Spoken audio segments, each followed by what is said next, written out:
Welcome to Data Science, an Introduction. I'm Barton Polson, and what we're going to do in this course is we're going to have a brief, accessible, and non-technical overview of the field of data science.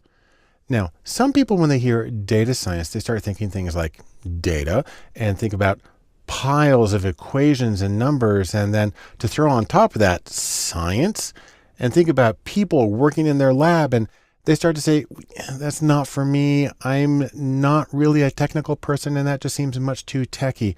Well, here's the important thing to know. While a lot of people get really fired up about the technical aspects of data science, the important thing is that data science is not so much a technical discipline, but creative. And really, that's true. The reason I say that is because in data science, you use tools that come from coding and statistics and from math, but you use those to work creatively with data.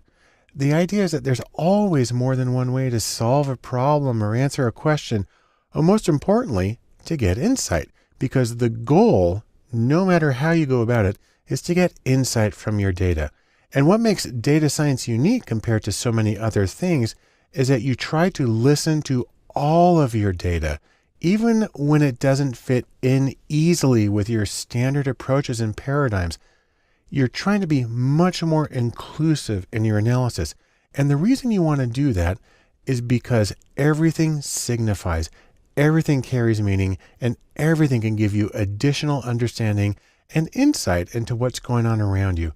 And so in this course, what we're trying to do is give you a map to the field of data science and how you can use it.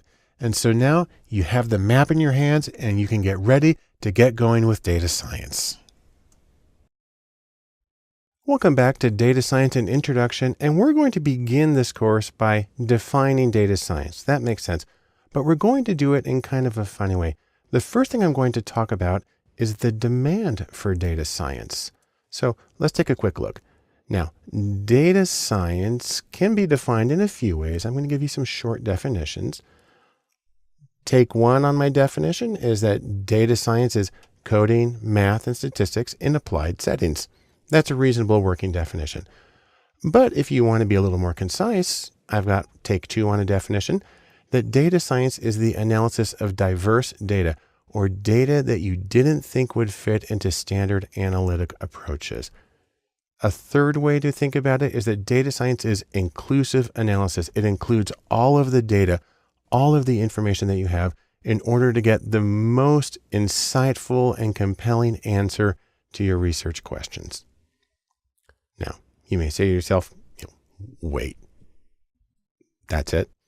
Well, if you're not impressed, let me show you a few things. First off, let's take a look at this article.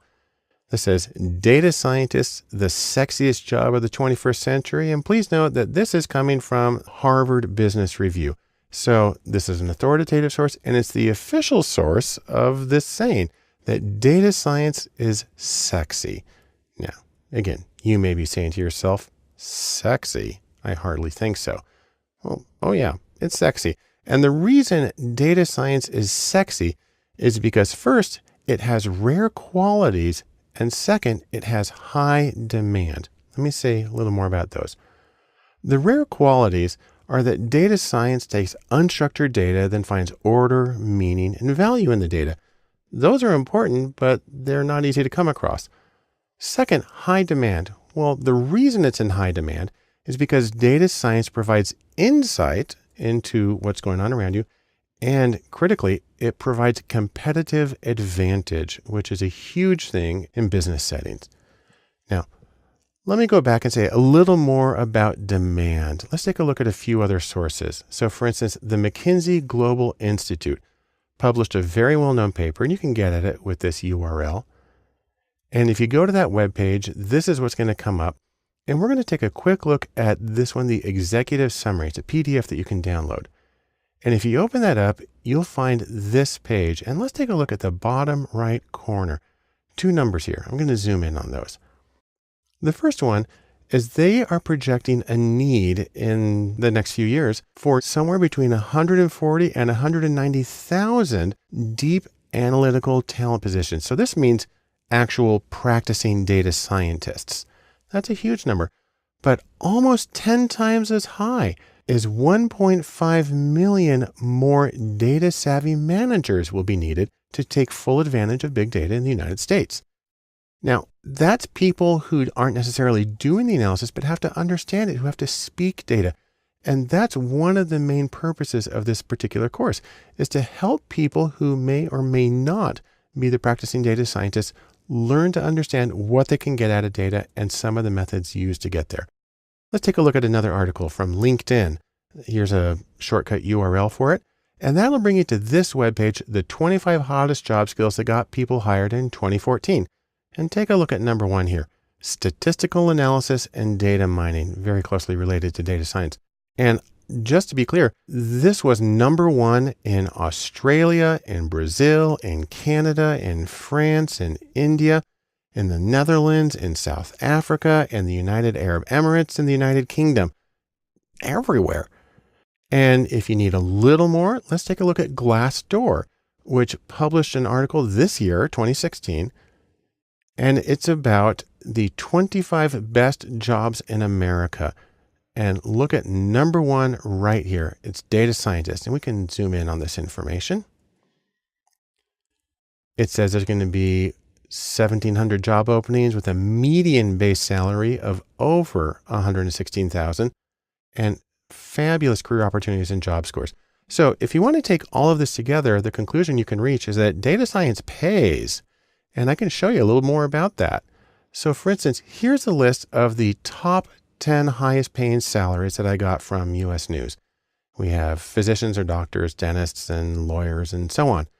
Now, if we add data scientists to this list using data from O'Reilly.com, we have to push things around the side, and it goes in third with an average total salary, not the base that we had in the other one, but the total compensation of about $144,000 a year. That's extraordinary. So, in sum, what do we get from all of this? First off, we learn that there is a very high demand for data science. Second, we learned that there's a critical need for both specialists, those are the sort of practicing data scientists, and for generalists, people who speak the language and know what can be done. And of course, there's excellent pay. And altogether, this makes data science a compelling career alternative and a way of making you better at whatever you're doing. Back here in data science, we're going to continue our attempt to define data science by looking at something that's really well known in the field, the data science Venn diagram. Now, if you want to, you can think of this in terms of what are the ingredients of data science. Well, we're going to first say thanks to Drew Conway, the guy who came up with this. And if you want to see the original article, you can go to this address. But what Drew said is that data science is made of 3 things, and we can put them as overlapping circles because it's the intersection that's important. Here on the top left is coding or computer programming, or as he calls it, hacking. On the top right is stats, or stats in mathematics, or quantitative abilities in general. And on the bottom is domain expertise or intimate familiarity with a particular field of practice, business or health or education or something like that. And the intersection here in the middle, that is data science. So it's the combination of coding and statistics and math and domain knowledge. Now let's say a little more about coding. The reason coding is important is because it helps you gather and prepare the data, because a lot of the data comes from novel sources and is not necessarily ready for you to gather, and it can be in very unusual formats. And so coding is important because it can require some real creativity to get the data from these sources to put it into your analysis. Now, a few kinds of coding that are important. For instance, there's statistical coding. A couple of major languages in this are R and Python, 2 open source free programming languages. R specifically for data, Python's general purpose, but well adapted to data. The ability to work with databases is important too. The most common language there is SQL, usually pronounced SQL, which stands for Structured Query Language, because that's where the data is. Also, there's the command line interface, or if you're on a Mac, people just call it the terminal. The most common language there is Bash, which actually stands for Born Again Shell. And then searching is important, and regex, or regular expressions, while there's not a huge amount to learn there, it's a small little field. It's sort of like super powered wildcard searching that makes it possible for you to both find the data and reformat it in ways that are going to be helpful for your analysis. Now let's say a few things about the math. You're going to need things like a little bit of probability, some algebra, of course, regression, very common statistical procedure. Those things are important. And the reason you need the math is because that's going to help you choose the appropriate procedures to answer the question with the data that you have. And probably even more importantly, it's going to help you diagnose problems when things don't go as expected. And given that you're trying to do new things with new data in new ways, you're probably going to come across problems. And so the ability to understand the mechanics of what's going on is going to give you a big advantage. And the third element of the data science Venn diagram is some sort of domain expertise. Think of it as expertise in the field that you're in. Business settings are common. You need to know about the goals of that field, the methods that are used, the constraints that people come across. And it's important because whatever your results are, you need to be able to implement them well. Data science is very practical and it's designed to accomplish something, and your familiarity with a particular field of practice is going to make it that much easier and more impactful when you implement the results of your analysis. Now let's go back to our Venn diagram here just for a moment. Because this is a Venn, we also have these intersections of two circles at a time. At the top is machine learning. At the bottom right is traditional research. And on the bottom left is what Drew Conway called the danger zone. Let me talk about each of these. First off, machine learning, or ML. Now you think about machine learning, and the idea here is that it represents coding or statistical programming and mathematics without any real domain expertise. Sometimes these are referred to as black box models.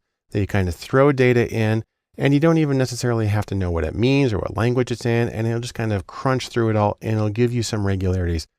That can be very helpful, but machine learning is considered slightly different from data science because it doesn't involve the particular applications in a specific domain. Also, there's traditional research. This is where you have math or statistics and you have domain knowledge, often very intensive domain knowledge, but without the coding or programming. Now, you can get away with that because the data that you use in traditional research is highly structured. It comes in rows and columns, is typically complete, and is typically ready for analysis. Doesn't mean your life is easy, because now you have to expend an enormous amount of effort in the method in designing the project and in the interpretation of the data. So still very heavy intellectual cognitive work, but it comes in a different place. And then finally, there's what Conway called the danger zone. And that's the intersection of coding and domain knowledge, but without math or statistics. Now, he says it's unlikely to happen, and that's probably true. On the other hand, I can think of some common examples, what are called word counts, where you take a large document or a series of documents and you count how often each word appears in there. That can actually tell you some important things. And also drawing maps and showing how things change across place and maybe across time. You don't necessarily have to have the math, but it can be very insightful and helpful. So let's think about a couple of backgrounds where people come from here. First is coding. You can have people who are coders who can do math, stats, and business. So you get the three things, and this is probably the most common. Most of the people come from a programming background. On the other hand, there's also stats or statistics, and you can get statisticians who can code and who also can do business. That's less common, but it does happen. And finally, there's people who come into data science from a particular domain. These are, for instance, business people who can code and do numbers, and they're the least common, but all of these are important to data science. And so in sum, here's what we can take away. First, several fields make up data science. Second, diverse skills and backgrounds are important and they're needed in data science. And third, there are many roles involved because there's a lot of different things that need to happen. We'll say more about that in our next movie.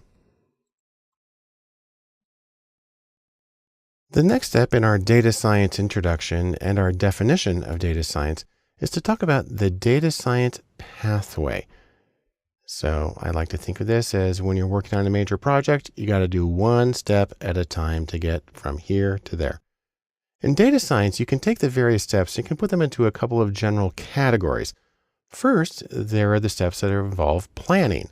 Second, there's the data prep. Third, there's the actual modeling of the data. And fourth, there's the follow-up. And there are several steps within each of these. I'll explain each of them briefly. First, let's talk about planning. The first thing you need to do is you need to define the goals of your project so you know how to use your resources well, and also so you know when you're done. Second, you need to organize your resources. So you might have data from several different sources. You might have different software packages. You might have different people, which gets us to the third one. You need to coordinate the people so they can work together productively. If you're doing a handoff, it needs to be clear who's going to do what and how their work is going to go together. And then really to state the obvious, you need to schedule the project so things can move along smoothly and you can finish in a reasonable amount of time. Next is the data prep, where you're taking like food prep and getting the raw ingredients ready. First, of course, is you need to get the data, and it can come from many different sources and be in many different formats. You need to clean the data, and the sad thing is this tends to be a very large part of any data science project, and that's because you're bringing in unusual data from a lot of different places. You also want to explore the data. That is, really see what it looks like, how many people are in each group, what the shape of the distributions are like, what's associated with what. And you may need to refine the data, and that means choosing variables to include, choosing cases to include or exclude, making any transformations to the data you need to do. And of course, these steps kind of can bounce back and forth from one to the other. The third group is modeling or statistical modeling. This is where you actually want to create the statistical model. So for instance, you might do a regression analysis or you might do a neural network. But whatever you do, once you create your model, you have to validate the model. You might do that with holdout validation. You might do it really with a very small replication if you can. You also need to evaluate the model. So once you know that the model is accurate, what does it actually mean and how much does it tell you? And then finally, you need to refine the model. So for instance, there may be variables you want to throw out. There may be additional ones you want to include. You may want to, again, transform some of the data. You may want to get it so it's easier to interpret and apply. And that gets us to the last part of the data science pathway, and that's follow-up. And once you've created your model, you need to present the model, because it's usually work that's being done for a client. Could be in-house, could be a third party, but you need to take the insights that you got and share them in a meaningful way with other people. You also need to deploy the model. It's usually being done in order to accomplish something. So for instance, if you're working with an e-commerce site, you may be developing a recommendation engine that says people who bought this and this might buy this. You need to actually stick it on the website and see if it works the way you expected it to. Then you need to revisit the model, because a lot of times the data that you worked on is not necessarily all of the data, and things can change when you get out in the real world, or things just change over time. And so you have to see how well your model is working. And then just to be thorough, you need to archive the assets, document what you have, and make it possible for you or for others to repeat the analysis or develop off of it in the future. So those are the general steps of what I consider the data science pathway. And in sum, what we get from this is three things. First, data science isn't just a technical field. It's not just coding. Things like planning and presenting and implementing are just as important. Also, contextual skills, knowing how it works in a particular field, knowing how it will be implemented, those skills matter as well. And then, as you got from this whole thing, there's a lot of things to do, and if you go one step at a time, there'll be less backtracking, and you'll ultimately be more productive in your data science projects. We'll continue our definition of data science by looking at the roles that are involved in data science, the way that different people can contribute to it. That's because it tends to be a collaborative thing, and it's nice to be able to say that we're all together, working together towards a single goal. So let's talk about some of the roles involved in data science and how they contribute to the projects. First off, let's take a look at engineers. These are people who focus on the back-end hardware, for instance, the servers and the software that runs them. This is what makes data science possible, and it includes people like developers, software developers, or database administrators, and they provide the foundation for the rest of the work. Next, you can also have people who are big data specialists. These are people who focus on computer science and mathematics, and they may do machine learning algorithms as a way of processing very large amounts of data. And they often create what are called data products. So a thing that tells you what restaurant to go to, or that says you might know these friends, or provides ways of linking up photos. Those are data products, and those often involve a huge amount of very technical work behind them. There are also researchers. These are people who focus on domain-specific research. So for instance, physics or genetics or whatever. And these people tend to have very strong statistics, and they can use some of the procedures and some of the data that comes from the other people, like the big data researchers, but they focus on these specific questions. Also, in the data science realm, you'll find analysts. These are people who focus on the day-to-day tasks of running a business. So for instance, they might do web analytics like Google Analytics, or they might pull data from a SQL database. And this information is very important and good for business. And so analysts are key to the day-to-day functioning of business, but they may not exactly be data science proper, because most of the data they're working with is going to be pretty structured. Nevertheless, they play a critical role in business in general. And then, speaking of business, you have the actual business people, the men and women who organize and run businesses. These people need to be able to frame business relevant questions that can be answered with the data. Also, the business person manages the project and the efforts and the resources of others. And while they may not actually be doing the coding, they must speak data. They must know how the data works, what it can answer, and how to implement it. You can also have entrepreneurs. So you might have, for instance, a data startup. They're starting their own little social network or their own little web search platform. An entrepreneur needs data and business skills, and truthfully, they have to be creative at every step along the way, usually because they're doing it all themselves at a smaller scale. Then we have in data science something known as the full stack unicorn.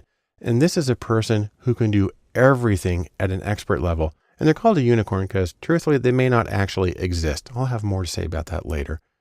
But for right now, we can sum up what we got out of this video by three things. Number one, data science is diverse. There's a lot of different people who go into it, and they have different goals for their work, and they bring in different skills and different experiences and different approaches. Also, they tend to work in very different contexts. An entrepreneur works in a very different place from a business manager, works in a very different place from an academic researcher, but all of them are connected in some way to data science and make it a richer field. The last thing I want to say in data science and introduction, where I'm trying to define data science, is to talk about teams in data science. The idea here is that data science has many different tools, and different people are going to be experts in each one of them. Now, you have, for instance, coding, and you have statistics. Also, you have fields like design or business and management that are involved. And the question, of course, is who can do all of it? Who's able to do all of these things at the level that we need? Well, that's where we get this saying. I've mentioned it before. It's the unicorn. And just like in ancient history, the unicorn is a mythical creature with magical abilities. In data science, it works a little differently. It is a mythical data scientist with universal abilities. The trouble is, as we know from the real world, there's really no unicorns animals, and there's really not many unicorns in data science. Really, there's just people. And so we have to find out how we can do the projects, even though we don't have this one person who can do everything for everybody. So let's take a hypothetical case just for a moment. I'm going to give you some fictional people. Here is my fictional person, Otto, who has strong visualization skills, who has good coding, but has limited analytics or statistical ability. And if we graph his stuff out, his abilities, so here we got 5 things that we need to have happen. And for the project to work, they all have to happen at least a level of 8 on the 0 to 10. If we take his coding ability, well, he's almost there. Statistics, not quite, halfway. Graphics, yes, he can do that. And then business, all right. And project, pretty good. So what you can see here is in only one of these 5 areas is Otto sufficient on his own. On the other hand, let's pair him up with somebody else. Let's take a look at Lucy. And Lucy has strong business training, has good tech skills, but has limited graphics. And so if we get her profile on the same thing that we saw, there's coding, pretty good. Statistics, pretty good. Graphics, not so much. Business, good. And projects, okay. Now, the important thing here is that we can make a team. So let's take our 2 fictional people, Otto and Lucy, and we can put together their abilities. Now, I actually have to change the scale here a little bit to accommodate the both of them, but our criterion still is at 8. We need a level of 8 in order to do the project competently. And if we combine them, oh look, coding's now past 8. Statistics is past 8. Graphics is way past. Business, way past. And then the projects, there too. And so when we combine their skills, we are able to get the level that we need for everything. Or to put it another way, we have now created a unicorn by team. And that makes it possible to do the data science project. So in sum, you usually can't do data science on your own. That's a very rare individual. Or more specifically, people need people. And in data science, you have the opportunity to take several people and make collective unicorns so you can get the insight that you need in your project and you can get the things done that you want. In order to get a better understanding of data science, it can be helpful to look at contrasts between data science and other fields. Probably the most informative is with big data, because these 2 terms are actually often confused. It makes me think of situations where you have 2 things that are very similar, but not the same, like we have here in the Piazza San Carlo in Turin, Italy. Part of the problem stems from the fact that data science and big data both have Venn diagrams associated with them. So for instance, Venn number 1 for data science is something we've seen already. We have 3 circles, and we have coding, and we have math, and we have some domain expertise that put together get data science. On the other hand, Venn diagram number 2 is for big data. It also has 3 circles, and we have the high volume of data, the rapid velocity of data, and the extreme variety of data. Take those 3 V's together, you get big data. Now, we can also combine these 2 if we want in a third Venn diagram we call big data and data science. This time it's just 2 circles with big data on the left and data science on the right. And the intersection there in the middle is big data science, which actually is a real term. But if you want to do a compare and contrast, it kind of helps to look at how you can have one without the other.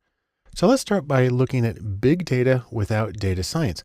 So these are situations where you may have the volume or velocity of variety data, but don't need all the tools of data science. So we're just looking at the left side of the equation right now. Now, truthfully, this only works if you have big data without all 3 V's. Some say you have to have the volume, velocity, and variety for it to count as big data. I basically say anything that doesn't fit into a standard machine is probably big data. I can think of a couple of examples here of things that might count as big data, but maybe don't count as data science. Machine learning, where you can have very large data sets and probably very complex, doesn't require much domain expertise, so that may not be data science. Word counts, where you have an enormous amount of data, and it's actually a pretty simple analysis. Again, doesn't require much sophistication in terms of quantitative skills or even domain expertise. So maybe not data science. On the other hand, to do any of these, you're going to need to have at least 2 skills. You're going to need to have the coding, and you will probably have to have some sort of quantitative skills as well. So how about data science without big data? That's the right side of this diagram. Well, to make that happen, you're probably talking about data with just one of the three V's from big data. So either volume or velocity or variety, but singly. So for instance, genetics data, you have a huge amount of data and it comes in a very set structure and it tends to come in at once. So you got a lot of volume and it's a very challenging thing to work with. You have to use data science, but it may or may not count as big data. Similarly, streaming sensor data, where you have data coming in very quickly, but you're not necessarily saving it. You're just looking at these windows in it. That's a lot of velocity and it's difficult to deal with. It takes data science, the full skill set, but it may not require big data per se. Or facial recognition, where you have enormous variety in the data because you're getting photos or videos that are coming in. Again, very difficult to deal with, requires a lot of ingenuity and creativity, may or may not count as big data depending on how much of a stickler you are about definitions. Now, if you want to combine the two, we can talk about big data science. And in that case, we're looking right here at the middle. This is a situation where you have volume and velocity and variety in your data. And truthfully, if you have the three of those, you are going to need the full data science skill set. You're going to need coding and statistics and math, and you're going to have domain expertise, primarily because of the variety you're dealing with. But taken all together, you do have to have all of it. So in sum, here's what we get. Big data is not identical to data science. Now there's common ground. And a lot of people who are good at big data are good at data science and vice versa, but they are conceptually distinct. On the other hand, there is the shared middle ground of big data science that unifies the two separate fields. Another important contrast you can make in trying to understand data science is to compare it with coding or computer programming. Now, this is where you're trying to work with a machine and you're trying to talk to that machine to get it to do things. In one sense, you can think of coding as just giving task instructions, how to do something, and it's a lot like a recipe when you're cooking. You get some sort of user input or other input, and then maybe you have if-then logic and you get output from it. To take an extremely simple example, if you're programming in Python version 2, you write print and then in quotes, hello world, and that will put the words hello world on the screen. So you gave it some instructions and it gave you some output. Very simple programming. Now, coding and data gets a little more complicated. So for instance, there's word counts where you take a book or a whole collection of books, you take the words and you count how many there are in there. Now, this is a conceptually simple task, and domain expertise and really math and statistics are not vital, but to make valid inferences and generalizations in the face of variability and uncertainty in the data, you need statistics. And by extension, you need data science. It might help to compare the two by looking at the tools of the respective trades. So for instance, there are tools for coding or generic computer programming, and there are tools that are specific to data science. So what I have right here is a list from the IEEE of the top 10 programming languages in 2015. And it starts at Java and C and goes down to Shell. And some of these are also used for data science. So for instance, Python and R and SQL are used for data science. But the other ones aren't major ones in data science.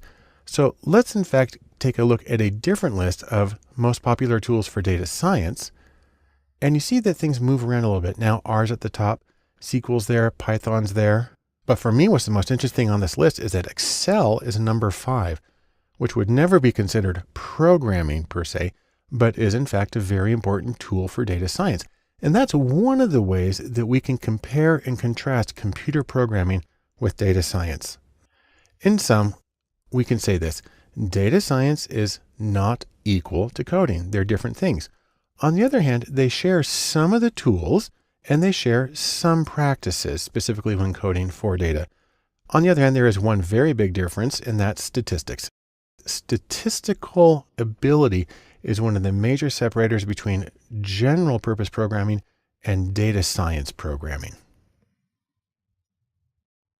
When we talk about data science and we're contrasting it with some fields, another field that a lot of people get confused and think they're the same thing is data science and statistics.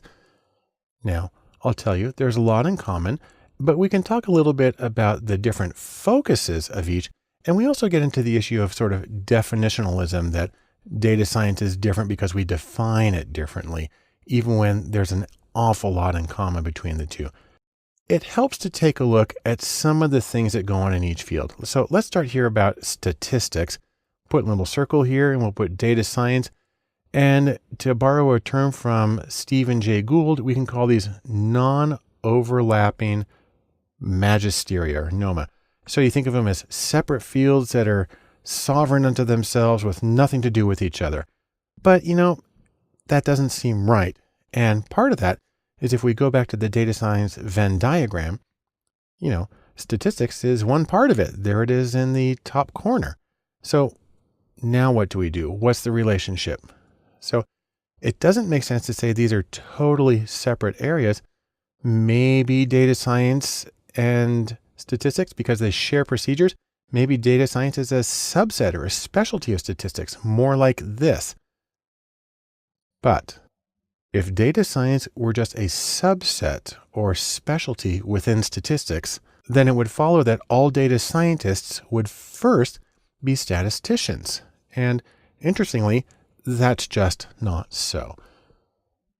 Say, for instance, we take a look at the data science stars, the superstars in the field. We go to a rather intimidating article. It's called The World's 7 Most Powerful Data Scientists from Forbes.com. And you can see the article if you go to this URL. There's actually more than 7 people on the list because sometimes he brings them up in pairs, but let's check their degrees, see what their academic training is in. If we take all the people on this list, we have 5 degrees in computer science, 3 in math, 2 in engineering, and 1 each in biology, economics, law, speech pathology, and 1 in statistics. And so that tells us, of course, that these major people in data science are not trained as statisticians. Only one of them has formal training in that. So that gets us to the next question. Where do these two fields, statistics and data science, diverge? Because they seem like they should have a lot in common, but they don't have a lot in training. And specifically, we can look at the training.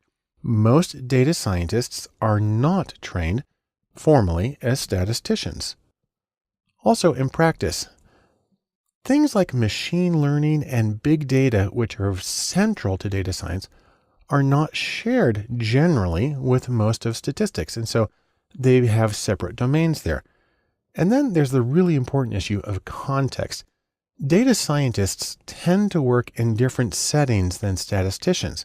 Specifically, data scientists very often work in commercial settings where they're trying to get recommendation engines or ways of developing a product that will make them money. So maybe instead of having data science as a subset of statistics, we can think of it more as these two fields have different niches. They both analyze data, but they do different things in different ways. So maybe it's fair to say they overlap.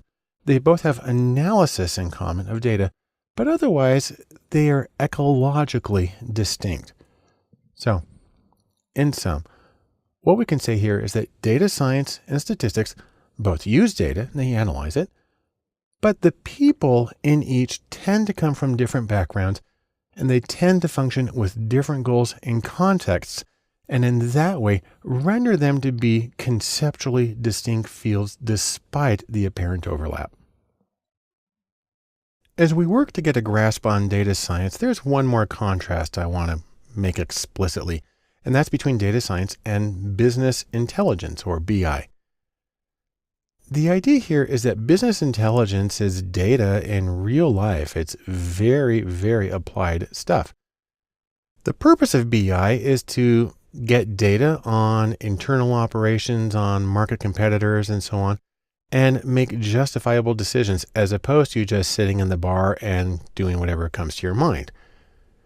Now, data science is involved with this, except, really there's no coding in BI. There's using apps that already exist.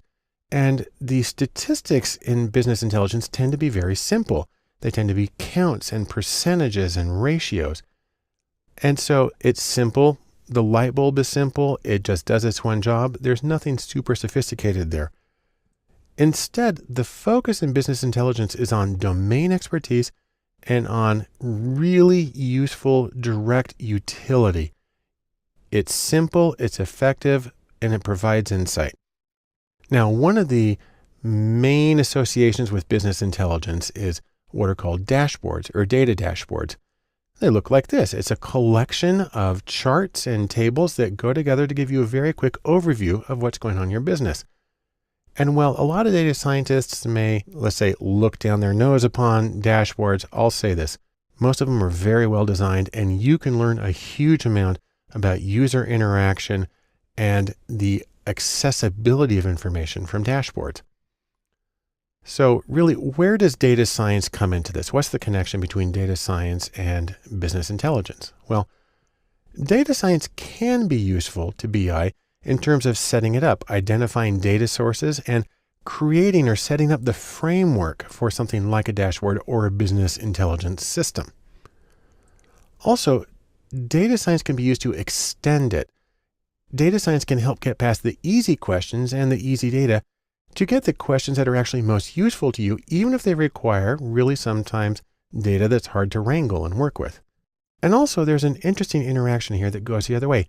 Data science practitioners can learn a lot about design from good business intelligence applications.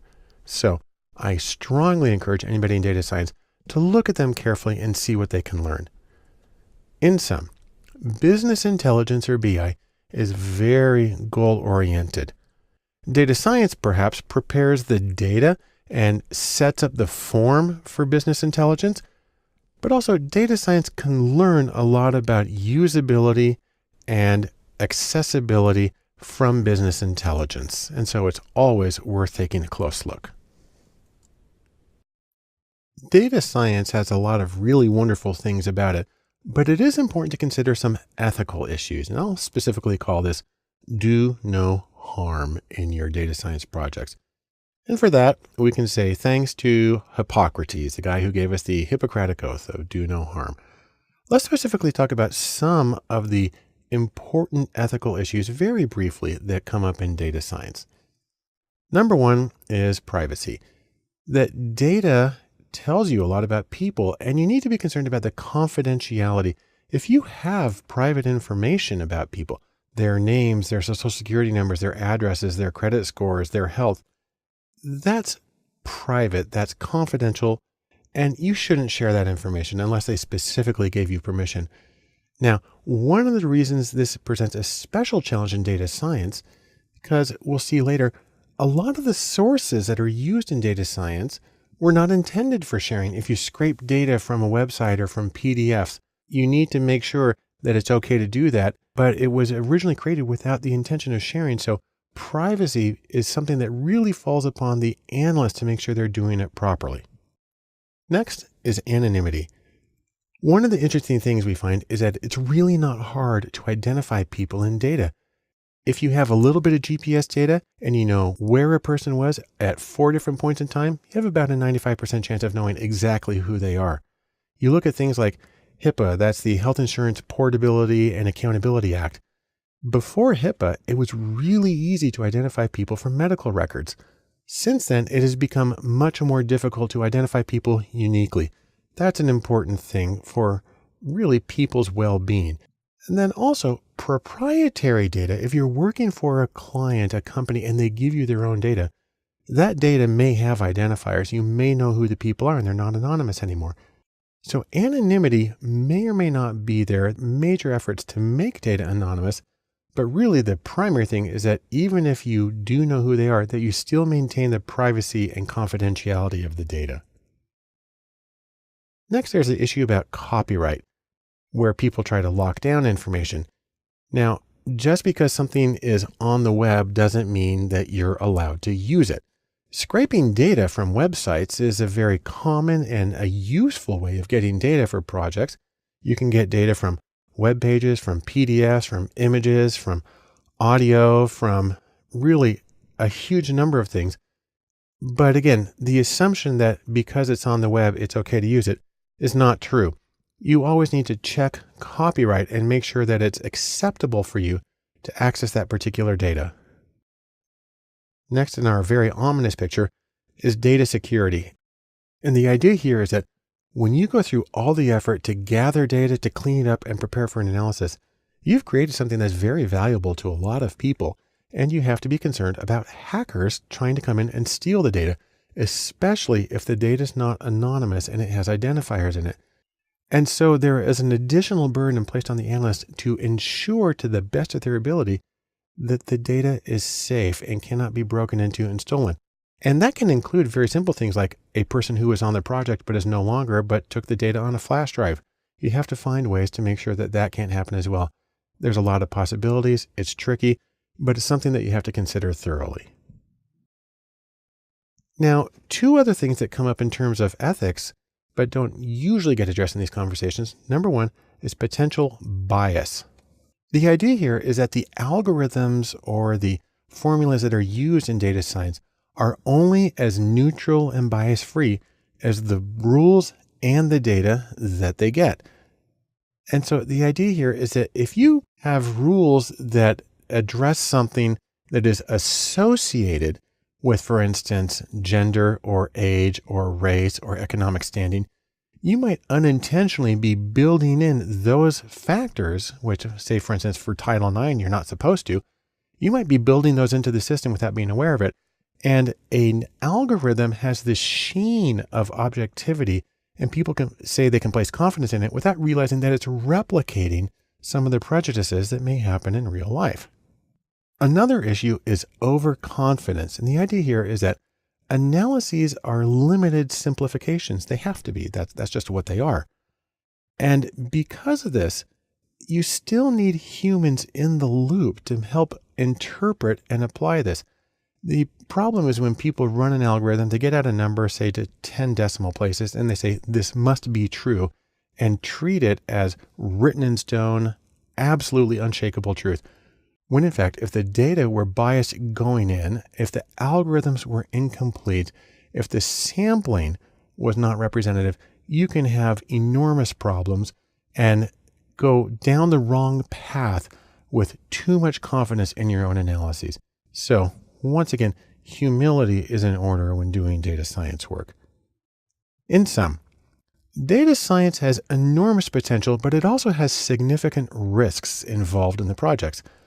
Part of the problem is that analyses can't be neutral, that you have to look at how the algorithms are associated with the preferences, prejudices, and biases of the people who made them. And what that means is that no matter what, good judgment is always vital to the quality and success of a data science project. Data science is a field that is strongly associated with its methods or procedures. In this section of videos, we're going to provide a brief overview of the methods that are used in data science. Now, just as a quick warning, in this section, things can get kind of technical, and that can cause some people to sort of freak out. But this course is a non-technical overview. The technical hands-on stuff is in the other courses. And it's really important to remember that tech is simply the means to doing data science. Insight, or the ability to find meaning in your data, that's the goal. Tech only helps you get there. And so we want to focus primarily on insight and the tools and the tech as they serve to further that goal. Now, there's a few general categories we're going to talk about, again, with an overview for each of these. The first one is sourcing or data sourcing, and that is how to get the data that goes into data science, the raw materials that you need. The second is coding. That again is computer programming that can be used to obtain and manipulate and analyze the data. After that, a tiny bit of math, and that is the mathematics behind data science methods that really form the foundations of the procedures. And then stats, the statistical methods that are frequently used to summarize and analyze data, especially as applied to data science. And then there's machine learning, ML. This is a collection of methods for finding clusters in the data, for predicting categories or scores on interesting outcomes. And even across these 5 things, even then, the presentations aren't too techie crunchy. They're basically still friendly. And really, that's the way it is. And so that is the overview of the overviews. In sum, we need to remember that data science includes tech, but data science is greater than tech. It's more than those procedures.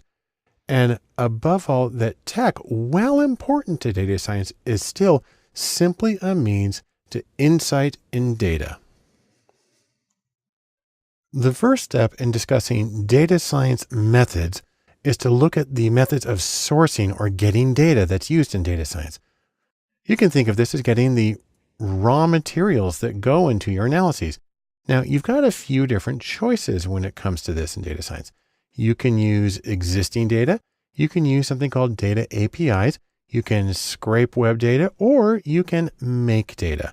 We'll talk about each of those very briefly in a non-technical manner. But right now, let me say something about existing data. This is data that already is at hand, and it might be in-house data. So if you work for a company, it might be your company records. Or you might have open data. For instance, many governments, many scientific organizations make their data available to the public. And then there's also third-party data. This is usually data that you buy from a vendor, but it exists and it's very easy to plug it in and go.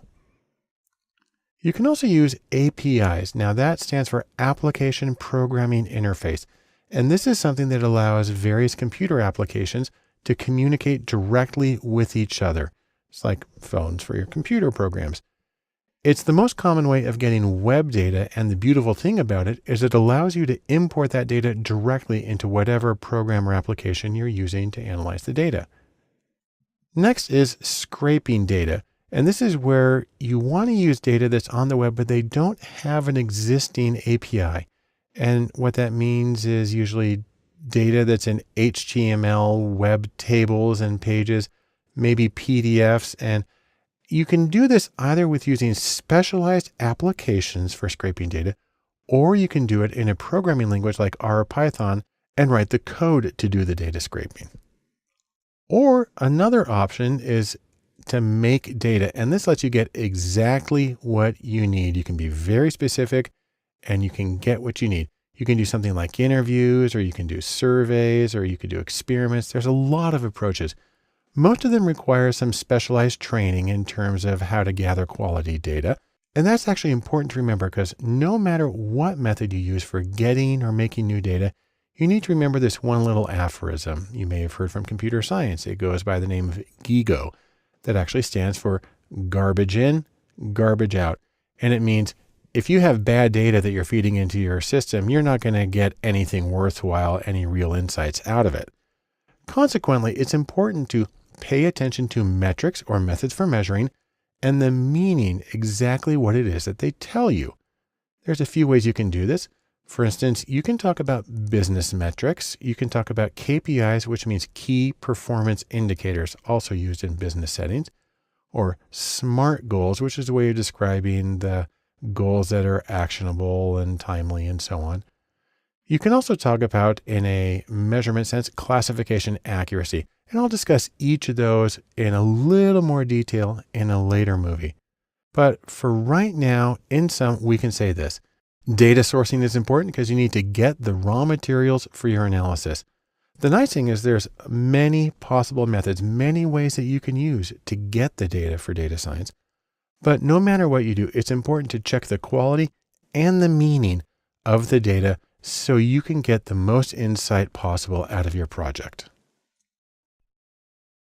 The next step we need to talk about in data science methods is coding, and I'm going to give you a very brief non-technical overview of coding in data science. The idea here is that you're going to get in there and you are going to be king of the jungle, master of your domain, and make the data jump when you need it to jump. Now, if you remember when we talked about the data science Venn diagram at the beginning, coding's up here on the top left. And while we often think about sort of people typing lines of code, which is very frequent, it's more important to remember when we talk about coding or just computers in general, what we're really talking about here is any technology that lets you manipulate the data in the ways you need to perform the procedures you need to get the insight that you want out of your data. Now, there are three very general categories that we'll be discussing here on Data Lab. The first is apps. These are specialized applications or programs for working with data. The second is data, or specifically data formats. There are special formats for web data. I'll mention those in a moment. And then code. There are programming languages that give you full control over what the computer does and how you interact with the data. Let's take a look at each one very briefly. In terms of apps, there are spreadsheets like Excel or Google Sheets. These are the fundamental data tools of probably the majority of the world. There are specialized applications like Tableau for data visualization, or SPSS, a very common statistical package in the social sciences and in business. And one of my favorite, JASP, which is a free open source analog of SPSS, which actually I think is a lot easier to use and replicate research with.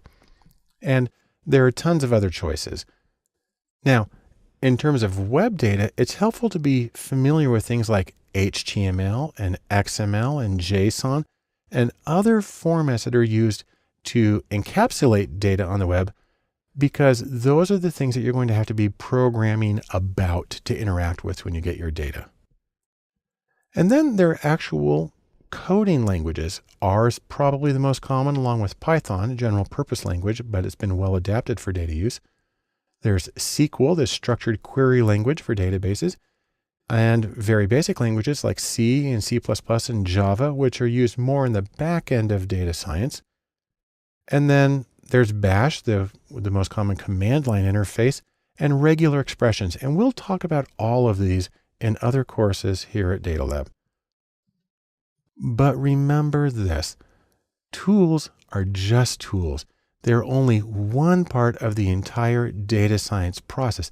They're a means to the end. And the end, the goal, is insight. You need to know where you're trying to go and then simply choose the tools that help you reach that particular goal. That's the most important thing. So, in sum, here's a few things. Number one, use your tools wisely. Remember, your questions need to drive the process, not the tools themselves.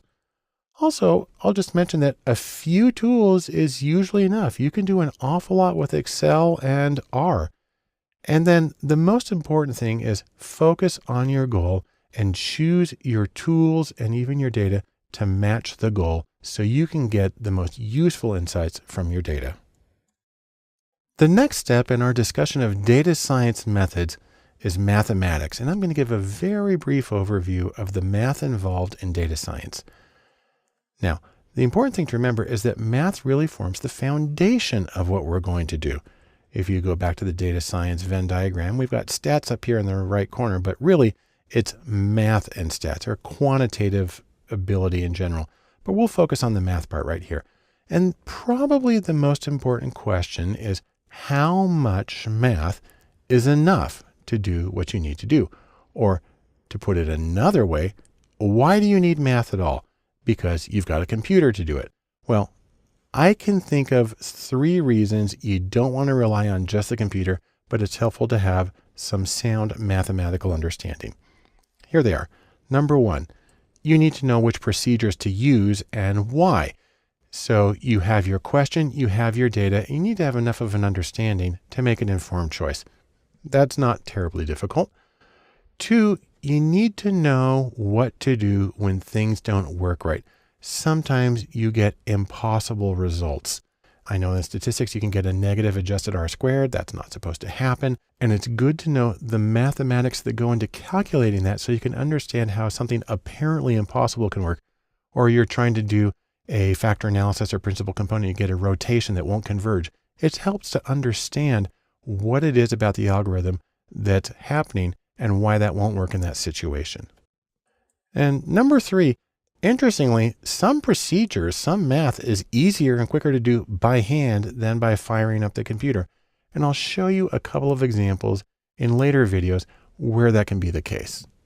Now, fundamentally, there's a nice sort of analogy here. Math is to data science, as for instance, chemistry is to cooking, kinesiology is to dancing, and grammar is to writing. The idea here is that you can be a wonderful cook without knowing any chemistry. But if you know some chemistry, it's going to help. You can be a wonderful dancer without knowing kinesiology, but it's going to help. And you can probably be a good writer without having an explicit knowledge of grammar, but it's going to make a big difference. The same thing is true of data science. You will do it better if you have some of the foundational information. So the next question is, what kinds of math do you need for data science? Well, there's a few answers to that. Number one is algebra. You need some elementary algebra. That's the basically simple stuff. You can have to do some linear or matrix algebra because that's the foundation of a lot of the calculations. And you can also have systems of linear equations where you're trying to solve several equations all at once. It's a tricky thing to do in theory, but this is one of the things that's actually easier to do by hand sometimes. Now, there's more math. You can get some calculus. You can get some big O, which has to do with the order of a function, which has to do with sort of how fast it works. Probability theory can be important. And then Bayes' theorem, which is a way of getting what's called a posterior probability, can also be a really helpful tool for answering some fundamental questions in data science. So in sum, a little bit of math can help you make informed choices when planning your analyses. Very significantly, it can help you find the problems and fix them when things aren't going right. It's the ability to look under the hood that makes a difference. And then, truthfully, some mathematical procedures, like systems of linear equations, that can even be done by hand, sometimes faster than you can do with a computer. So you can save yourself some time and some effort and move ahead more quickly towards your goal of insight. Now, data science wouldn't be data science and its methods without a little bit of statistics. So I'm going to give you a brief statistics overview here of how things work in data science. Now, you can think of statistics as really an attempt to find order in chaos, find patterns in an overwhelming mess, sort of like trying to see the forest and the trees. Now, let's go back to our little Venn diagram here. We recently had math and stats here in the top corner, and we're going to go back to talking about stats in particular.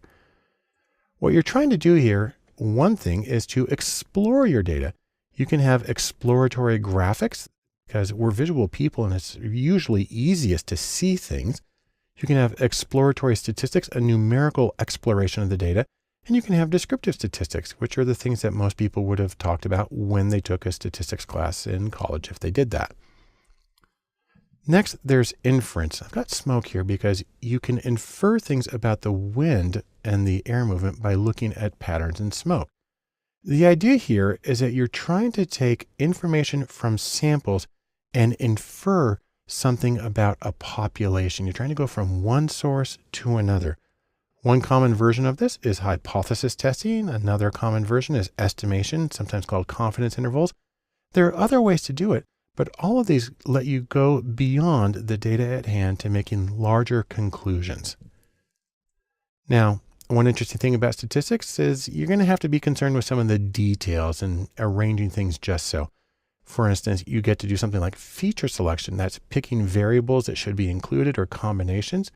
And there are problems that can come up. There are frequent problems, and I'll address some of those in later videos. There's also the matter of validation. When you create a statistical model, you have to see if it actually is accurate. Hopefully you have enough data that you can have a holdout sample and do that, or you can replicate the study. And then there's the choice of estimators that you use, how you actually get the coefficients or the combinations in your model. And then there's ways of assessing how well your model fits the data. All of these are issues that I'll address briefly when we talk about statistical analysis at greater length. Now, I do want to mention one thing in particular here, and I just call this beware the trolls. There are people out there who will tell you that if you don't do things exactly the way they say to do it, that your analysis is meaningless, that your data is junk, and you've lost all your time. You know what? They're trolls. So the idea here is don't listen to that. You can make enough of an informed decision on your own to go ahead and do an analysis that is still useful. Probably one of the most important things to think about in this is this wonderful quote from a very famous statistician that says, all models or all statistical models are wrong, but some are useful. And so the question isn't whether you're technically right or you have some sort of level of intellectual purity, but whether you've done something that is useful. That, by the way, comes from George Box. And I like to think of it basically as this, as wave your flag, wave your do-it-yourself flag, and just take pride in what you're able to accomplish, even when there are people who may be criticizing it. Go ahead, you're doing something, go do it. And so in sum, statistics allow you to explore and describe your data. They allow you to infer things about the population. There's a lot of choices available, a lot of procedures, but no matter what you do, the goal is useful insight. Keep your eyes on that goal and you will find something meaningful and useful in your data to help you in your own research and projects.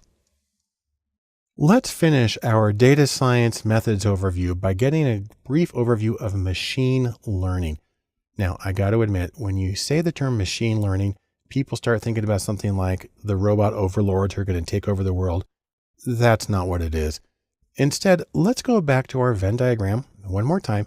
And in the intersection at the top between coding and stats is machine learning, or as it's commonly called, is just ML. The goal of machine learning is to go and work in a data space. So you can, for instance, take a whole lot of data. We've got tons of books here. And then you can reduce the dimensionality. That is, take a very large scattered data set and try to find the most essential parts of that data. And then you can use these methods to find clusters within the data, like goes with like. You can use methods like k-means. You can also look for anomalies or unusual cases that show up in the data space. Or if we go back to categories, again, I talked about like for like. You can use things like logistic regression or K nearest neighbors, KNN.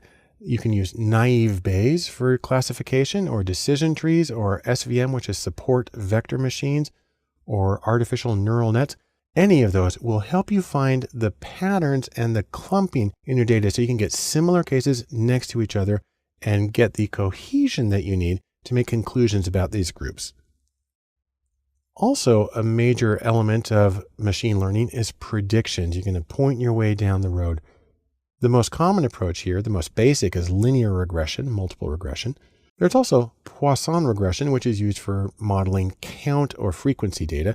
And then there's the issue of ensemble models, where you create several models and you take the predictions from each of those and you put them together to get an overall more reliable prediction. Now, I'll talk about each of these in a little more detail in later courses, but for right now, I mostly just want you to know that these things exist, and that's what we mean when we refer to machine learning. So, in sum, machine learning can be used to categorize cases and to predict scores on outcomes, and there's a lot of choices, many choices and procedures available. But again, as I said with statistics, and as I'll say again many times after this, no matter what, the goal is not that I'm going to do an artificial neural network or an SVM. The goal is to get useful insight into your data. Machine learning is a tool, and use it to the extent that it helps you get that insight that you need.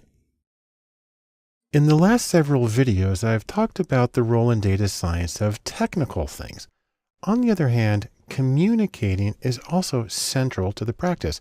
And the first thing I want to talk about there is interpretability. The idea here is that you want to be able to lead people through a path on your data. You want to tell a data-driven story. And that's the entire goal of what we're doing with data science.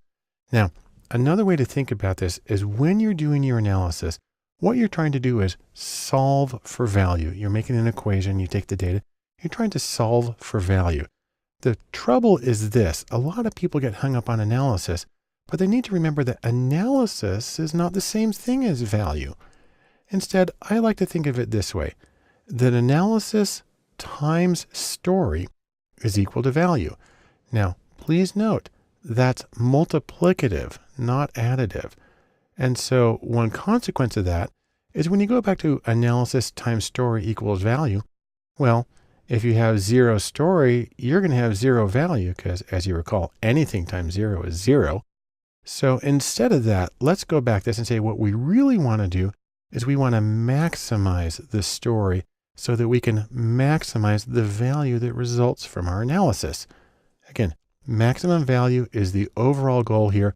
The analysis, the tools, the tech are simply methods for getting to that goal. So let's talk about goals, for instance. Analysis is goal-driven. You're trying to accomplish something specific. And so the story or the narrative or the explanation you give about your project should match those goals.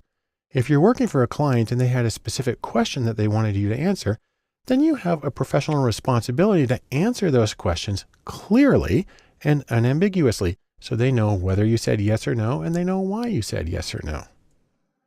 Now, part of the problem here is the fact that the client isn't you and they don't see what you do. And as I show here, simply covering your face doesn't make things disappear. You have to worry about a few psychological abstractions. You have to worry about egocentrism.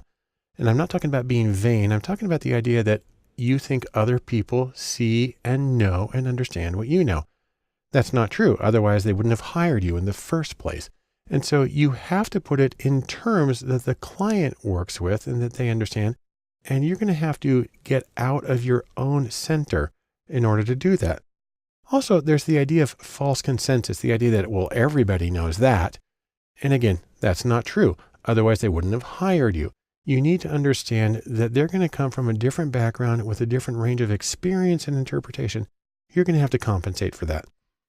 A funny little thing is the idea about anchoring. When you give somebody an initial impression, they use that as an anchor and then they adjust away from it. So if you're going to try to flip things over on their heads, watch out for giving a false impression at the beginning, unless you absolutely need to. But most importantly, in order to bridge the gap between the client and you need to have clarity and explain yourself at each step. You can also think about the answers. When you're explaining the project to the client, you might want to start in a very simple procedure. State the question that you're answering. Give your answer to that question. And if you need to, qualify as needed, and then go in order top to bottom. So you're trying to make it as clear as possible what you're saying, what the answer is, and make it really easy to follow. Now, in terms of discussing your process, how you did this all, most of the time, it's probably the case that they don't care. They just want to know what the answer is and that you used a good method to do that. So in terms of discussing process or the technical details, only when absolutely necessary. That's something to keep in mind. The process here is to remember that analysis, which means breaking something apart. This, by the way, is a mechanical typewriter broken into its individual components. Analysis means to take something apart. An analysis of data is an exercise in simplification. You're taking the overall complexity, sort of the overwhelmingness of the data, and you're boiling it down and finding the patterns that make sense and serve the needs of your client. Now, let's go to a wonderful quote from our friend Albert Einstein here, who said, "Everything should be made as simple as possible, but not simpler." That's true in presenting your analysis. Or, if you want to go see the architect and designer Ludwig Mies van der Rohe, who said, "Less is more." It's actually Robert Browning who originally said that, but Mies van der Rohe popularized it. Or if you want another way of putting a principle that comes from my field, I'm actually a psychological researcher. They talk about being minimally sufficient, just enough to adequately answer the question. If you're in commerce, you know about a minimal viable product. It's sort of the same idea with an analysis here, the minimum viable analysis. So here's a few tips. When you're giving a presentation, more charts, less text. Great. And then simplify the charts. Remove everything that doesn't need to be in there. Generally, you want to avoid tables of data because those are hard to read. And then one more time, because I want to emphasize it, less text. Again, charts, tables can usually carry the message. And so let me give you an example here. I'm going to give a very famous data set, Berkeley admissions. Now, these are not stairs to Berkeley, but it gives the idea of trying to get into something that's far off and distant. Here's the data. This is graduate school admissions in 1973. So it's over 40 years ago. But the idea is that men and women were both applying for graduate school at the University of California at Berkeley. And what we found is that 44% of the men who applied were admitted. That's their part in green. And that of the women, only 35% were admitted when they applied. So really, at first glance, this is bias, and it actually led to a lawsuit. It was a major issue. So what Berkeley then tried to do is find out, well, which programs are responsible for this bias? And then you got a very curious set of results. If you break the applications down by program, and here we're just calling them A through F, 6 different programs, what you find actually is that in each of these, male applicants are on the left, female applicants are on the right. If you look at program A, women actually got accepted at a higher rate. And the same is true for B. And the same is true for D. And the same is true for F. And so this is a very curious set of responses, and it's something that requires explanation. Now in statistics, this is known as Simpson's paradox. But here's the paradox. Bias may be negligible at the department level. And in fact, as we saw in 4 of the departments, there was a possible bias in favor of women. And the problem is that women applied to more selective programs with lower acceptance rates. Now, some people stop right here and say, therefore, nothing's going on, nothing to complain about. But that's still ending the story a little bit early. There are other questions that you can ask. And as producing a data-driven story, this is stuff that you would want to do. So for instance, you may want to ask, why do the programs vary in overall class size? Why do the acceptance rates differ from one program to the other? Why do men and women apply to different programs? And you might want to look at things like the admissions criteria for each of the programs, the promotional strategies, how they advertise themselves to students. You might want to look at the kinds of prior education students have in each of the programs, and you really want to look at funding levels for each of the programs. And so really you get one answer. It leads to more questions, maybe some more answers and more questions. And you need to address enough of this to provide a comprehensive overview and solution to it for your client. In sum, let's say this: stories give value to data analyses. And when you tell the story, you need to make sure that you are addressing your client's goals in a clear, unambiguous way. And the overall principle here is be minimally sufficient. Get to the point, make it clear, say what you need to, but otherwise be concise and make your message clear. The next step in discussing data science and communicating is to talk about actionable insights, or information that can be used productively to accomplish something. Now, to give sort of a bizarre segue here, you look at a game controller. It may be a pretty thing, it may be a nice object, but remember, game controllers exist to do something. They exist to help you play the game and to do it as effectively as possible. They have a function, they have a purpose. Same way, data is for doing. Now that's a paraphrase from one of my favorite historical figures, and this is William James, the father of American psychology and pragmatism in philosophy. And he has this wonderful quote. He said, "My thinking is first and last and always for the sake of my doing." And the idea applies to analysis. Your analysis and your data is for the sake of your doing. And so you're trying to get some sort of specific insight in how you should proceed. What you want to avoid is the opposite of this from one of my other favorite cultural heroes, the famous Yankees catcher, Yogi Berra, who said, "We're lost, but we're making good time." And so the idea here is that frantic activity does not make up for a lack of direction. You need to understand what you're doing so you can reach the particular goal. And your analysis is supposed to do that.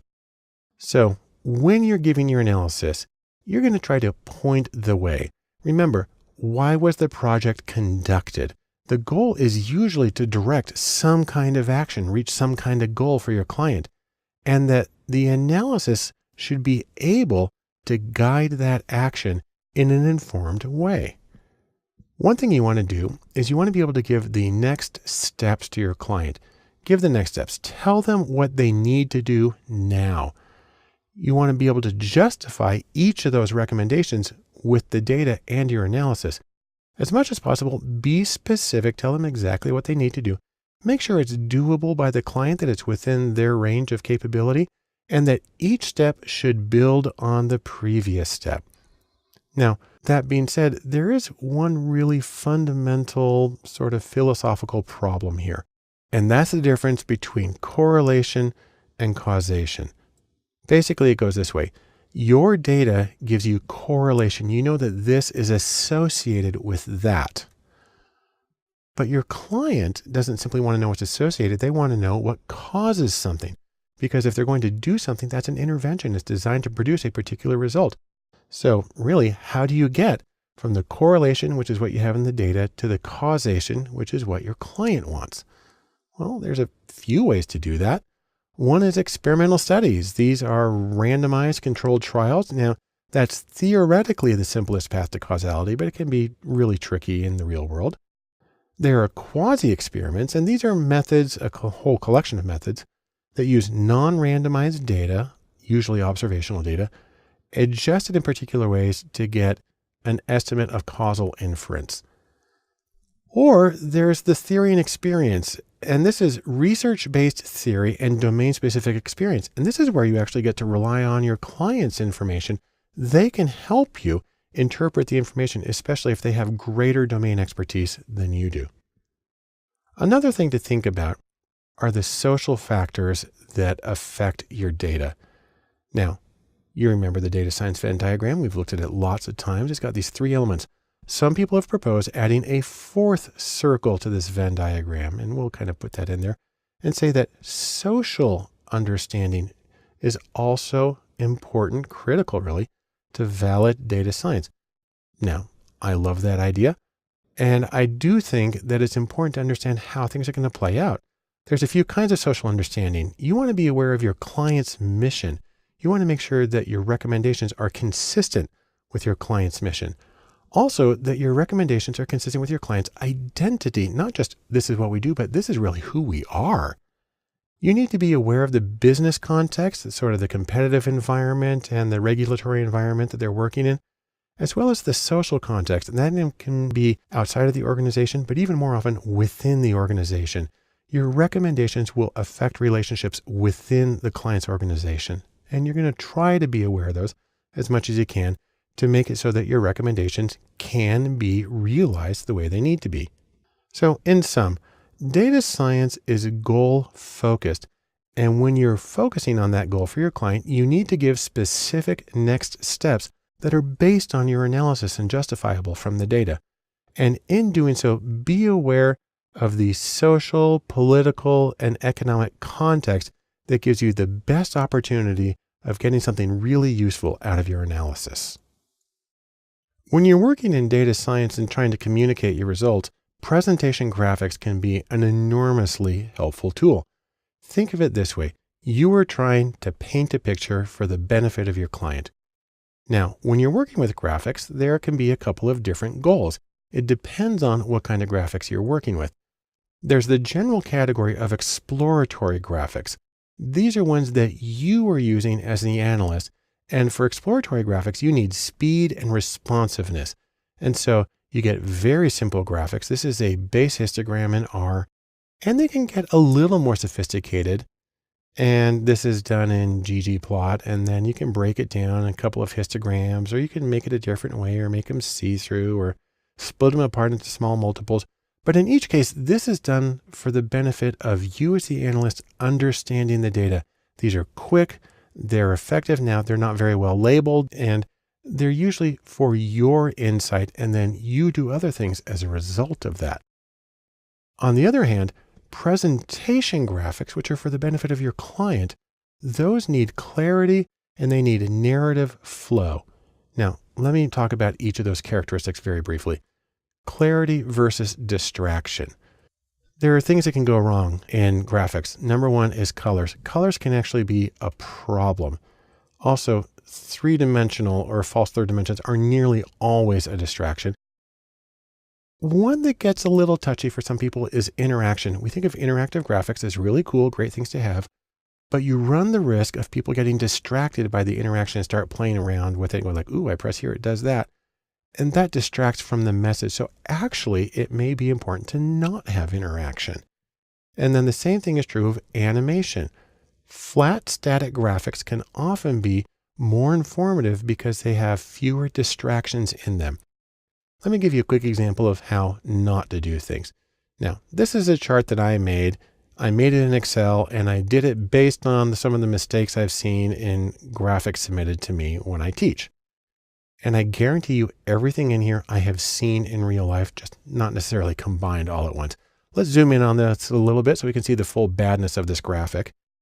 And let's see what's going on here. We've got a scale here that starts at 8, goes to 28%, and it's tiny, doesn't even cover the range of the data. We've got this bizarre picture on the wall. We have no axis lines on the walls. We come down here, the labels for educational levels are in alphabetical order instead of the more logical higher levels of education. Then we've got the data represented as cones, which are difficult to read and compare, and it's only made worse by the colors and the textures. You know, if you want to take an extreme, this one for grad degrees doesn't even make it to the floor value of 8%. And this one for high school grad is cut off at the top at 28%. And this, by the way, is a picture of a sheep, and people do this kind of stuff and it drives me crazy. If you want to see a better chart with the exact same data, this is it right here. It's a straight bar chart. It's flat. It's as simple. It's as clean as possible. And this is better in many ways. Most effective here is that it communicates clearly. There's no distractions. It's a logical flow. This is going to get the point across so much faster. And I can give you another example of it. Here's a chart I showed previously about salaries for incomes. I have a list here. I've got data scientists in it. If I want to draw attention to it, I have the option of like putting a circle around it, and I can put a number next to it to explain it. That's one way to make it easy to see what's going on. But you don't even have to get fancy. You know, I just got out a pen and a Post-it note and I drew a bar chart of some real data about life expectancy. This tells the story as well that there is something terribly amiss in Sierra Leone. But now let's talk about creating narrative flow in your presentation graphics. To do this, I'm going to pull some charts from my most cited academic paper, which is called A Third Voice, a review of empirical research on the psychological outcomes of restorative justice. Think of that as mediation for juvenile crimes, mostly juvenile. And this paper is interesting because really it's about 14 bar charts with just enough text to hold them together. And you can see there's a flow. The charts are very simple. This is judgments about whether the criminal justice system was fair. The 2 bars on the left are victims. The 2 bars on the right are offenders. And for each group on the left are people who participated in restorative justice or victim offender mediation or mediation for crimes. And for each set on the right are people who went through standard criminal procedures. It says court, but it usually means plea bargaining. Anyhow, it's really easy to see that in both cases, restorative justice bar is higher. People were more likely to say it was fair. They also felt that they had an opportunity to tell their story. That's one reason they might think it's fair. They also felt the offender was held accountable more often. In fact, if you go to court on the offenders, that line's below 50%, and that's the offenders themselves making the judgment. Then you can go to forgiveness and apologies. And again, this is actually a simple thing to code, and you can see there's an enormous difference. And in fact, one of the reasons there's such a big difference is because in standard court proceedings, the offender very rarely meets the victim. Now, it also turns out that I need to qualify this a little bit because a bunch of the studies included drunk driving with no injuries or accidents. When we take them out, we see a huge change. And then we can go to whether a person's satisfied with the outcome. Again, we see an advantage for restorative justice. Whether the victim is still upset about the crime, now the bars are a little different. And whether they're afraid of re-victimization, that's over a 2-to-1 difference. And then finally, recidivism for offenders or reoffending. And you see a big difference there. And so what I have here is a bunch of charts that are very, very simple to read, and they kind of flow in how they're giving the overall impression and then detailing it a little bit more. There's nothing fancy here. There's nothing interactive. There's nothing animated. There's nothing kind of flowing in 17 different directions. It's easy. but it follows a story and it tells a narrative about the data. And that should be your major goal with presentation graphics. In sum, presenting, or the graphics that you use for presenting, are not the same as the graphics you use for exploring. They have different needs and different goals. But no matter what you're doing, be clear in your graphics and be focused in what you're trying to tell. And above all, create a strong narrative that gives a different level of perspective and answers questions as you go to anticipate a client's question and to give them the most reliable, solid information and the greatest confidence in your analysis. The final element of data science and communicating that I wanted to talk about is reproducible research. And you can think of it as this idea. You want to be able to play that song again. And the reason for that is data science projects are rarely one and done. Rather, they tend to be incremental, they tend to be cumulative, and they tend to adapt to the circumstances that they're working in. So one of the important things here, probably if you want to summarize it very briefly, is this: show your work. There's a few reasons for this. You may have to revise your research at a later date, your own analyses. You may be doing another project and you want to borrow something from previous studies. More likely, you'll have to hand it off to somebody else at a future point, and they're going to have to be able to understand what you did. And then there's the very significant issue in both scientific and economic research of accountability. You have to be able to show that you did things in a responsible way and that your conclusions are justified. That's for clients, funding agencies, regulators, academic reviewers, any number of people. Now, you may be familiar with the concept of open data, but you may be less familiar with the concept of open data science, and that's more than open data. So for instance, I'll just let you know that there is something called the Open Data Science Conference at odsc.com, and it meets 3 times a year in different places. And this is entirely, of course, devoted to open data science, using both open data, but making the methods transparent to people around them. One thing that can make this really simple is something called the Open Science Framework, which is at osf.io. It's a way of sharing your data and your research with an annotation of how you got through the whole thing with other people. It makes the research transparent, which is what we need. One of my professional organizations, the Association for Psychological Science, has a major initiative on this called Open Practices, where they are strongly encouraging people to share their data as much as is ethically permissible and to absolutely share their methods before they even conduct the study as a way of getting rigorous intellectual honesty and accountability. Now, another step in all of this is to archive your data, make that information available, put it on the shelf. And what you want to do here is you want to archive all of your data sets, both the totally raw before you did anything with it data set and every step in process until your final clean data set. Along with that, you want to archive all of the code that you used to process and analyze the data. If you used a programming language like R or Python, that's really simple. If you used a program like SPSS, you need to save the syntax files, and then it can be done that way. And again, no matter what, make sure to comment liberally and explain yourself. Now, part of that is you need to be able to explain your process, because you're not just this lone person sitting on the sofa working by yourself. You're with other people, and you need to explain why you did it the way that you did. You need to explain the choices, the consequences of those choices, the times that you had to backtrack and try it over again. This all also works into the principle of future-proofing your work. You want to do a few things here. Number one, the data. You want to store the data in non-proprietary formats like a CSV or comma-separated values file, because anything could read CSV files. If you stored it in the proprietary SPSS.save format, you might be in a lot of trouble when somebody tries to use it later and they can't open it. Also, there's storage. You want to place all of your files in a secure, accessible location like GitHub. It's probably one of the best choices. And then the code, you may want to use something like a dependency management package like Packrat for R or virtual environment for Python as a way of making sure that the packages that you use, that there are always versions that work, because sometimes things get updated and it gets broken. This is a way of making sure that the system that you have will always work. Overall, you can think of this too. You want to explain yourself, and a neat way to do that is to put your narrative in a notebook. Now, you can have a physical lab book. but you can also do digital books.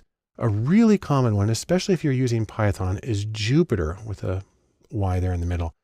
The Jupyter notebooks are interactive notebooks. So here's a screenshot of a very simple one I made in Python. And you have titles, you have text, you have the graphics. If you're working in R, you can do this through something called R Markdown, which works in the same way. You do it in RStudio, use Markdown, and you can annotate the whole thing. Get more information about that at rmarkdown.rstudio.com. And so for instance, here's an R analysis I did, and you see the code on the left and you see the Markdown version on the right. What's neat about this is that this little bit of code here, this title and this text and this little bit of R code then is displayed as this formatted heading, as this formatted text, and this turns into the entire R output right there. It's a great way to do things. And then if you do R Markdown, you actually have the option of uploading the document into something called RPubs. And that's an online document that can be made accessible to anybody. Here's the same document. And if you want to go see it, you can go to this address. It's kind of long, so I'm going to let you write that one down yourself. But in sum, here's what we have. You want to do your work and archive the information in a way that supports collaboration. Explain your choices, say what you did, show how you did it. This allows you to future-proof your work so that it will work in other situations and for other people. And as much as possible, no matter how you do it, make sure to share your narrative so people understand your process and they can see that your conclusions are justifiable, strong, and reliable.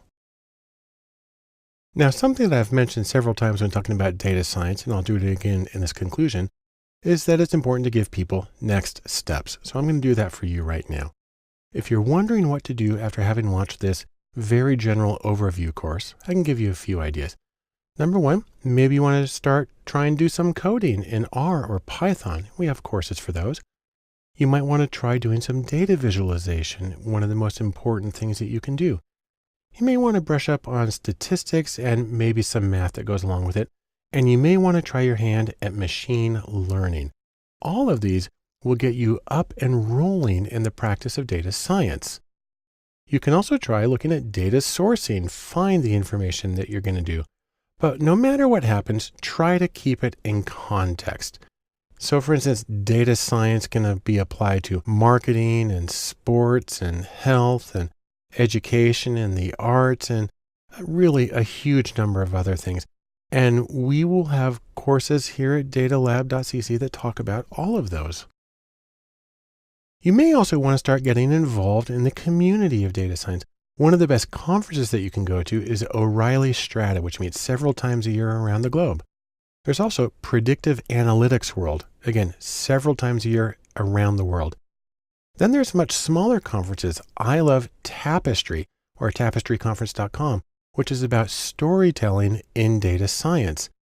And Extract, a one-day conference about data stories that's put on by Import.io, one of the great data sourcing applications that's available for scraping web data. If you want to start working with actual data, a great choice is to go to Kaggle.com. And they sponsor data science competitions, which actually have cash rewards. But there's also wonderful data sets you can work with there to find out how they work and compare your results to those of other people. And once you're feeling comfortable with that, you may actually try turning around and doing some service. Datakind.org is the premier organization for data science as humanitarian service. They do major projects around the world. I love their examples. There are other things you can do. There's an annual event called Do Good Data.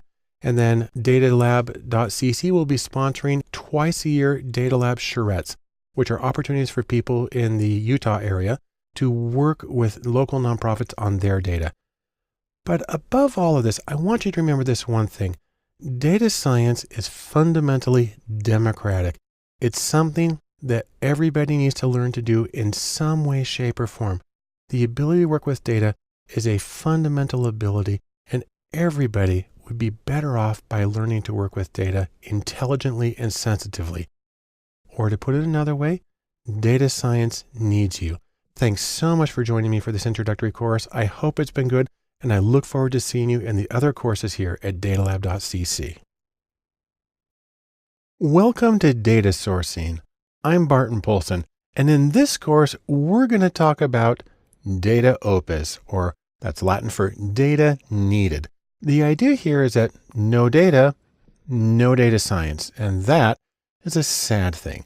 So instead of leaving it that, we're going to use this course to talk about methods for measuring and evaluating data, and methods for accessing existing data, and even methods for creating new custom data.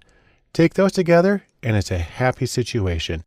At the same time, we'll do all of this still at an accessible, conceptual, and non-technical level, because the technical hands-on stuff will happen in later other courses. But for now, let's talk data. For data sourcing, the first thing we want to talk about is measurement. And within that category, we're going to talk about metrics. The idea here is that you actually need to know what your target is if you want to have a chance to hit it. There's a few particular reasons for this. First off, data science is action-oriented. The goal is to do something as opposed to simply understand something, which I say as an academic practitioner. Also, your goal needs to be explicit, and that's important because the goals can guide your effort. So you want to say exactly what you're trying to accomplish so you know when you get there.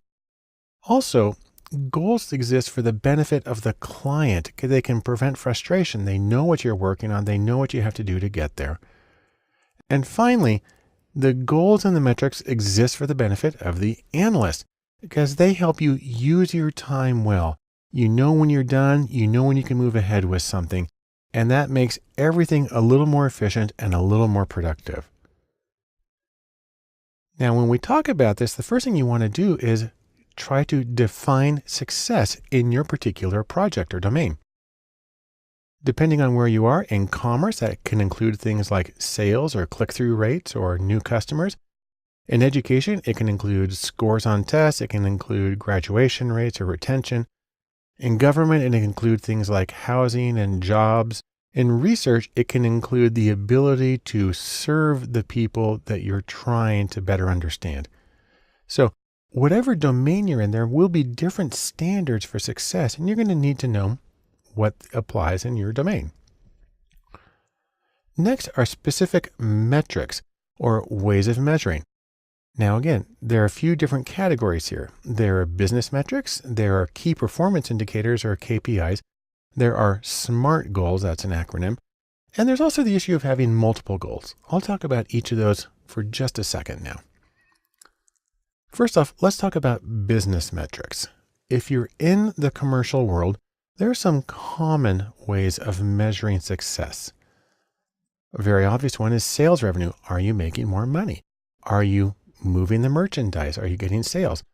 Also, there's the issue of leads generated, new customers or new potential customers, because that then in turn is associated with future sales.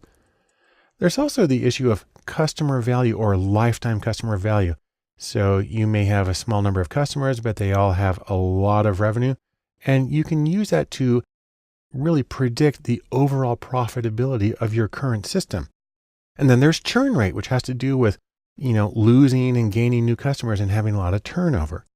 So any of these are potential ways of defining success and measuring it. These are potential metrics. There are others, but these are some really common ones. Now, I mentioned earlier something called a key performance indicator or KPI. KPIs come from David Parmenter, and he's got a few ways of describing them. He says a key performance indicator for business, number one, should be non-financial. So not just the bottom line, but something else that might be associated with it or that measures the overall productivity of the association. They should be timely, for instance, weekly, daily, or even constantly gathered information. They should have a CEO focus. So the senior management team are the ones who generally make the decisions that affect how the organization acts on the KPIs. They should be simple. So everybody in the organization, everybody knows what they are and knows what to do about them. They should be team-based, so teams can take joint responsibility for meeting each one of the KPIs.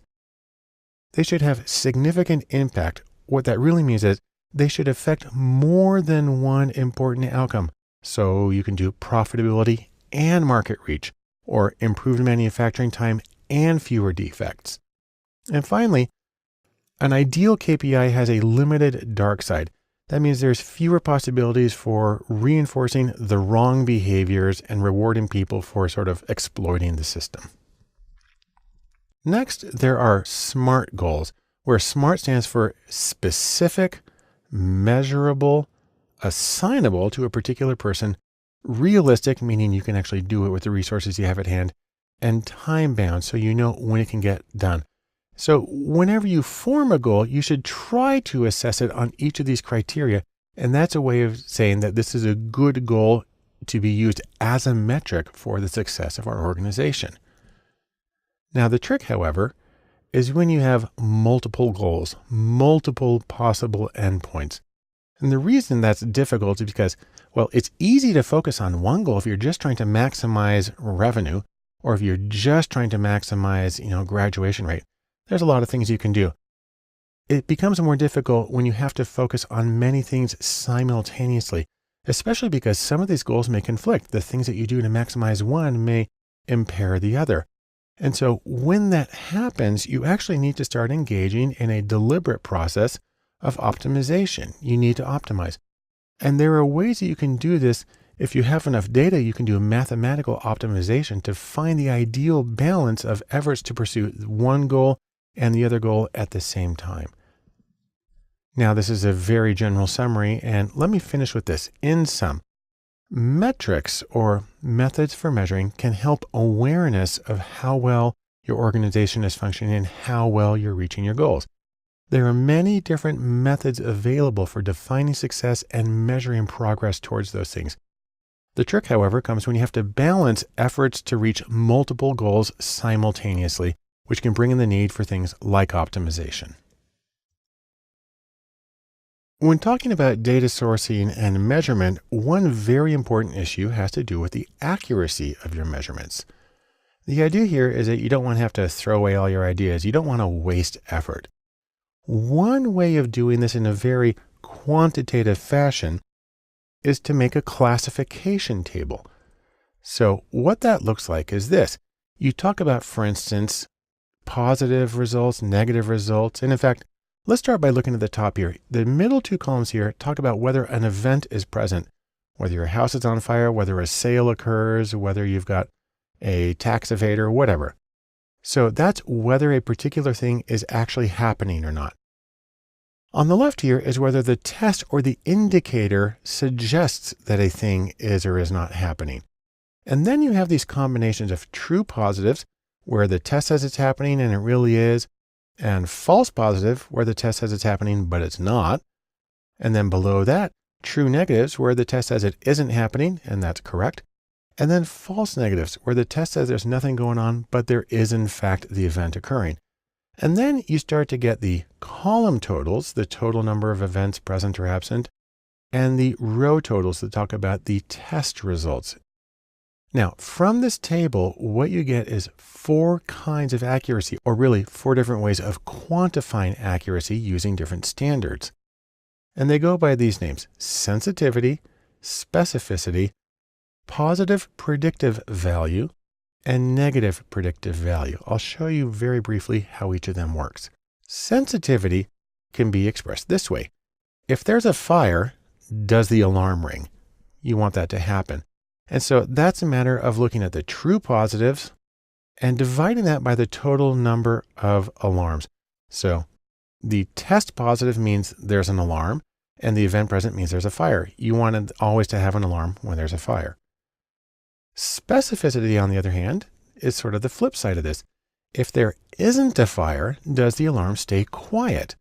This is where you're looking at the ratio of true negatives to total absent events, where there's no fire and the alarm's not ringing, and that's what you want. Now, those are looking at columns. You can also go sideways across rows.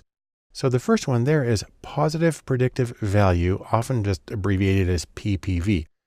And we flip around the order a little bit. This one says, if the alarm rings, was there a fire? So now you're looking at the true positives and dividing it by the total number of positives. total number of positives is anytime the alarm rings. True positives is because there was a fire. And negative predictive value, or NPV, says if the alarm doesn't ring, does that in fact mean that there is no fire? Well, here you're looking at true negatives and dividing it by total negatives the time that it doesn't ring. And again, you want to maximize that so the true negatives account for all of the negatives, the same way you want the true positives to account for all of the positives, and so on. Now, you can put numbers on all of these going from 0% to 100%, and the idea is to maximize each one as much as you can. So in sum, from these tables, we get 4 kinds of accuracy, and there's a different focus for each one, but the same overall goal. You want to identify the true positives and true negatives and avoid the false positives and false negatives. And this is one way of putting numbers on, an index really, on the accuracy of your measurement. Now, data sourcing may seem like a very quantitative topic, especially when we're talking about measurement, but I want to measure one important thing here, and that is the social context of measurement. The idea here really is that people are people, and they all have their own goals and they're going their own ways. And we all have our own thoughts and feelings that don't always coincide with each other. And this can affect measurement. And so, for instance, when you're trying to define your goals and you're trying to maximize them, you want to look at things like, for instance, the business model. An organization's business model, the way they conduct their business, the way they make their money, is tied to its identity and its reason to be. And if you make a recommendation that's contrary to their business model, that can actually be perceived as a threat to their core identity, and people tend to get freaked out in that situation. Also, restrictions. So for instance, there may be laws, policies, and common practices both organizationally and culturally that may limit the ways that goals can be met. Now, most of these make a lot of sense. So the idea is you can't just do anything you want. You need to have these constraints. And when you make your recommendations, maybe you'll work creatively in them as long as you're still behaving legally and ethically. But you do need to be aware of these constraints. Next is the environment. And the idea here is that competition occurs both between organizations. That company here is trying to reach a goal, but they're competing with company B over there. But probably even more significantly, there is competition within the organization. This is really a recognition of office politics, and that when you as a consultant make a recommendation based on your analysis, you need to understand you're kind of dropping a little football into the office, and things are going to further one person's career, maybe to the detriment of another. And in order for your recommendations to have the maximum effectiveness, they need to play out well in the office. That's something that you need to be aware of as you're making your recommendations. Finally, there's the issue of manipulation. And a sad truism about people is that any reward system at all, will be exploited, and people will generally game the system. This happens especially when you have a strong cutoff. You need to get at least 80% or you get fired. And people will do anything to make their numbers appear to be 80%. This happens an awful lot when you look at executive compensation systems. It looks a lot when you have very high stakes school testing. It happens in an enormous number of situations. And so you need to be aware of the risk of exploitation and gaming. Now, don't think then that all is lost. Don't give up. You can still do really wonderful assessment. You can get good metrics. Just be aware of these particular issues and be sensitive to them as you both conduct your research and as you make your recommendations. So, in sum, social factors affect goals, and they affect the way that you meet those goals. There are limits and consequences both on how you reach the goals and how really what the goals should be. And that when you're making advice on how to reach those goals, please be sensitive to how things play out with metrics and how people will adapt their behavior to meet the goals. That way, you can make something that's more likely to be implemented the way you meant and more likely to predict accurately what can happen with your goals. When it comes to data sourcing, obviously the most important thing is to get data, but the easiest way to do that, at least in theory, is to use existing data. Think of it as going to the bookshelf and getting the data that you have right there at hand. Now, there's a few different ways to do this. You can get in-house data, you can get open data, and you can get third-party data.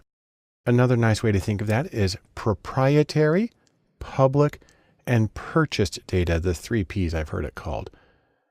Let's talk about each of these a little bit more. So in-house data, that's stuff that's already in your organization. What's nice about that is it can be really fast and easy. It's right there.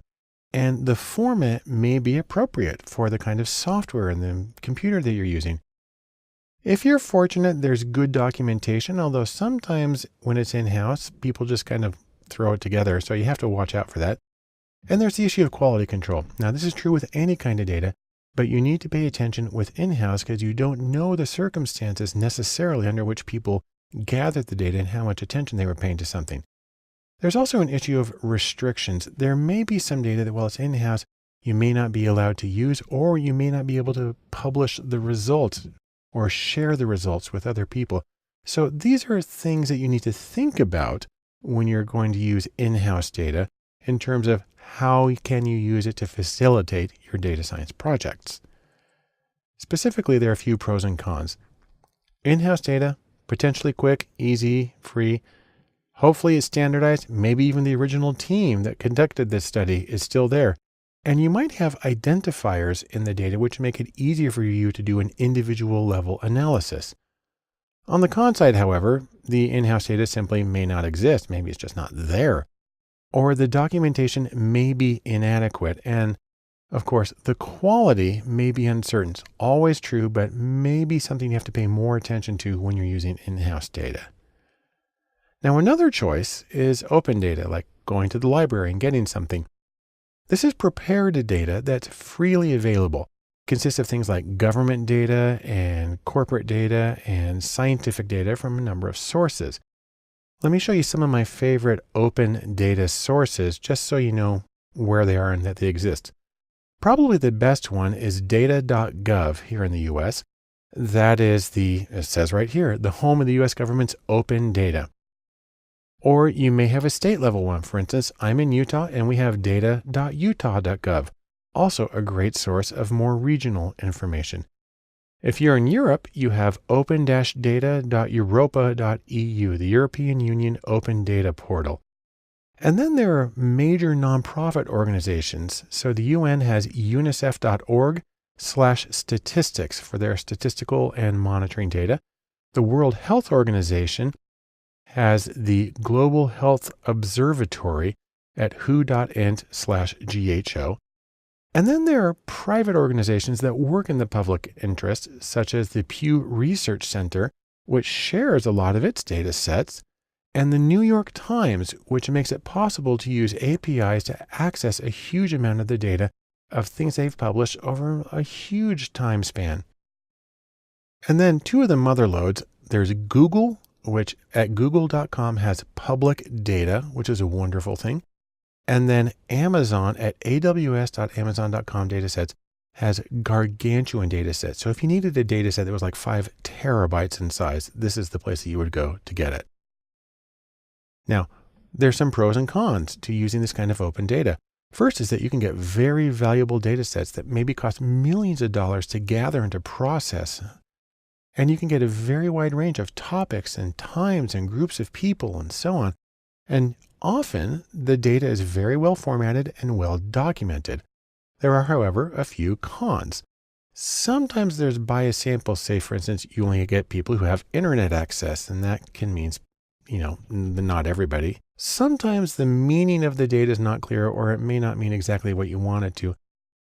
A potential problem is that sometimes you may need to share your analyses. And if you're doing proprietary research, well, it's going to have to be open research instead. And so that can create a crimp with some of your clients.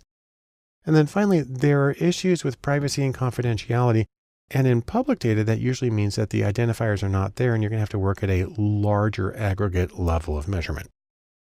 Another option is to use data from a third party. These go by the name Data as a Service, or DAS. You can also call them data brokers. And the thing about data brokers is they can give you an enormous amount of data on many different topics. Plus, they can save you some time and effort by actually doing some of the processing for you. And that can include things like consumer behaviors and preferences. They can get contact information.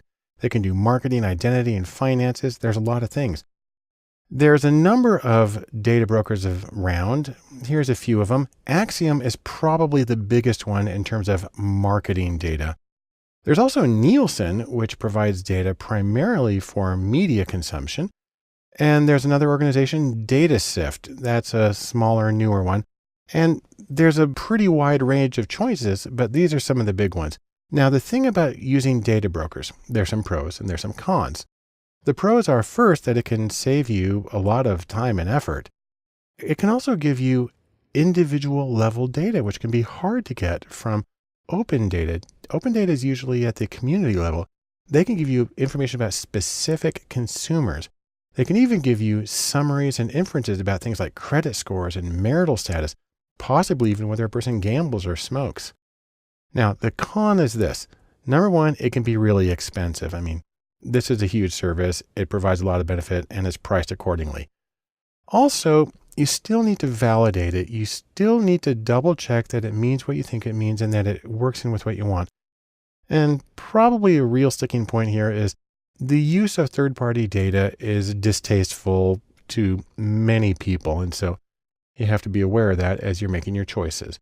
So in sum, as far as data sourcing existing data goes, obviously data science needs data. And there's the 3 Ps of data sources: proprietary and public and purchased. But no matter what source you use, you need to pay attention to quality and to the meaning and the usability of the data to help you along in your own projects. When it comes to data sourcing, a really good way of getting data is to use what are called APIs. Now, I like to think of these as the digital version of Prufrock's Mermaids, if you're familiar with the love song of J. Alfred Prufrock by T.S. Eliot. He says, "I have heard the mermaids singing each to each." That's T.S. Eliot. And I like to adapt that to say, APIs have heard apps singing each to each. And that's by me. Now, more specifically, when we talk about an API, what we're talking about is something called an application programming interface. And this is something that allows programs to talk to each other. Its most important use in terms of data science is it allows you to get web data. It allows your program to directly go to the web on its own, grab the data, bring it back in, almost as though it were local data. And that's a really wonderful thing. Now, the most common version of APIs for data science are called REST APIs. That stands for Representational State Transfer. That's the software architectural style of the World Wide Web. And it allows you to access data on web pages via HTTP. That's the Hypertext Transfer Protocol that, runs the web as we know it.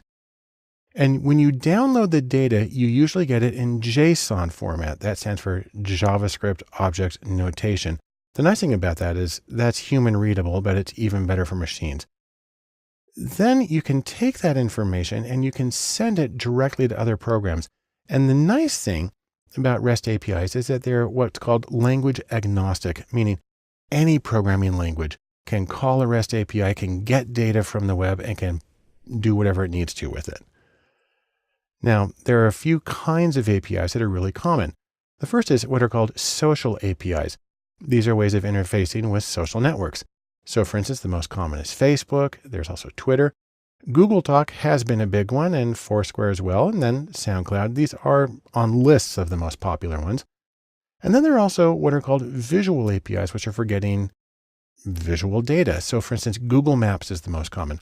But YouTube, something that accesses YouTube on a particular website, or AccuWeather, which is for getting weather information, Pinterest for photos, and Flickr for photos as well. So these are some really common APIs, and you can program your computer to pull in data from any of these services and sites and integrate it into your own website or here into your own data analysis. Now, there's a few different ways you can do this. You can program it in R, the statistical programming language. You can do it in Python. Also, you can even do it in the very basic Bash command line interface. And there's a ton of other applications. Basically, anything can access an API one way or another. Now I'd like to show you how this works in R. So I'm going to open up a script in RStudio, and then I'm going to use it to get some very basic information from a web page. Let me go to RStudio and show you how this works. I've opened up a script in RStudio that allows me to do some data sourcing here. Now I'm just going to use a package called JSON Lite. I'm going to load that one up. And then I'm going to go to a couple of websites. I'm going to be getting historical data from Formula One car races, and I'm going to be getting it from airgas.com. Now, if we go to this page right here, I can just go straight to my browser right now. And this is what it looks like. It gives you the API documentation. So what you're doing for an API is you're just entering a web address, and in that web address, it includes the information that you want. I'll go back to R here for a second. And if I want to get information about 1957 races in JSON format, I go to this address, and I can skip over to that for a second.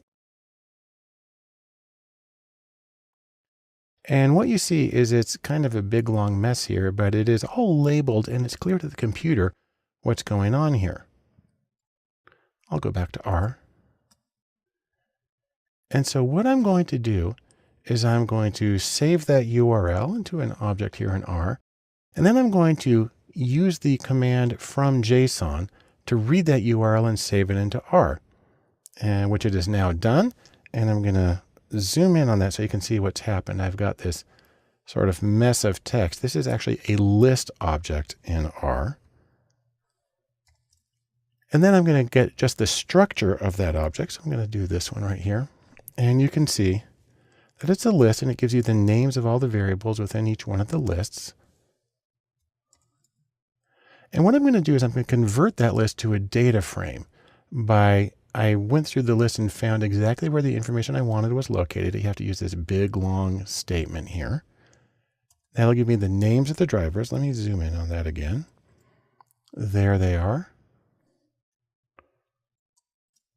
And then I'm going to get just the column names for that bit of the data frame.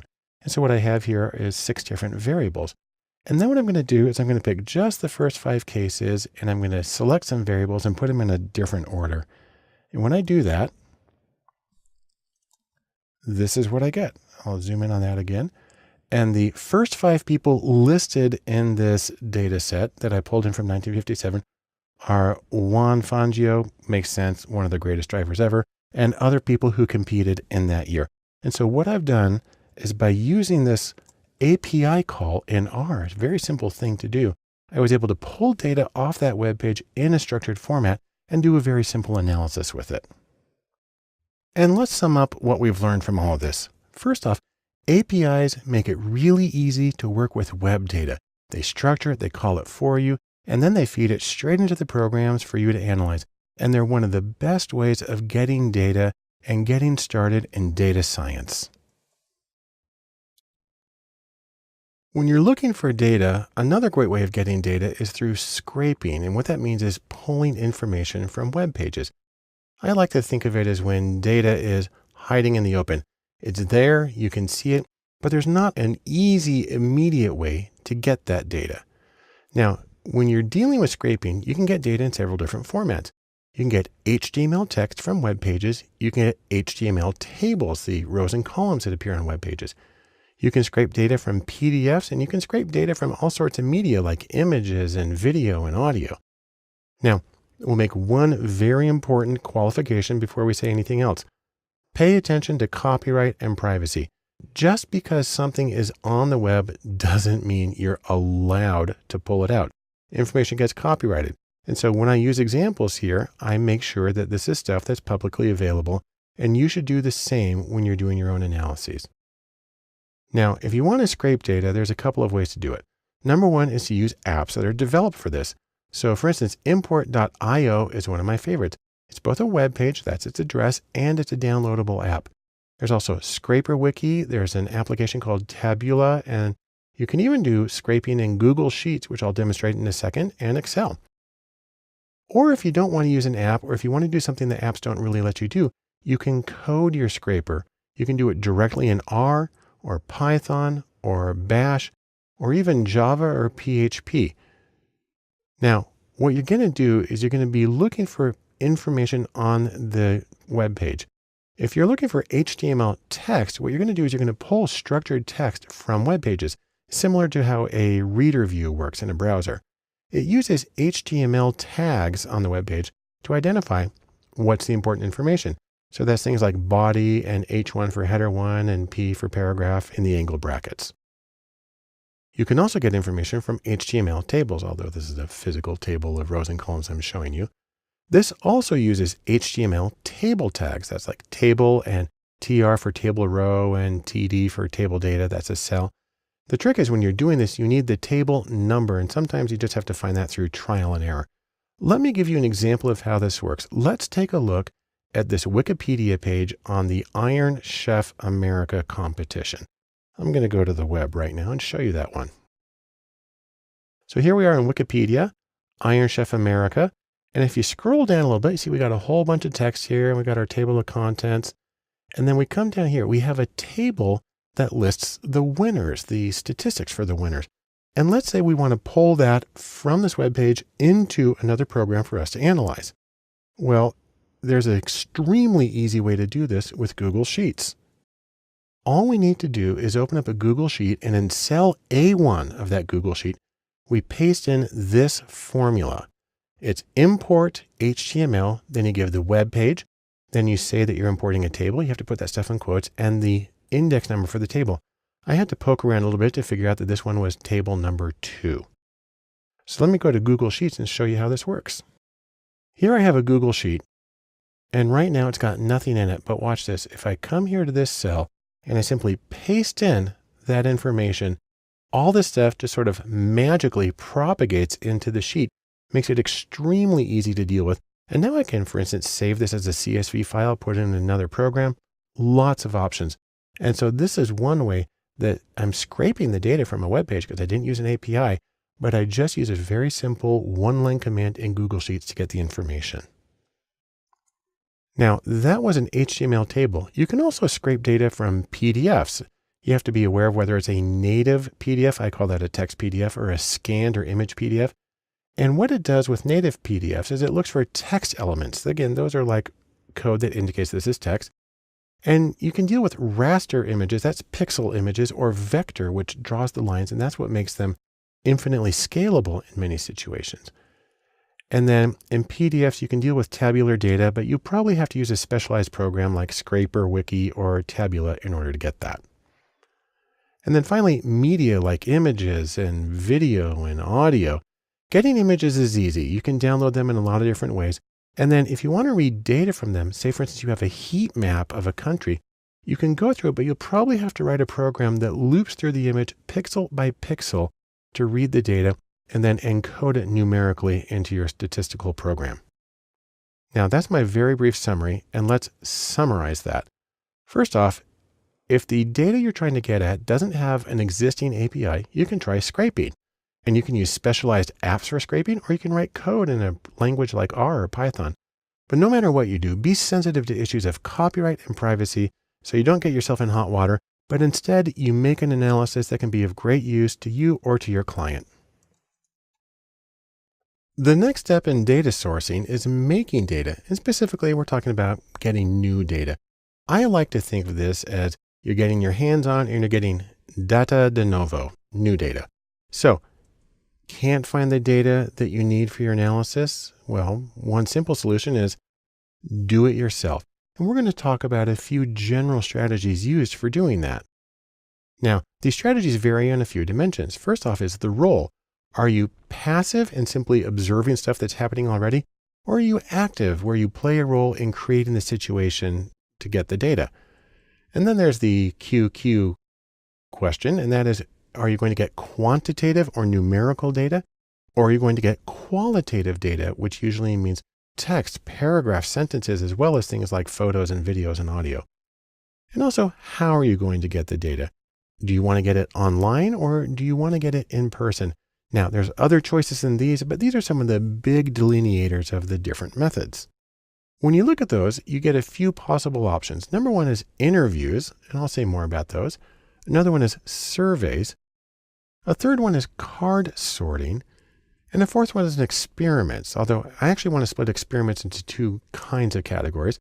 The first one is laboratory experiments, and that's in-person projects where you shape the information or an experience for the participants as a way of seeing how that involvement changes their reactions.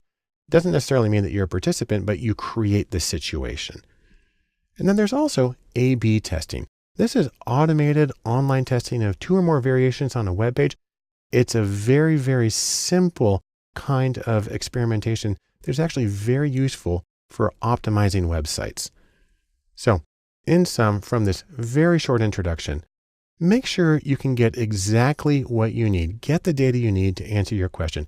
And if you can't find it somewhere, then make it.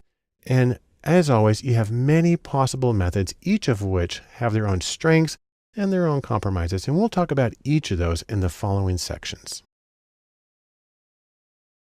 The first method of data sourcing where you're making new data that I want to talk about is interviews.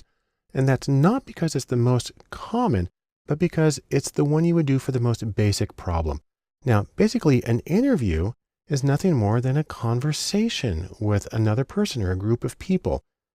And the fundamental question is, why do interviews as opposed to doing a survey or something else? Well, there's a few good reasons to do that. Number one, you're working with a new topic and you don't know what people's responses will be or how they'll react. And so you need something very open-ended. Number two, you're working with a new audience. You don't know how they will react in particular to what it is you're trying to do. And number three, something's going on with the current situation. It's not working anymore, and you need to find what's going on, and you need to find ways to improve. The open-ended information where you get past your existing categories and boundaries can be one of the most useful methods for getting that data.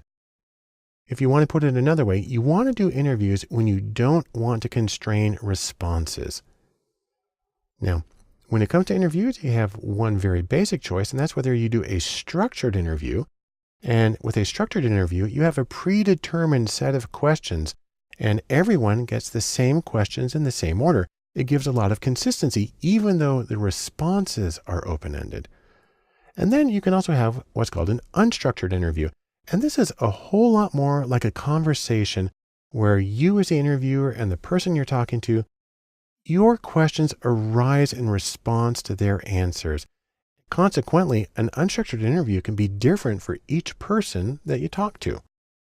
Also, interviews are usually done in person, but not surprisingly, they can be done over the phone or often online.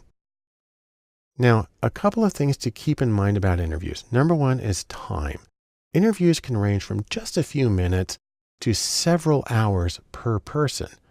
Second is training. Interviewing is a special skill that usually requires specific training. Now, asking the questions is not necessarily the hard part. The really tricky part is the analysis. The hardest part of interviews by far is analyzing the answers for themes and way of extracting the new categories and the dimensions that you need for your further research. The beautiful thing about interviews is they allow you to learn things that you never expected. So, in sum, interviews are best for new situations or new audiences. On the other hand, they can be time-consuming, and they also require special training both to conduct the interview, but even more to analyze the highly qualitative data that you get from them. An interesting topic in data sourcing when you're making data is card sorting. Now, this isn't something that comes up very often in academic research, but in web research, this can be a really important method. Think of it as what you're trying to do is like building a model of a molecule here. You're trying to build a mental model or a model of people's mental structures. Put more specifically, how do people organize information intuitively? And also, how does that relate to the things that you're doing online? Now, the basic procedure goes like this. You take a bunch of little topics and you write each one on a separate card. And you can do this physically with like 3x5 cards, or there's a lot of programs that allow you to do a digital version of it. Then what you do is you give this information to a group of respondents and the people sort those cards. So they put similar topics with each other, different topics over here, and so on. And then you take that information, and from that, you're able to calculate what's called dissimilarity data. Think of it as like the distance or the difference between various topics. And that gives you the raw data to analyze how things are structured.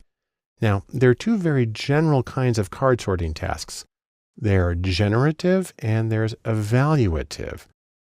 A generative card sorting task is one in which respondents create their own sets, their own piles of cards using any number of groupings they like. And this might be used, for instance, to design a website.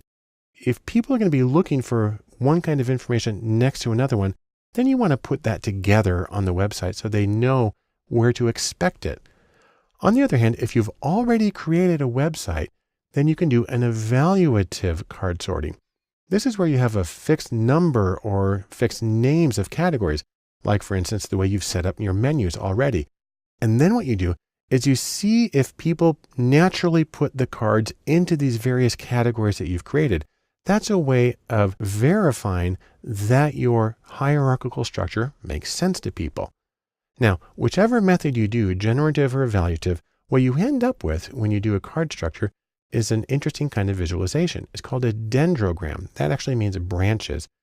And what we have here is actually 150 data points. If you're familiar with Fisher's iris data, that's what's going on here.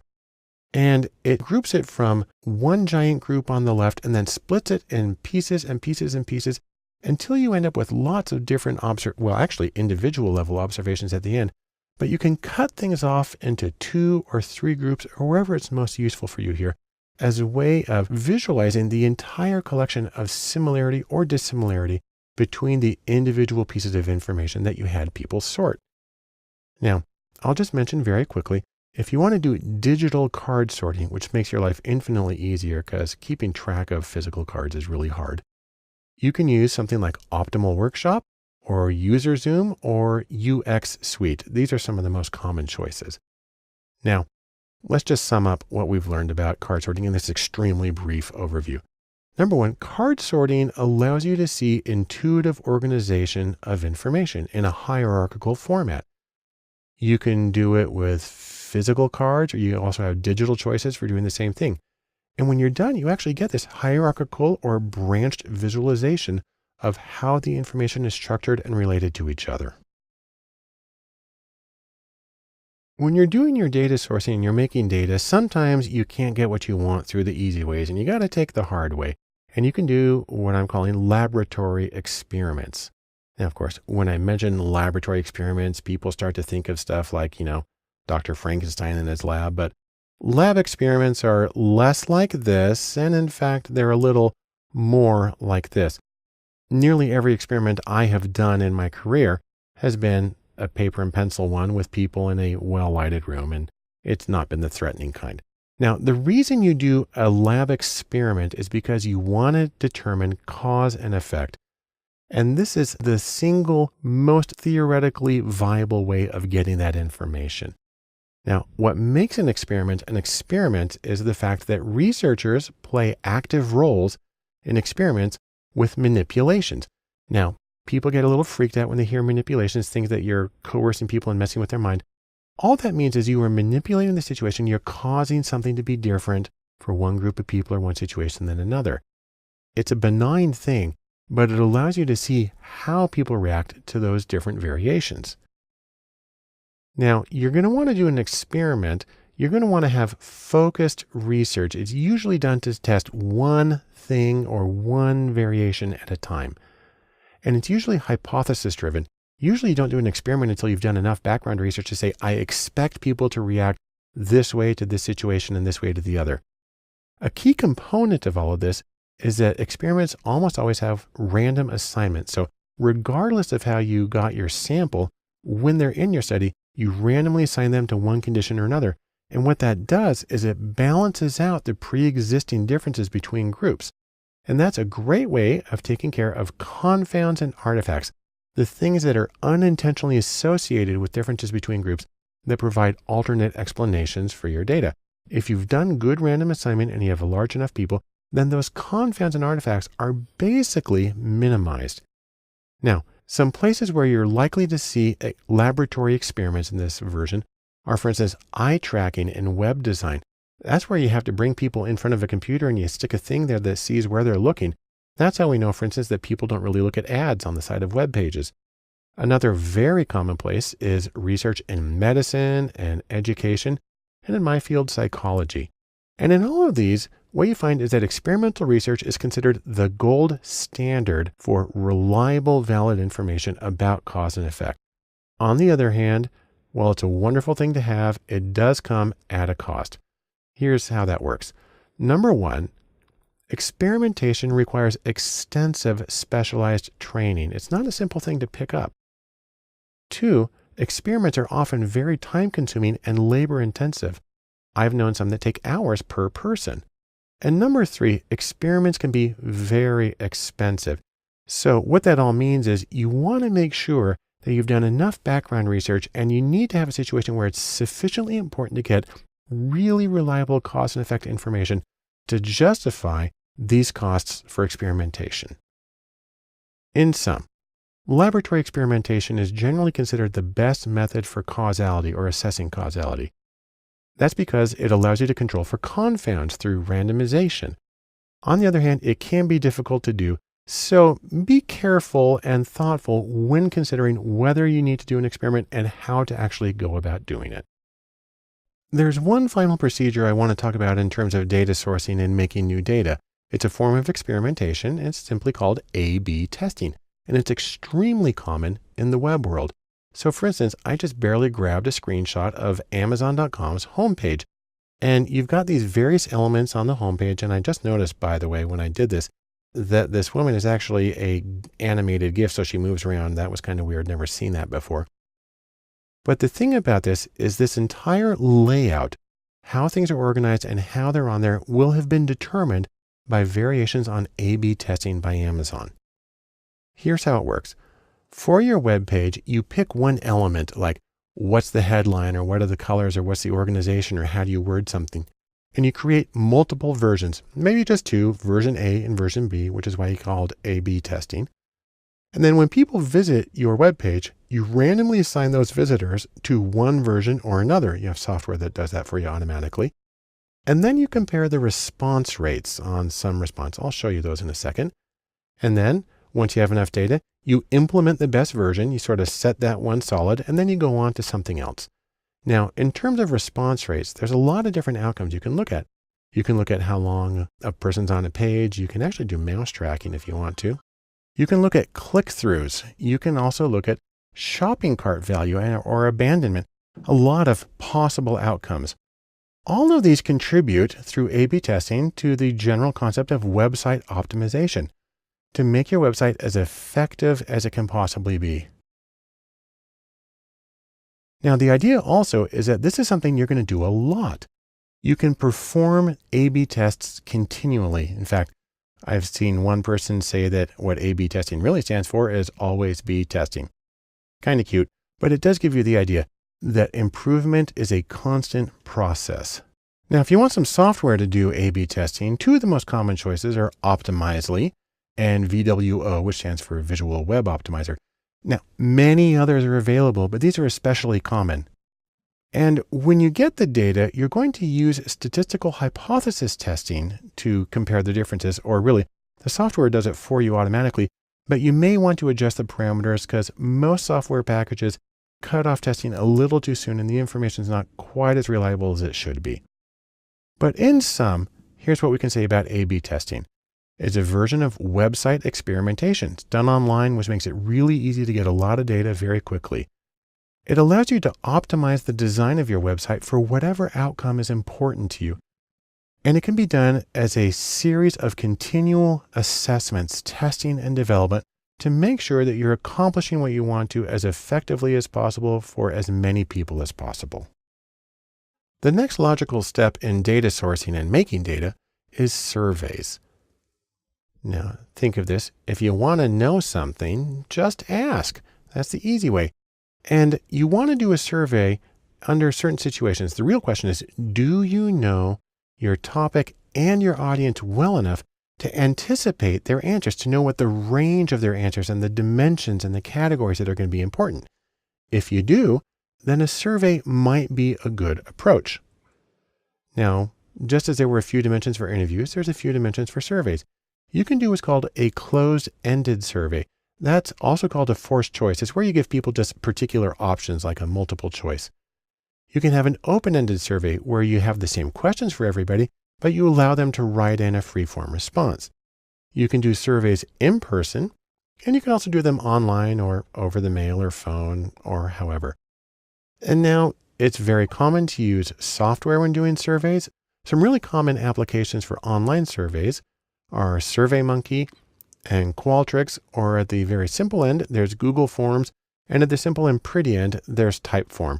There's a lot more choices, but these are some of the major players in how you can get data from online participants in survey format. Now, the nice thing about surveys is, they're really easy to do. They're very easy to set up, and they're really easy to send out to large groups of people. You can get tons of data really fast. On the other hand, the same way that they're easy to do, they're also really easy to do badly. The problem is that the questions you ask, they can be ambiguous, they can be double-barreled, they can be loaded, and the response scales can be confusing. So if you say, I never think this particular way, and a person puts strongly disagree, they may not know exactly what you're trying to get at. So you have to take special effort to make sure that the meaning is clear, unambiguous, and that the rating scale, the way that people respond, is very clear and they know where their answer falls. Which gets us into one of the things about people behaving badly, and that is beware the push-pull. Now, especially during election time, like we're in right now, a push-pull is something that sounds like a survey, but really what it is a very biased attempt to get data, just fodder for social media campaigns, or I'm going to make a chart that says that 98% of people agree with me. A push-pull is one that's so biased, there's really only one way to answer to the questions. This is considered extremely irresponsible and unethical from a research point of view. Just hang up on them.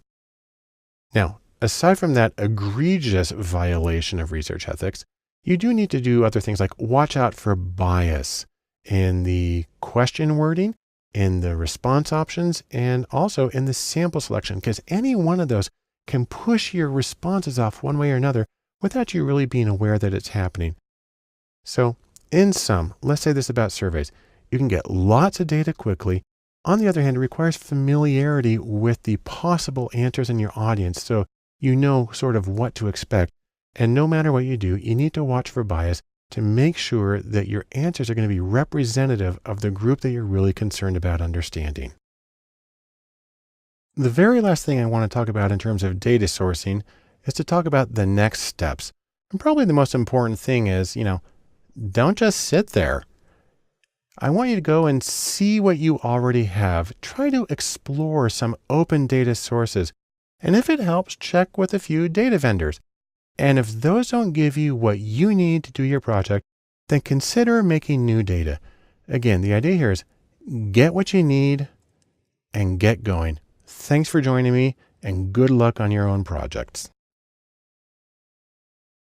Welcome to Coding in Data Science. I'm Bart Poulsen, and what we're going to do in this series of videos is we're going to take a little look at the tools of data science. So I'm inviting you to know your tools, but probably even more important than that is to know their proper place.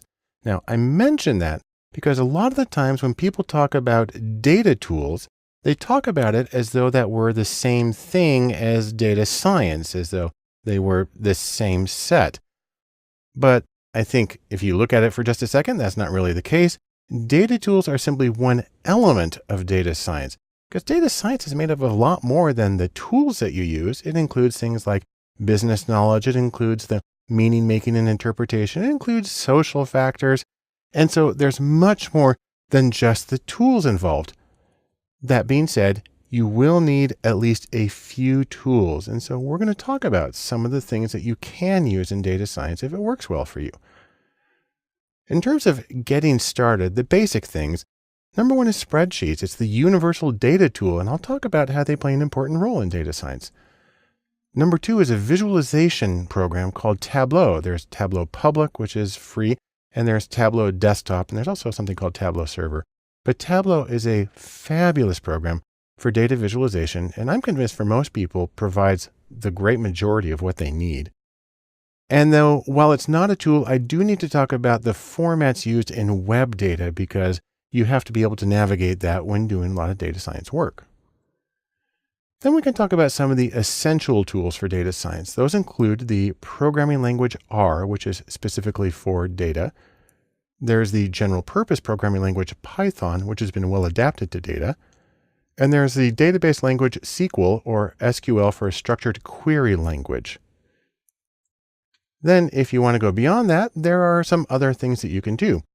There are the general purpose programming languages C, C++, and Java, which are very frequently used to form the foundation of data science, and sort of high-level production code is going to rely on those as well. There's the command line interface language Bash, which is very common as a very quick tool for manipulating data.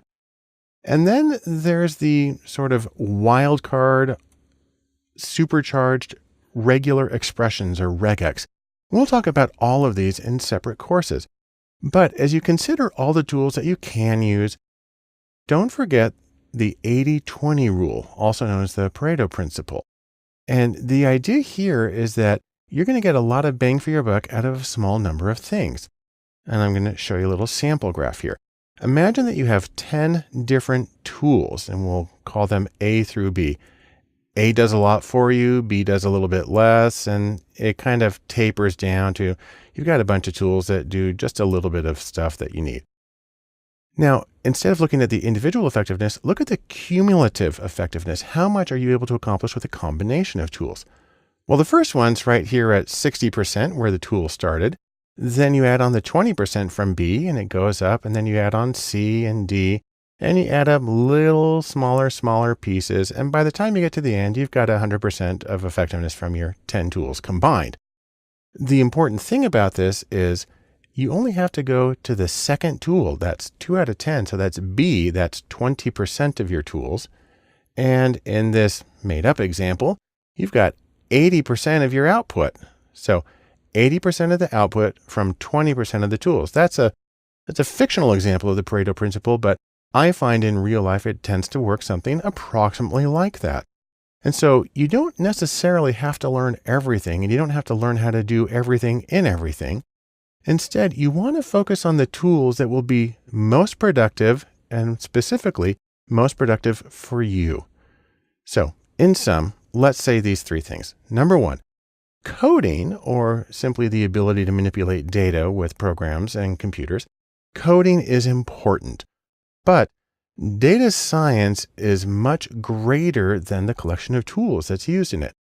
And then finally, as you're trying to decide what tools to use and what you need to learn and how to work, remember the 80-20 rule. You're going to get a lot of bang from a small set of tools. So focus on the things that are going to be most useful for you in conducting your own data science projects. As we begin our discussion of coding and data science, I actually want to begin with something that's not coding. I want to talk about applications, or programs that are already created that allow you to manipulate data. And we're going to begin with the most basic of these, spreadsheets. We're going to do the rows and columns and cells of Excel. And the reason for this is you need spreadsheets. Now, you may be saying to yourself, no, not me. Because you know what? I'm fancy. I'm working in my big set of servers. I got fancy things going on. But you know what? You two fancy people, you need spreadsheets as well. And there's a few reasons for this. Most importantly, spreadsheets can be the right tool for data science in a lot of circumstances. There are a few reasons for that. Number 1, spreadsheets, they're everywhere. They're ubiquitous. They're installed on 1 billion machines around the world. And everybody uses them. They probably have more data sets in spreadsheets than anything else. And so it's a very common format. Importantly, it's probably your client's format. A lot of your clients are going to be using spreadsheets for their own data. I've worked with billion-dollar companies that keep all of their data in spreadsheets. And so when you're working with them, you need to know how to manipulate that and how to work with it.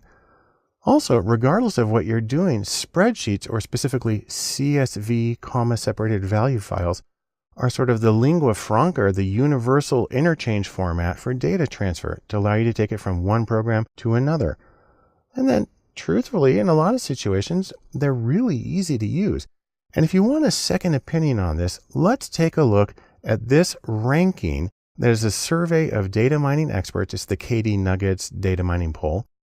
And these are the tools they most use in their own work. And look at this. Lowly Excel is 5th on the list. And in fact, what's interesting about it, it's above Hadoop and Spark, two of the major big data fancy tools. And so Excel really does have a place of pride in a toolkit for a data analyst. Now, since we're going to sort of the low-tech end of things, let's talk about some of the things that you can do with a spreadsheet. Number one, they're really good for data browsing. You actually get to see all of the data in front of you, which isn't true if you're doing something like R or Python. They're really good for sorting data. Sort by this column, then this column, then this column. They're really good for rearranging columns and cells and moving things around. They're good for finding and replacing and seeing what happened so you know that it worked right. Some more uses. They're really good for formatting, especially conditional formatting. They're good for transposing data, switching the rows and the columns. They make that really easy. They're good for tracking changes. Now, it's true if you're a big fancy data scientist, you're probably using GitHub. But for everybody else in the world, spreadsheets and the tracking changes is a wonderful way to do it. You can make pivot tables. That allows you to explore the data in a very hands-on way, in a very intuitive way. And they're also really good for arranging the output for consumption. Now, when you're working with spreadsheets, however, there's one thing you need to be aware of. They're really flexible, but that flexibility can be a problem. And that when you're working in data science, you specifically want to be concerned about something called tidy data. That's a term I borrowed from Hadley Wickham, very well-known developer in the R world. Tidy data is for transferring data and making it work well. There's a few rules here that undo some of the flexibility inherent in spreadsheets. Number one, what you want to do is have a column be equivalent to the same thing as a variable. Columns, variables, they are the same thing. And then rows are exactly the same thing as cases. And then you have one sheet per file, and then you have one level of measurement, say individual, then organization, then state per file.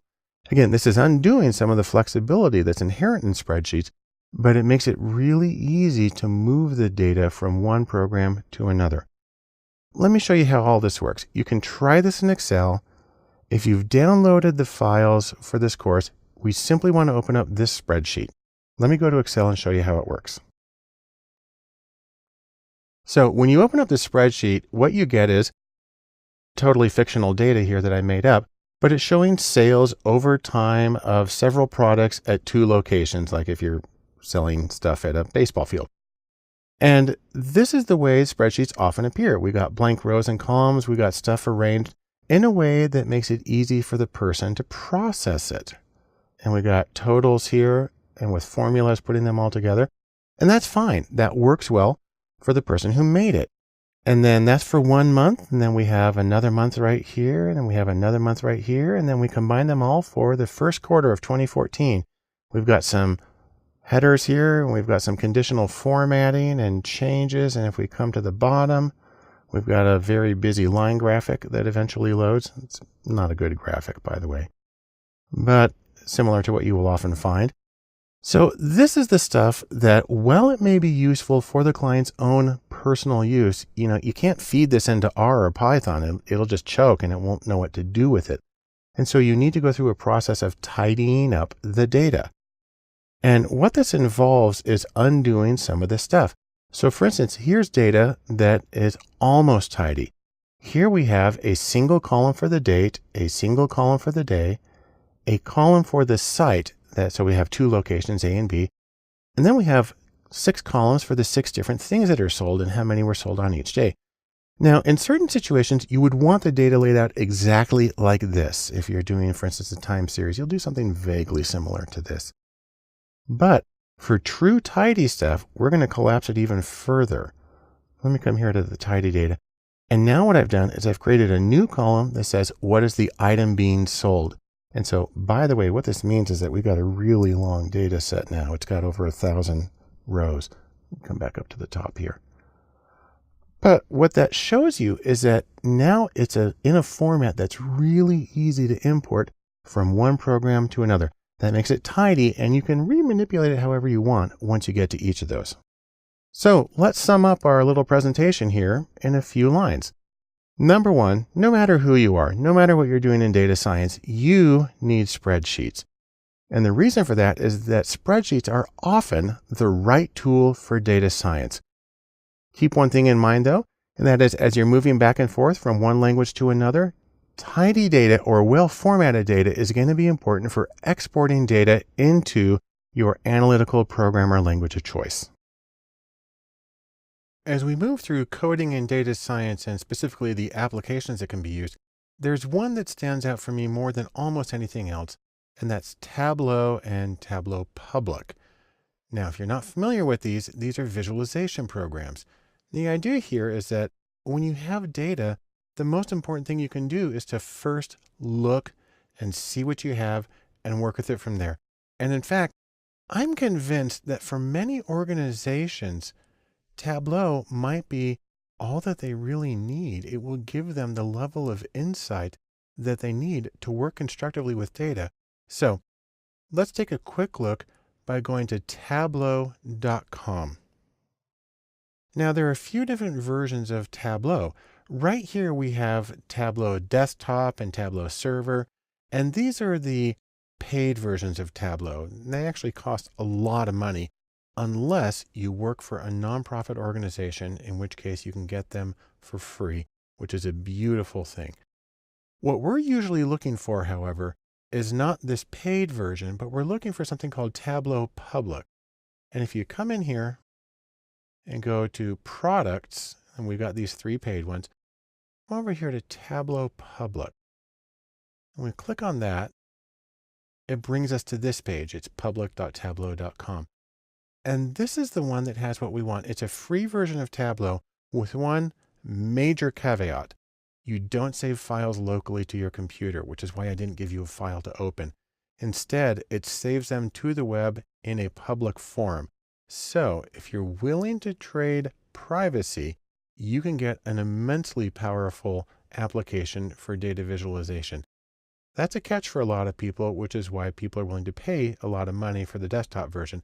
And again, if you work for a nonprofit, you can get the desktop version for free. But I'm going to show you how things work in Tableau Public. So that's something that you can work with personally. The first thing you want to do is you want to download it. And so you put in your email address, you download, it's going to know what you're on. It's a pretty big download. And once it's downloaded, you can install it and open up the application. And here I am in Tableau Public right here. This is the blank version. By the way, you also need to create an account with Tableau in order to save your stuff online and to see it. We'll show you what that looks like. But you're presented with a blank thing right here. And the first thing you need to do is you need to bring in some data. I'm going to bring in an Excel file. Now, if you've downloaded the files for the course, you'll see that there's this one right here, DSO322 Tableau Public.xlsx. It's a Excel file. And in fact, it's the one that I used in talking about spreadsheets in the first video in this course. I'm going to select that one and I'm going to open it. And a lot of programs don't like bringing in Excel because it's got all the worksheets and all the weirdness in it. This one works better with it. But what I'm going to do is I'm going to take the tidy data. By the way, you see that it put them in alphabetical order here. And I'm going to take tiny data. I'm just going to drag it over to let it know that it's the one that I want. And now what it does is it shows me a version of the data set along with things that you can do here. You can rename it. You can create bin groups. There's a lot of things that you can do here. I'm going to do something very, very quick with this particular one. Now I've got the data set right here. What I'm going to do now is I'm going to go to a worksheet. That's where you actually create stuff. I'll cancel that and go to worksheet 1. Okay. This is a drag and drop interface. And so what we're going to do is we're going to pull the bits and pieces of information we want to make graphics. There's immense flexibility here. I'm going to show you two very basic ones. I'm going to look at the sales of my fictional ballpark items. So I'm going to grab sales right here. And I'm going to put that as the field that we're going to measure. Okay, and you see it put it down right here. And this is our total sales. We're going to break it down by item and by time. So let me take item right here. And you can drag it over here, or I can put it right up here into rows. Those will be my rows, and that's how many we've sold total of each of the items. Fine, that's really easy. And then let's take date, and we'll put that here in columns to spread it across. Now, by default, it's doing it by year. I don't want to do that. I only have 3 months of data. And so what I can do is I can click right here, and I can choose a different time frame. I can go to quarter, but that's not going to help because I only have 1 quarter's worth of data. That's 3 months. I'm going to come down to week. Actually, let me go to day. If I do day, you see it gets enormously complicated, so that's no good. So I'm going to back up to week. And I've got a lot of numbers there, but what I want is a graph.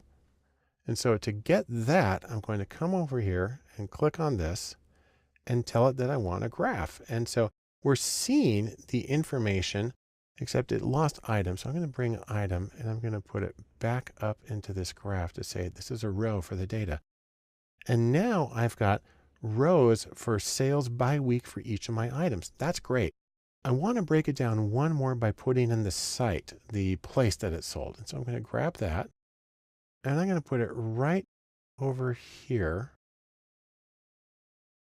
And now you see I've got it broken down by the item that is sold and the different sites. And I'm going to color the sites. And all I got to do to that is I'm going to grab site and drag it onto color.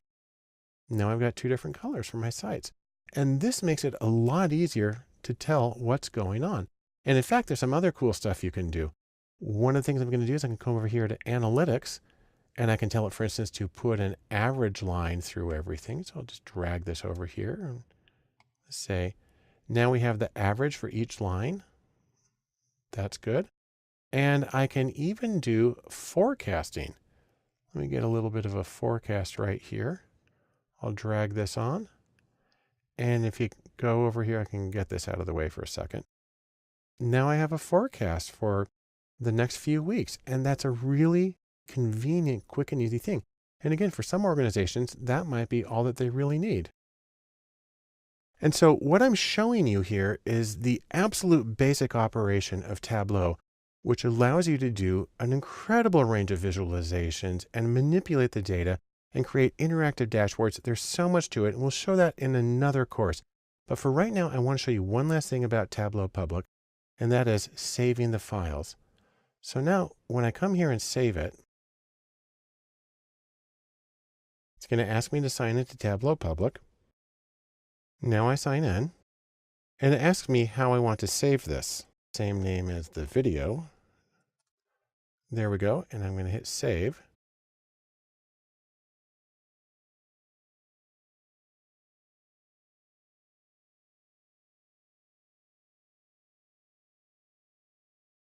And then that opens up a web browser. And since I'm already logged into my account, see, here's my account, my profile. Here's the page that I created. And it's got everything I need there. I'm going to edit just a few details.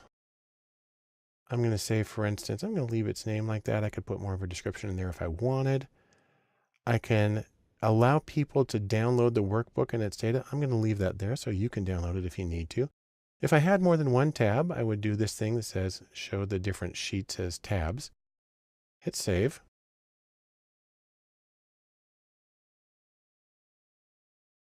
And there's my data set. And also, it's published online and people can now find it. And so what you have here is an incredible tool for creating interactive visualizations. You can create them with drop-down menus and you can rearrange things and you can make an entire dashboard. It's a fabulous way of presenting information. And as I said before, I think that for some organizations, this may be as much as they need to get really good, useful information out of their data. And so I strongly recommend that you take some time to explore with Tableau, either the paid desktop version or the public version, and see what you can do to get some really compelling and insightful visualizations out of your work in data science. For many people, their first experience of coding in data science is with the application SPSS. Now, I think of SPSS, and the first thing that comes to my mind is sort of life in the ivory tower, though this looks more like, Harry Potter. But if you think about it, the package name SPSS comes from Statistical Package for the Social Sciences. Although if you ask IBM about it now, they'll act like it doesn't stand for anything. But it has its background in social science research, which is generally academic. And truthfully, I'm a social psychologist, and that's where I first learned how to use SPSS. But let's take a quick look at their webpage, ibm.com/SPSS. If you type that in, that'll just be a alias. It'll take you to IBM's main webpage. Now, IBM didn't create SPSS, but they bought it around version 16, and it was very briefly known as PASW, Predictive Analytics Software. That only lasted briefly, and now it's back to SPSS, which is where it's been for a long time. SPSS is a desktop program. It's pretty big. It does a lot of things. It's very powerful. It's used in a lot of academic research. It's also used in a lot of business consulting, management, and even some medical research. And the thing about SPSS is it looks like a spreadsheet, but it has drop-down menus to make your life a little bit easier compared to some of the programming languages that you can use. Now, you can get a free temporary version. If you're a student, you can get a cheap version. Otherwise, SPSS costs a lot of money. But if you have it one way or the other, when you open it up, this is what it's going to look like.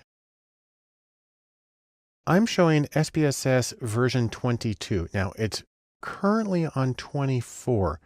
And the thing about SPSS versioning is in any other software package, these would be point updates. So I sort of feel like we should be on 17.3 as opposed to 22 or 24, because the variations are so small that anything you learn from the earlier ones is going to work in the later ones. And there's a lot of backwards and forwards compatibility. So I'd almost say that this one, the version you have, practically doesn't matter. You get this little welcome splash screen, and if you don't want to see it anymore, you can get rid of it. I'm just going to hit cancel here. And this is our main interface. Looks a lot like a spreadsheet. The difference is you have a separate pane for looking at variable information, and then you have separate windows for output, and then an optional one for something called syntax. But let me show you how this works by first opening up a data set. SPSS has a lot of sample data sets in them, but they're not easy to get to, and they're really well hidden. On my Mac, for instance, let me go to where they are. In my Mac, I go to the Finder. I have to go Mac to Applications, to the folder IBM, to SPSS, to Statistics, to 22, the version number, to Samples. Then I have to say I want the ones that are in English. And then it brings them up.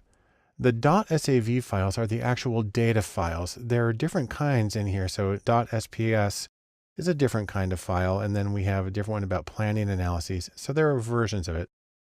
I'm going to open up a file here called marketvalues.sav.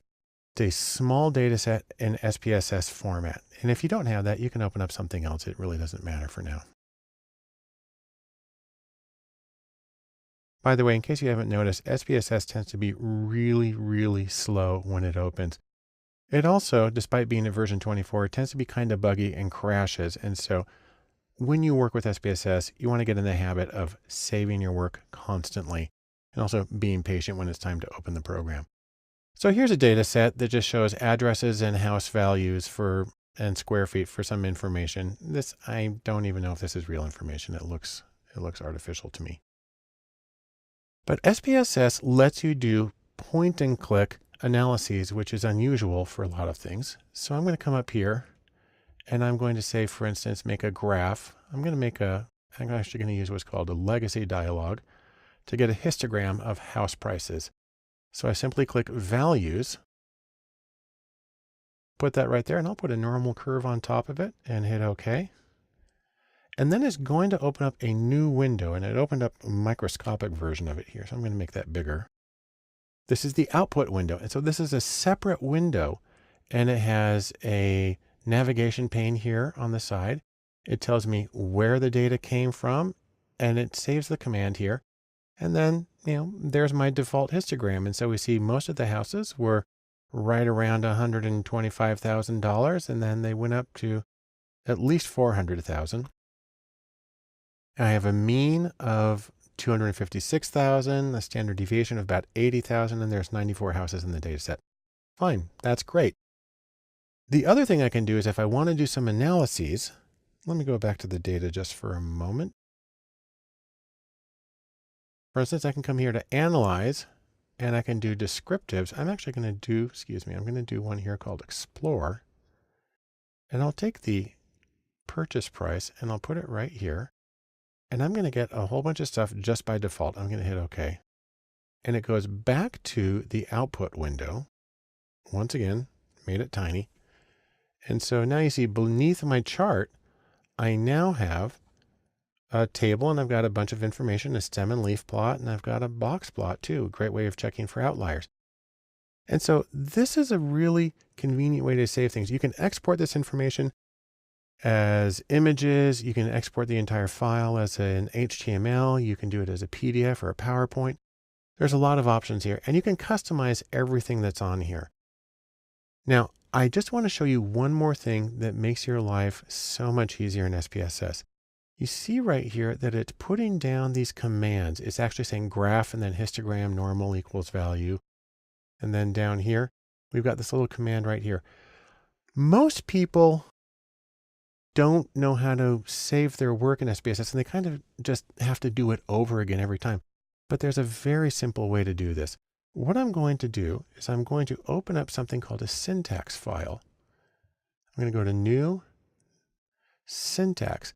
And this is just a blank window that's a programming window. It's for saving code. And let me go back to my analysis I did a moment ago. I'll go back to Analyze. I can still get at it right here. And Descriptives and Explore. And my information is still there. And what happens here is even though I set it up with drop-down menus and point and click, if I do this thing paste, then what it does is it takes the code that creates that command and it saves it to this syntax window. And this is just a text file. It saves it as .sps, but it's a text file that can be opened in anything. And what's beautiful about this is it's really easy to copy and paste. And you can even take this into like Word and do find and replace on it. And it's really easy to replicate the analyses. And so for me, SPSS is a good program, but until you use syntax, you don't know the true power of it, and it makes your life so much easier as a way of operating it. Anyhow, this is my extremely brief introduction to SPSS. All I want to say is that it's a very common program, kind of looks like a spreadsheet, but it gives you a lot more power and options, and you can use both drop-down menus and text-based syntax commands as well to automate your work and make it easier to replicate it in the future. I want to take a look at one more application for coding and data science that's called JASP. This is a new application, not very familiar to a lot of people and still in beta, but with amazing promise. You can basically think of it as a free version of SPSS. And you know what? We love free. But JASP is not just free, it's also open source, and it's intuitive, and it makes analyses replicable, and it even includes Bayesian approaches. And so take that all together, we're pretty happy and we're jumping for joy. So before we move on, you just may be asking yourself, JASP, what is that? Well, the creators emphatically deny that it stands for just another statistics program, but be that as it may, we'll just go ahead and call it JASP and use it very happily. You can get to it by going to jasp-stats.org, and let's take a look at that right now. JASP is a new program. They say a low-fat alternative to SPSS, but it is a really wonderful, great way of doing statistics. You're going to want to download it, specifying your platform. It even comes in Linux format, which is beautiful. And again, it's beta, so stay posted. Things are updating regularly. And if you're on Mac, you're going to need to use Xquartz, but that's an easy thing to install. It makes a lot of things work better. And it's a wonderful way to do analyses. When you open up JASP, it's going to look like this.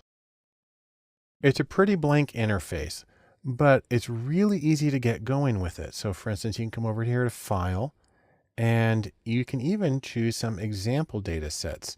So for instance, here's one called Big Five. That's personality factors. And you've got data here that's really easy to work with. Let me scroll this over here for a moment. So there's our 5 variables. And let's do some quick analyses with these. Say, for instance, we want to get descriptives. We can pick a few variables. Now, if you're familiar with SPSS, the layout feels very much the same, and the output looks a lot the same. all I have to do is select what I want and it immediately pops up over here. And then I can choose additional statistics. I can get quartiles, I can get the median, and you can choose plots. Let's get some plots. All I do is click on it and they show up. And that's a really beautiful thing. And you can modify these things a little bit. So for instance, I can take the plots and let's see if I can drag that down. And if I make it small enough, I can see the 5 plots. Well, I went a little too far on that one.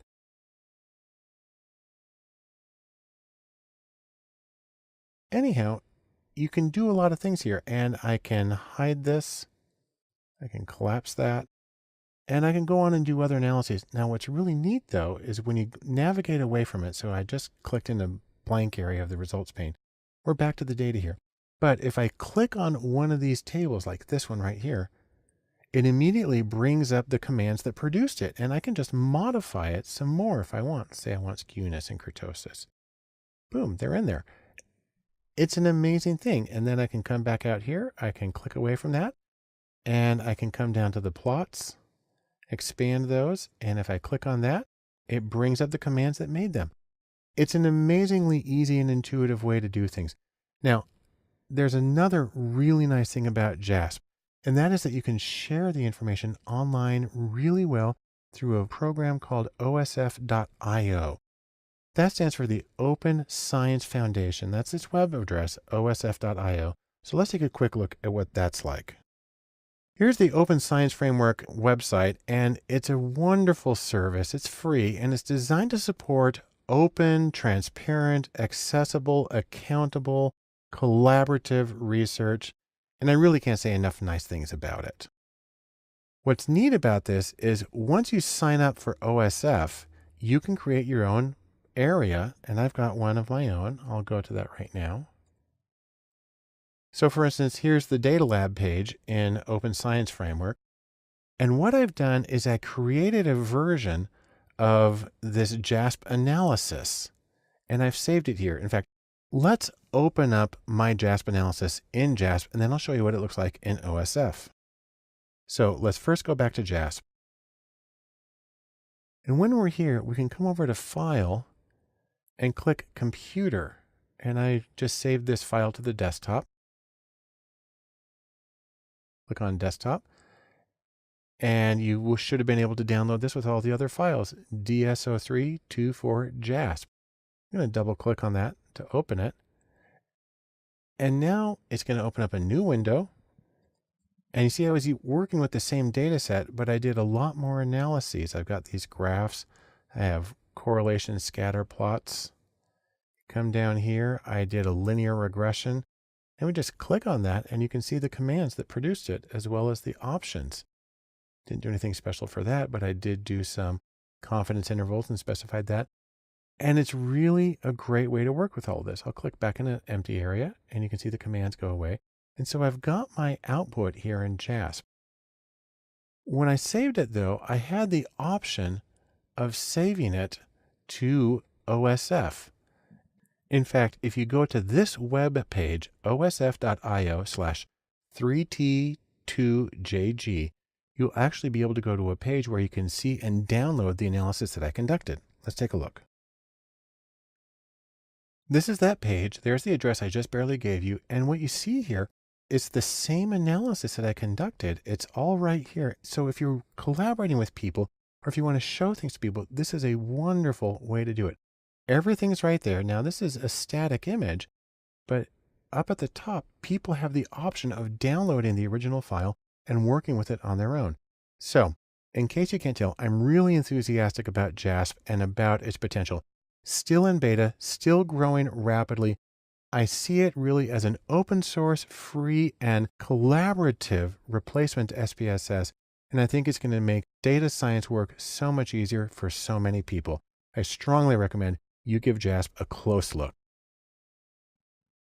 Let's finish up our discussion of coding and data science, the applications part of it, by just briefly looking at some other software choices.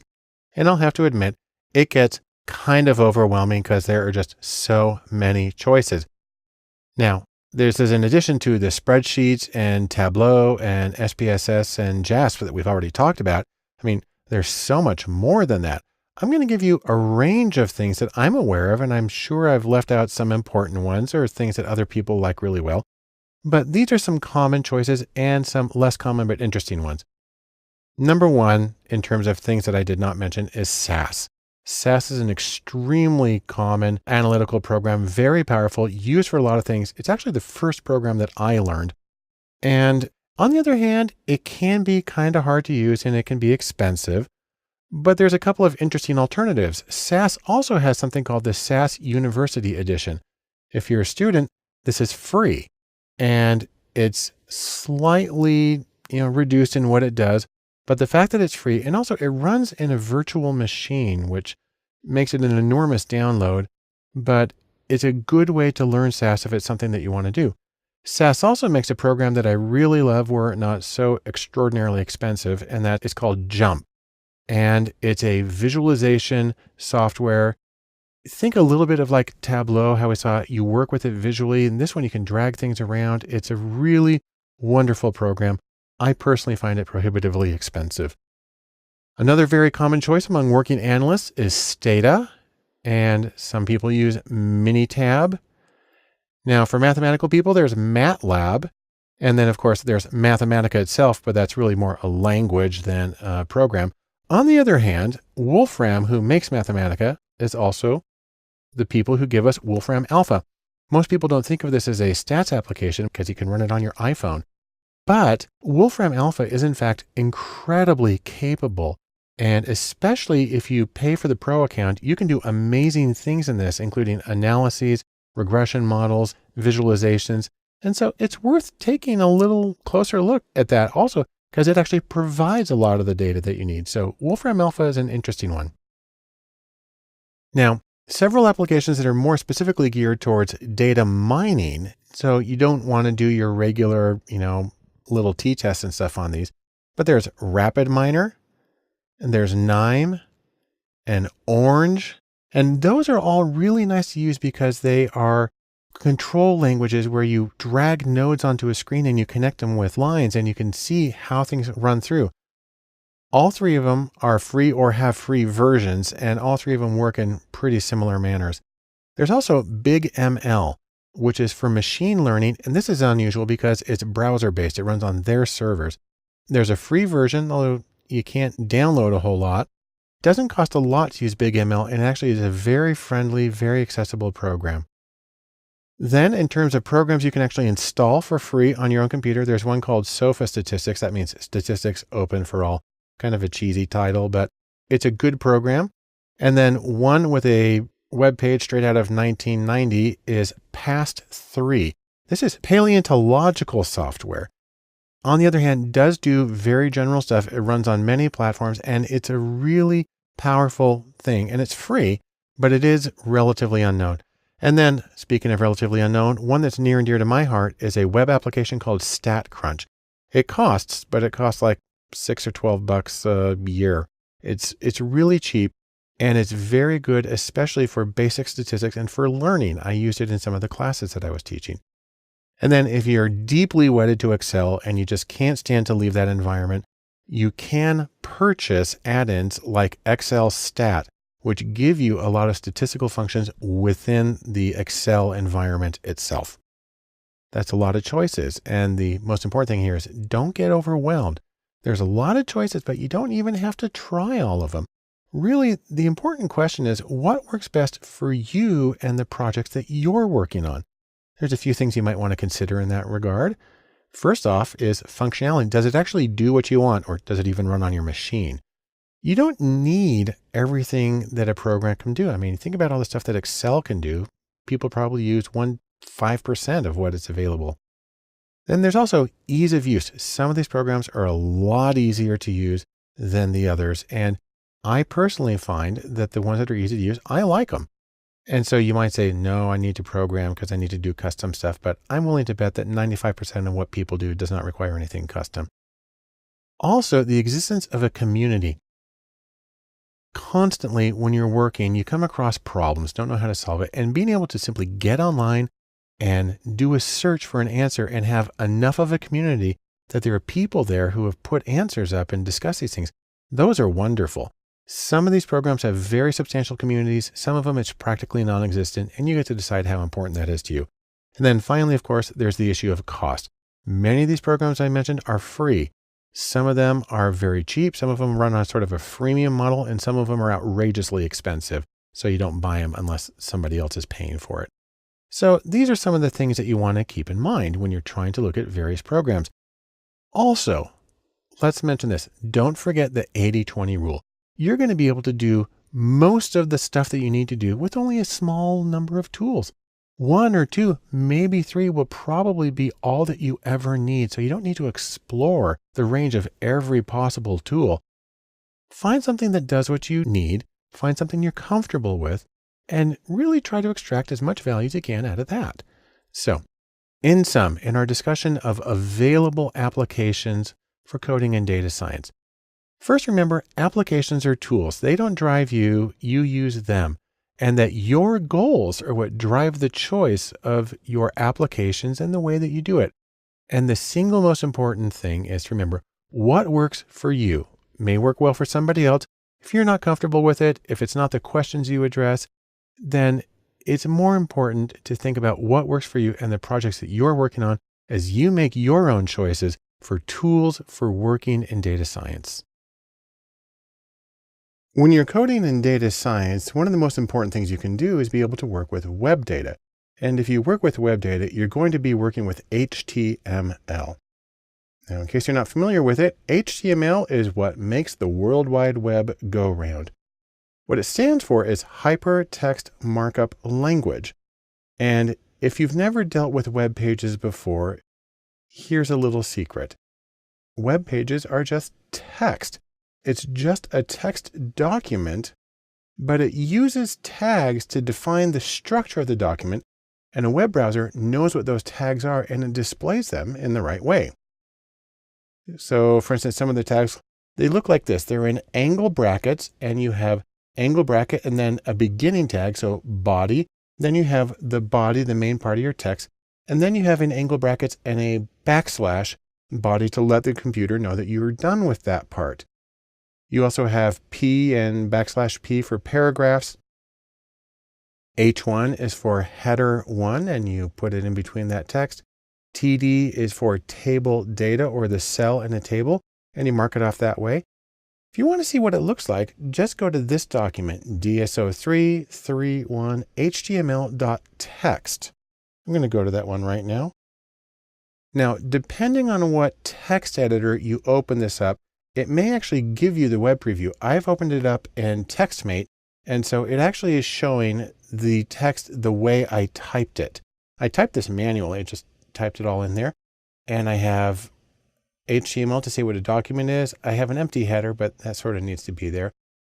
This I say what the body is, and then I have some text. LI is for list items. I have headers. This is for a link to a web page. Then I have a small table. And if you want to see what this looks like when it's actually displayed as a web page, we'll just go up here to Window and Show Web Preview. This is the same document, but now it's in a browser. And that's how you make a web page. Now, I know this is very fundamental stuff, but the reason this is important is because if you're going to be extracting data from the web, you have to understand how that information is encoded in the web and is going to be in HTML most of the time for a regular web page. Now, I will mention something that there's another thing called CSS, and web pages use CSS to define the appearance of a document. HTML is theoretically there to give the content, and CSS gives the appearance, and that stands for Cascading Style Sheets. I'm not going to worry about that right now because we're really interested in the content. And now you have the key to being able to read web pages and pull data from web pages for your data science projects. So in sum, first, the web runs on HTML. That's what makes the web pages that are there. HTML defines the page structure and the content that's in the page. And you need to learn how to navigate the tags and the structure in order to get data from the web pages for your data science projects.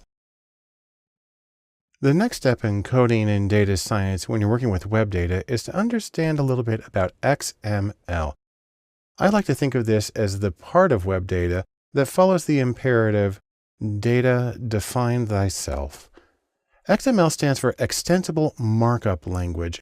And what it is, XML is semi-structured data. What that means is that tags define data so a computer knows what a particular piece of information is. But unlike HTML, the tags are free to be defined any way you want. And so you have this enormous flexibility in there, but you're still able to specify it so the computer can read it. Now, there's a couple of places where you're going to see XML files. Number one is in web data. HTML defines the structure of a web page, but if they're feeding data into it, then that will often come in the form of an XML file. Interestingly, Microsoft Office files, if you have docx or XLSX, X part at the end stands for a version of XML that's used to create these documents. If you use iTunes, the library information that has all of your artists and your genres and your ratings and stuff, that's all stored in an XML file. And then finally, data files that often go with particular programs can be saved as XML as a way of representing the structure of the data to the program. And for XML, tags use opening and closing angle brackets just like HTML did. Again, the major difference is that you're free to define the tags however you want. So for instance, thinking about iTunes, you can define a tag that's genre, and you have the angle brackets and genre to begin that information. And then you have the angle brackets with the backslash to let it know you're done with that piece of information. Or you can do it for composer, or you can do it for rating, or you can do it for comments. And you can create any tags you want, and you put the information in between those two things. Now, let's take an example of how this works. I'm going to show you a quick data set that comes from the web. It's at airgast.com and API. This is a website that stores information about automobile Formula One racing. Let's go to this webpage and take a quick look at what it's like. So here we are at airgast.com, and it's the API for Formula One. And what I'm bringing up is the results of the 1957 season in Formula One racing. And here you can see who the competitors were in each race and how they finished and so on.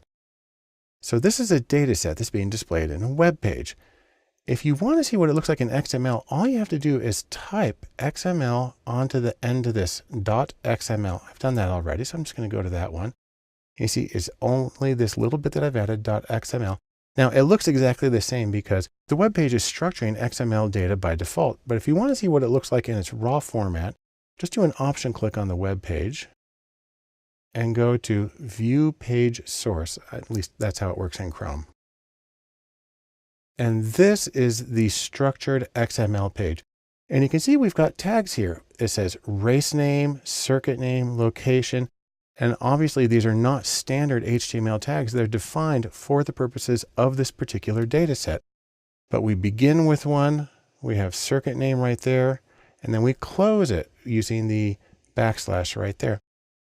And so this is structured data. The computer knows how to read it, which is exactly, this is how it displays it by default.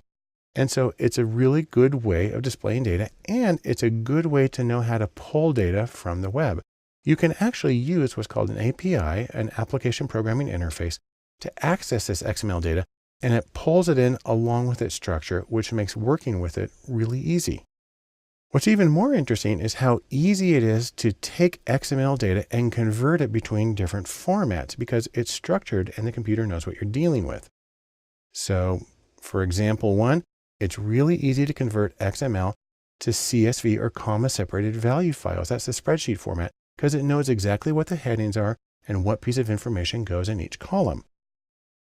Example 2, it's really easy to convert HTML documents to XML because you can think of HTML with its restricted set of tags as sort of a subset of the much freer XML. And 3, you can convert CSV or your spreadsheet comma separated value to XML and vice versa. You can bounce them all back and forth because the structure is made clear to the programs that you're working with. So in sum, here's what we can say. Number 1, XML is semi-structured data. What that means is it has tags to tell the computer what the piece of information is, but you can make the tags whatever you want them to be.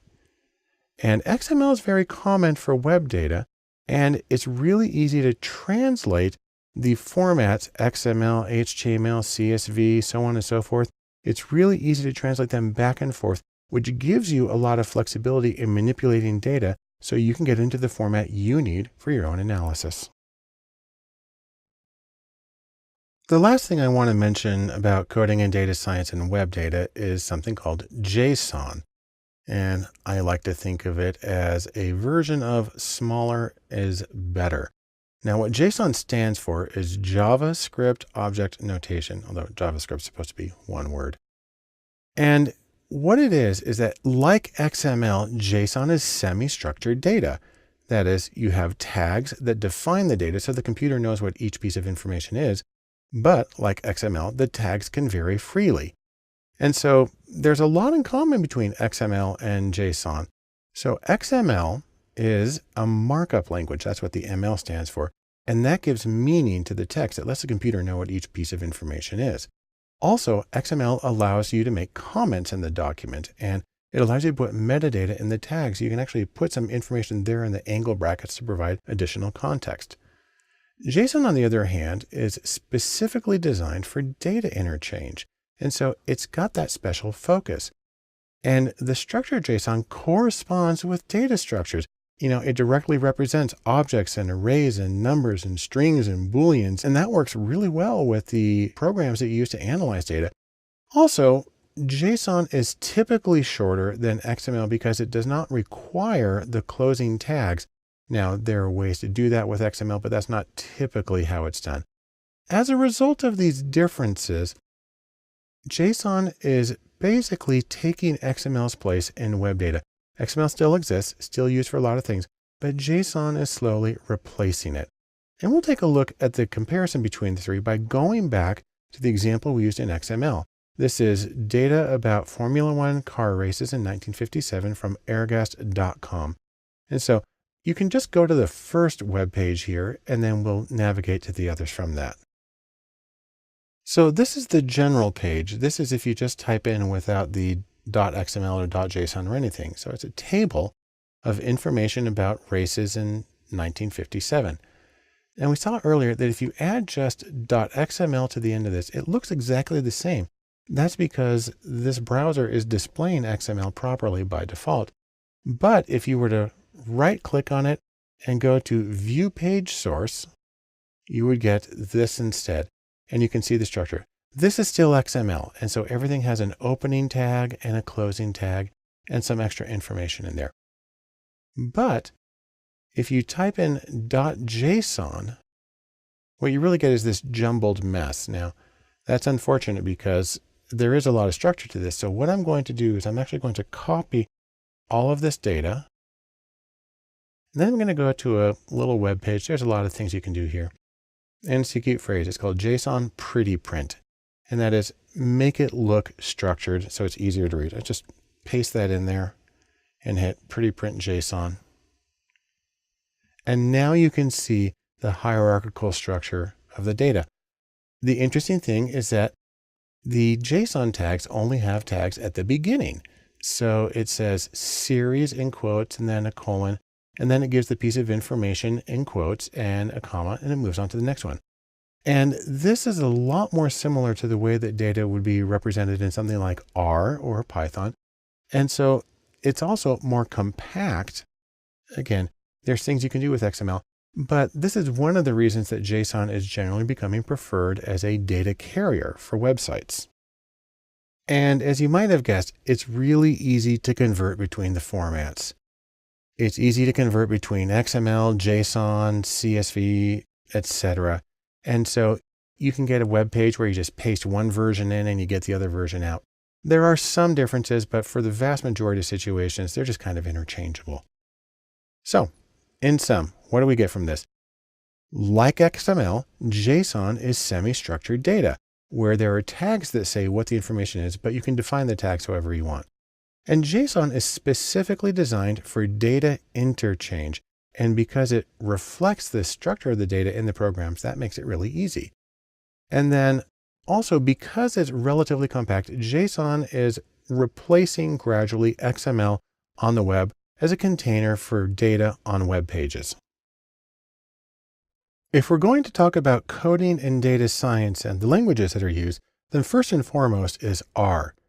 The reason for that is, according to many standards, R is the language of data and data science.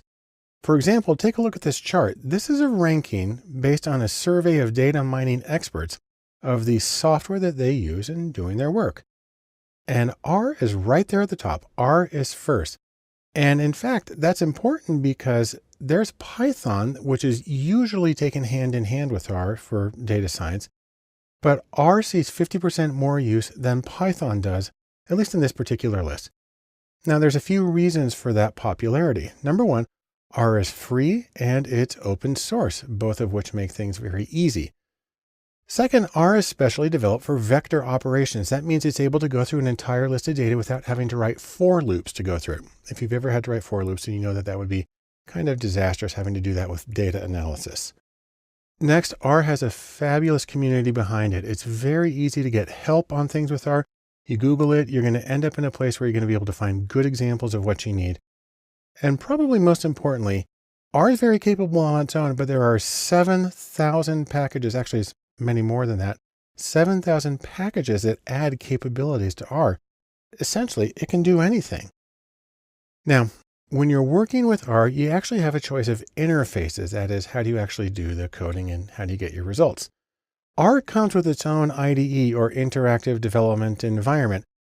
You can do that, or if you're on a Mac or Linux, you can actually do R through the terminal, through command line. If you've installed R, you just type R and it starts up. There's also a very popular development environment called RStudio, and that's actually the one that I use and I'll be using for all of my examples. But another new competitor is Jupyter, which is very commonly used for Python. It's what I use for examples there. It works in a browser window, even though it's locally installed. And RStudio and Jupyter, there's pluses and minuses to each one of them. I'll mention them as we get to them. But no matter what interface you use, R's command line, you are typing lines of code in order to get the commands. Some people get really scared about that, but really there's some advantages to that in terms of the replicability and really the accessibility, the transparency of your commands. So for instance, here's a short example of some commands in R. You can enter them into what's called the console, and that's just like one line at a time. That's called an interactive way. Or you can save scripts and run bits and pieces of them selectively. That makes your life a lot easier. No matter how you do it, if you're familiar with programming in other languages, then you're going to find that R is a little weird. It has an idiosyncratic model. It makes sense once you get used to it, but it is a different approach. And so it does take some adaptation if you're accustomed to programming in other languages. Now, once you do your programming and get your output, what you're going to get is graphs in a separate window. You're going to get text and numbers, numerical output in the console.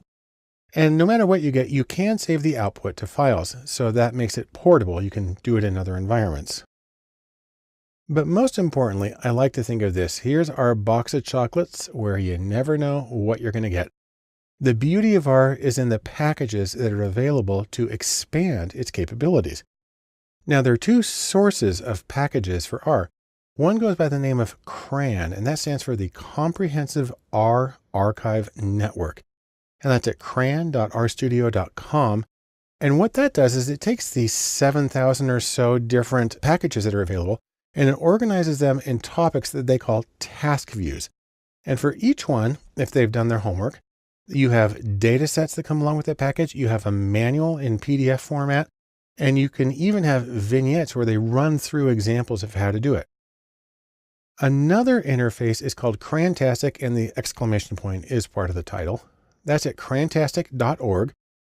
And what this is an alternative interface that links to CRAN. So if you find something like in Crantastic and you click on the link, it's going to open in CRAN.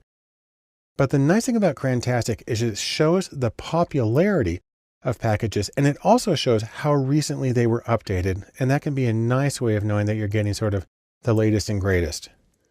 Now, from this very abstract presentation, we can say a few things about R. Number one, according to many, R is the language of data science. And it's a command line interface. You're typing lines of code. So that gives it both a strength and it's a challenge for some people. But the beautiful thing is the thousands and thousands of packages of additional code and capability that are available for R that make it possible to do nearly anything in this statistical programming language. When talking about coding in data science in the languages, along with R, we need to talk about Python. Now, Python, the snakes, is a general purpose program that can do it all, and that's its beauty. If we go back to this survey of the software used by data mining experts, you see that Python's there. It's number 3 on the list. And what's significant about that is on this list, Python is the only general purpose programming language. It's the only one that can theoretically be used to develop any kind of application that you want. That gives it some special power compared to all these others, most of which are very specific to data science work.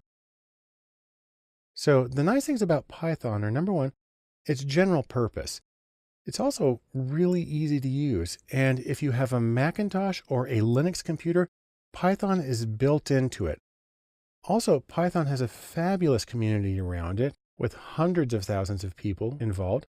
And also, Python has thousands of packages. Now, it actually has something like 70 or 80,000 packages, but in terms of ones that are specific to data, there are still thousands available that give it some incredible capabilities. Now, a couple of things to know about Python. First is about versions. There are 2 versions of Python that are in wide circulation. There's 2.x, so that means like 2.5, 2.6, and there's 3.x, 3.1, 3.2. Version 2 and version 3 are similar, but they're not identical. And in fact, the problem is this. There are some compatibility issues where code that runs in one does not run in the other. And consequently, most people have to choose between one or the other. And what this leads to is that many people still use 2.x. I have to admit, the examples that I use, I'm using 2.x because so many of the data science packages are developed with that in mind. Now, let me say a few things about interfaces for Python. First, Python does come with its own interactive development and learning environment. They call it idle. You can also run it from the terminal or command line interface or any IDE that you have. Now, a very common and very good choice is Jupyter. Jupyter is a browser-based framework for programming, and it was originally called IPython, and that served as its initial version. So a lot of times when people talk about IPython, what they're really talking about is Python in Jupyter, and the two are sometimes used interchangeably. One of the neat things you can do is there are 2 companies, there's Continuum and Endthought, both of which have made special distributions of Python with hundreds and hundreds of packages pre-configured to make it very easy to work with data. I personally prefer Continuum Anaconda. It's the one that I use. A lot of other people use it, but either one's going to work and it's going to get you up and running. And like I said with R, no matter what interface you use, all of them are command line. You're typing lines of code. Again, there's some tremendous strengths to that, but it can be intimidating to some people at first. In terms of the actual commands of Python, you have some examples here on the side. The important thing to remember is that it's a text interface. On the other hand, Python is familiar to millions of coders because it's very often a first programming language that people learn to do general purpose programming. And there are a lot of very simple adaptations for data that make it very powerful for data science work. So let me say something else again. Data science loves Jupyter, and Jupyter is the browser-based framework. It's a local installation, but you access it through a web browser that makes it possible to really do some excellent work in data science. There's a few reasons for this. When you're working in Jupyter, you get text output, and you can use what's called Markdown as a way of formatting documents. You can get inline graphics where the graphics just show up directly beneath the code that you did it. Also, it's really easy to organize and present and to share analyses that are done in Jupyter, which makes it a strong contender for your choices in how you do data science programming. Another one of the beautiful things about Python, like R, is that there are thousands of packages available. In Python, there's one main repository. It goes by the name PyPy, which is for the Python Package Index. Right here, it says there's over 80,000 packages, and 7 or 8,000 of those are for data-specific purposes. Now, some of the packages that you'll get to be very familiar with are NumPy and SciPy, which are for scientific computing in general. Matplotlib and a development of it called Seaborn are for data visualization and graphics. Pandas is the main package for doing statistical analysis. And for machine learning, almost nothing beats scikit-learn. And when I go through hands-on examples in Python, I will be using all of these as a way of demonstrating the power of the program for working with data. So, in sum, we can say a few things. Number one, Python is a very popular program, familiar to millions of people, and that makes it a good choice. Second, of all the languages we use for data science on a frequent basis, this is the only one that's general purpose, which means it can be used for a lot of things other than processing data. And it gets its power, like R does, from having thousands of contributed packages, which greatly expand its capabilities, especially in terms of doing data science work. A choice for coding in data science, one of the languages that may not come immediately to mind when they think data science, is SQL or SQL. And SQL is the language of databases. And we think, why do we want to work in SQL? Well, to paraphrase the famous bank robber Willie Sutton, who apparently explained why he robbed banks and said, because that's where the money is. The reason we would work with SQL in data science is because that's where the data is.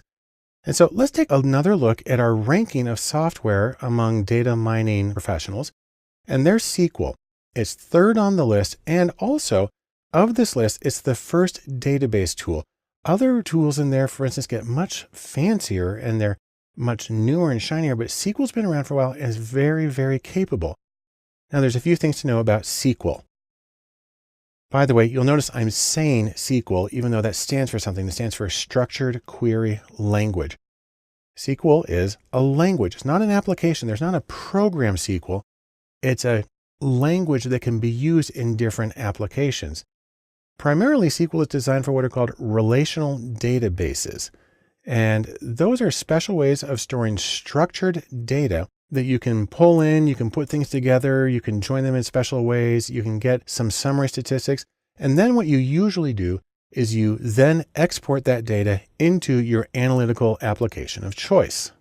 So the big word here is RDBMS. And that stands for Relational Database Management System. And that's where you will usually see SQL as a query language being used. In terms of relational database management systems, there are a few very common choices. In the industrial world where people have some money to spend, there's Oracle database is a very common one, and Microsoft SQL or SQL Server. In the open source world, two very common choices are MySQL. Even though we generally say SQL, when it's here, you generally say MySQL. And then another one is PostgreSQL. These are both open source free versions of the language. They're sort of dialects of each that make it possible for you to be working with databases and get your data out. The neat thing about them, no matter what you do, is that databases minimize data redundancy by using connected tables.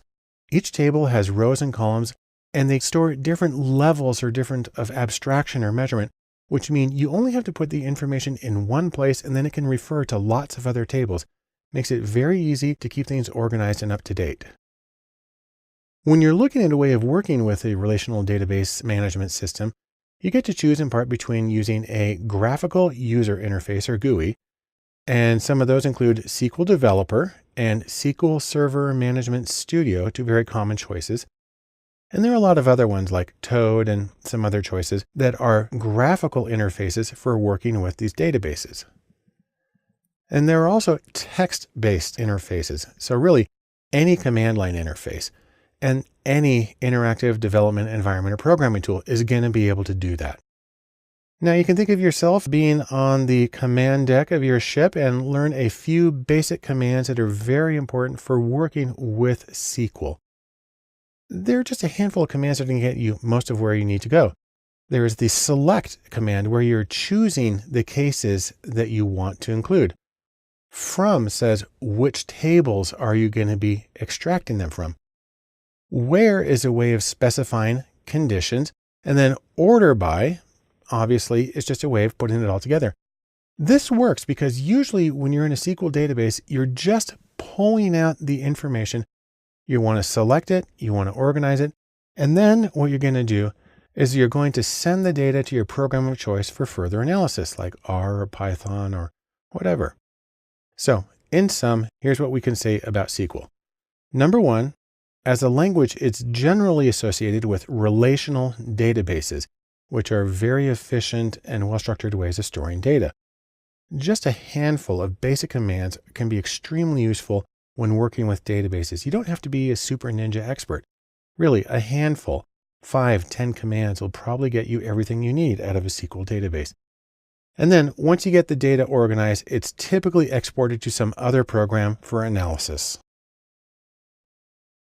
When you talk about coding in any field, one of the languages or one of the groups of languages that come up most often are C, C++, and Java. Now, these are extremely powerful applications and very frequently used for sort of professional production level coding. In data science, the place where you're going to see these languages most often is in the bedrock, the absolute fundamental layer that makes the rest of data science possible. So for instance, C and C++.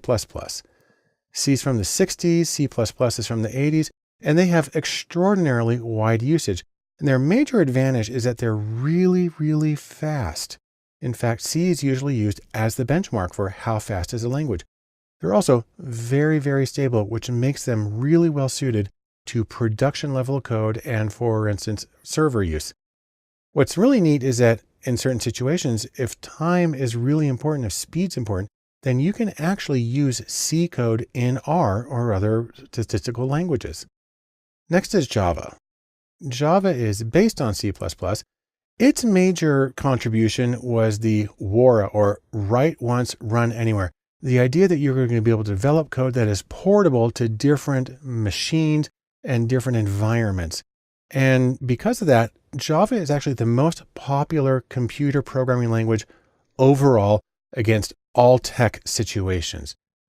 And the place where you would use these in data science is, like I said, when time is of the essence, when something has to be fast, it has to get the job accomplished quickly, and it has to not break, then these are the ones that you're probably going to use.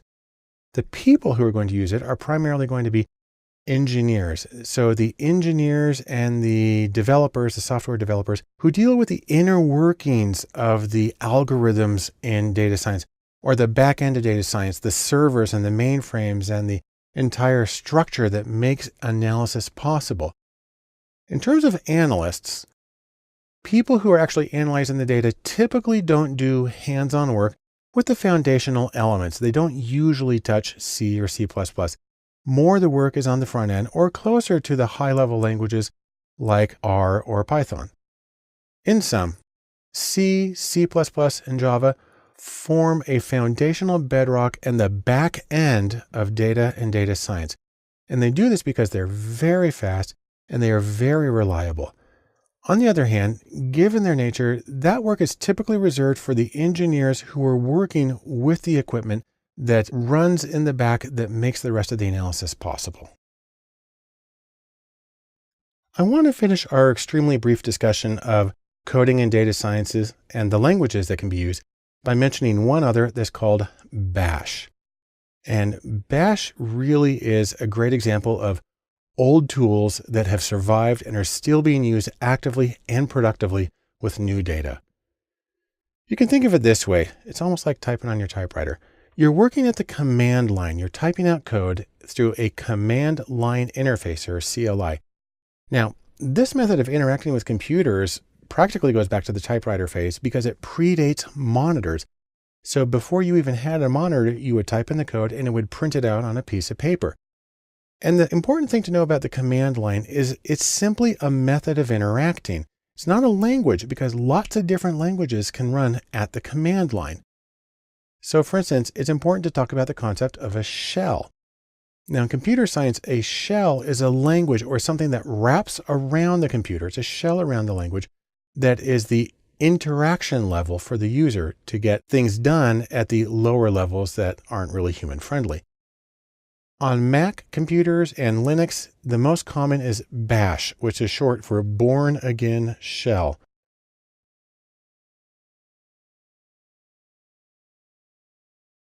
On Windows computers, the most common version is PowerShell. But whatever you do, there actually are a lot of choices. There's the Bourne shell, there's the C shell, which is why I have a C shell right here. The Z shell, there's Fish for friendly interactive shell, and a whole bunch of other choices.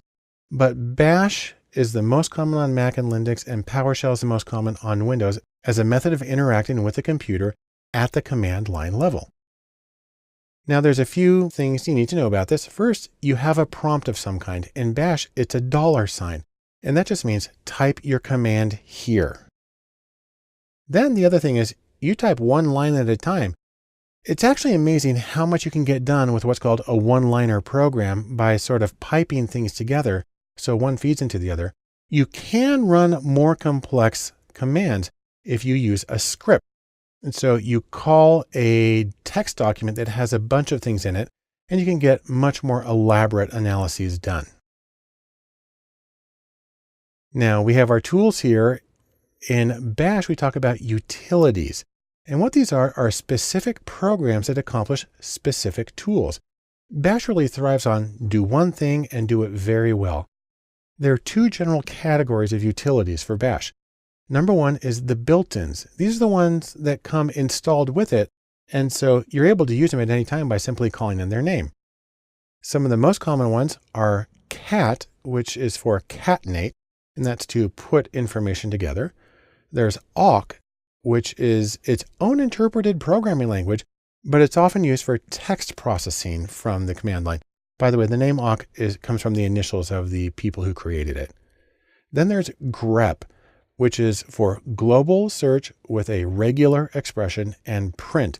It's a way of searching for information. And then there's sed, which stands for stream editor, and its main use is to transform text. You can do an enormous amount with just these four utilities.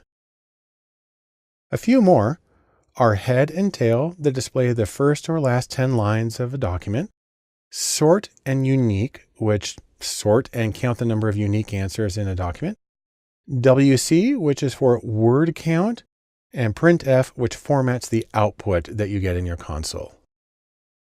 And while you can get a huge amount of work done with just this small number of built-in utilities, there are also a wide range of installables or other command line utilities that you can add to Bash or to whatever program you're using. So for instance, some really good ones that have been recently developed are JQ, which is for pulling in JSON or JavaScript object notation data from the web. And then there's JSON to CSV, which is a way of converting JSON to CSV format, which is what a lot of statistical programs are going to be happier with. There's Rio, which allows you to run a wide range of commands from the statistical programming language R in the command line as part of Bash. And then there's BigMLer, and this is a command line tool that allows you to access BigML's machine learning servers through the command line. Normally you do it through a web browser and it accesses their servers remote. It's an amazingly useful program, but to be able to just pull it up when you're in the command line is an enormous benefit. What's interesting is that even though you have all these opportunities, all these different utilities, you can do amazing things, and that there still is active development of utilities for the command line. So let's say this, in sum, despite being in one sense as old as the dinosaurs, the command line survives because it is extremely well evolved and well suited to its purpose of working with data. The utilities, both the built-in and the installables, are fast and they are easy. And generally they do one thing and they do it very, very well. And then surprisingly, there is an enormous amount of very active development of command line utilities for these purposes, especially with data science. One critical task when you're coding in data science is to be able to find the things that you're looking for. And regex, which is short for regular expressions, is a wonderful way to do that. You can think of it as the supercharged method for finding needles in haystacks.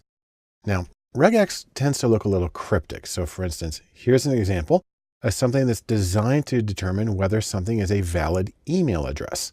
and it specifies what can go in the beginning. You have the @ sign in the middle. Then you've got a certain number of numbers and letters, and then you have to have a dot something at the end. And so this is a special kind of code for indicating what can go where. Now, regular expressions or regex are really a form of pattern matching in text. And it's a way of specifying exactly what needs to be where, what can vary, and how much it can vary. And you can write both specific patterns, say I only want a 1-letter variation here, or very general like the email validator that I showed you. And the idea here is you can write this search pattern, your little wildcard thing.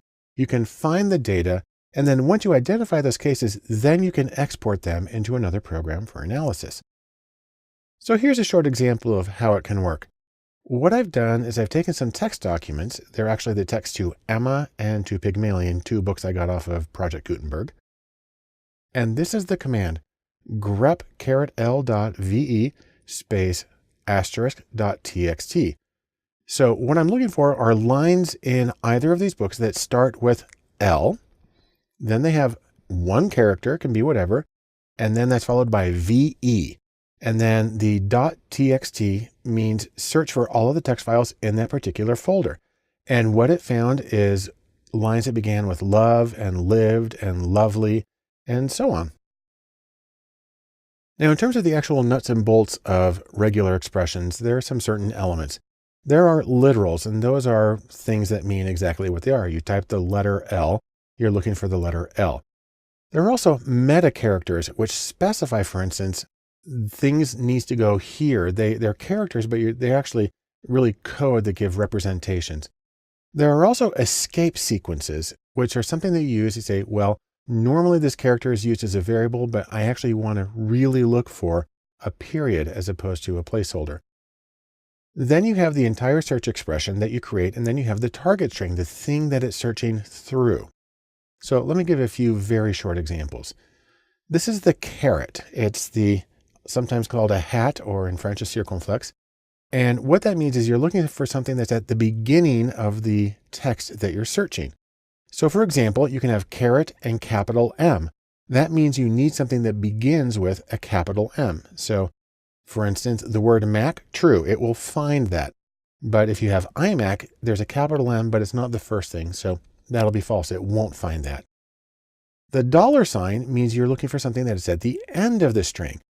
So for example, ing and then $, that'll find the word fling because it ends with ing, but it won't find the word flings because it actually ends with an S. And then the dot, the period, simply means we're looking for one letter, and it can be anything.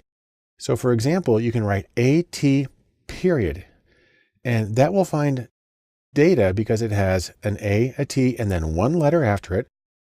But it won't find flat because flat doesn't have anything after the AT. And so these are extremely simple examples of how it can work. Obviously, it gets more complicated, and the real power is when you start combining these bits and elements. Now, one interesting thing about this is you can actually treat this as a game. I love this website. It's called regex golf, and it's at regex.alf.nu. And what it does is it brings up lists of words, 2 columns, and your job is to write a regular expression in the top that matches all the words on the left column and none of the words on the right, and that uses the fewest characters possible. And you get a score. And it's a great way of learning how to do regular expressions and learning how to search in a way that's going to get you the data that you need for your projects. So, in sum, regex or regular expressions help you find the right data for your project. They're very powerful and they're very flexible. Now, on the other hand, they are cryptic, at least when you first look at them. But at the same time, it's like a puzzle, and it can be a lot of fun if you practice it and you see how you can find what you need. I want to thank you for joining me in coding and data science, and we'll wrap up this course by talking about some of the specific next steps that you can take for working in data science. The idea here is that you want to get some tools and you want to start working with those tools. Now, please keep in mind something that I've said at another time. Data tools and data science are related, they're important, but don't make the mistake of thinking that if you know the tools that you have done the same thing as actually conducted data science. That's not true. People sometimes get a little enthusiastic and they get a little carried away. What you need to remember is the relationship really is this. Data tools are an important part of data science, but data science itself is much bigger than just the tools. Now, speaking of tools, remember there's a few kinds that you can use and that you might want to get some experience with these. Number one, in terms of apps or just specific built applications, Excel and Tableau are really fundamental for both getting the data from clients or doing some basic data browsing. And Tableau is really wonderful for interactive data visualization. I strongly recommend that you get very comfortable with both of those. In terms of code, it's a good idea to learn either R or Python, or ideally to learn both because you can use them hand in hand. In terms of utilities, it's a great idea to learn how to work with Bash, the command line utility, and to use regular expressions or regex. You can actually use those in lots and lots of programs, regular expressions. And so they can have a very wide application. And then finally, data science requires some kind of domain expertise. You're going to need some sort of field experience or intimate understanding of a particular domain and the challenges that come up and what constitutes workable answers and the kind of data that's available. Now, as you go through all of this, you don't need to build this monstrous list of things. Remember, you don't need everything. You don't need every tool. You don't need every function. You don't need every approach. Instead, remember, get what's best for your needs and for your style. But no matter what you do, remember, tools are tools. They're a means to an end. Instead, you want to focus on the goal of your data science project, whatever it is. And I can tell you really, the goal is meaning, extracting meaning out of your data to make informed choices. In fact, I'll say a little more. The goal is always meaning. And so with that, I strongly encourage you, get some tools, get started in data science, and start finding meaning in the data that's around you. Welcome to Mathematics and Data Science. I'm Barton Poulsen, and we're going to talk about how mathematics matters for data science. Now, you may be saying to yourself, why math? And computers can do it. I don't need to do it. And really, fundamentally, I don't need math. I'm just here to do my work. Well, I'm here to tell you, no, you need math.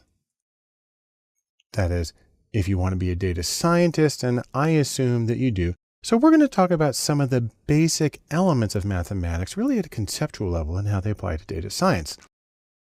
There are a few ways that math really matters to data science. Number one, it allows you to know which procedures to use and why, so you can answer your questions in a way that's the most informative and most useful.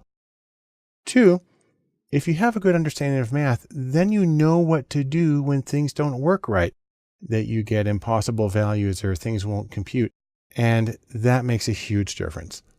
And then three, an interesting thing is that some mathematical procedures are easier and quicker to do by hand than by actually firing up the computer. And so for all three of these reasons, it's helpful to have at least a grounding in mathematics if you're going to do work in data science. Now, probably the most important thing to start with is algebra. And there are three kinds of algebra that we want to mention. The first is elementary algebra. That's the regular x plus y. Then there's linear or matrix algebra, which looks more complex, but is conceptually simpler and is used by computers to actually do the calculations. And then finally, I'm going to mention systems of linear equations where you have multiple equations simultaneously that you're trying to solve. Now, there's more math than just algebra. A few other things that I'm going to cover in this course. A little bit of calculus. A little bit of big O or order, which has to do with the speed or the complexity of operations. A little bit of probability theory, and a little bit of Bayes or Bayes' theorem, which is used for getting posterior probabilities and changes the way that you interpret the results of an analysis. And for the purposes of this course, I'm going to demonstrate the procedures by hand. Of course, you would use software to do this in the real world, but we're dealing with simple problems at conceptual levels.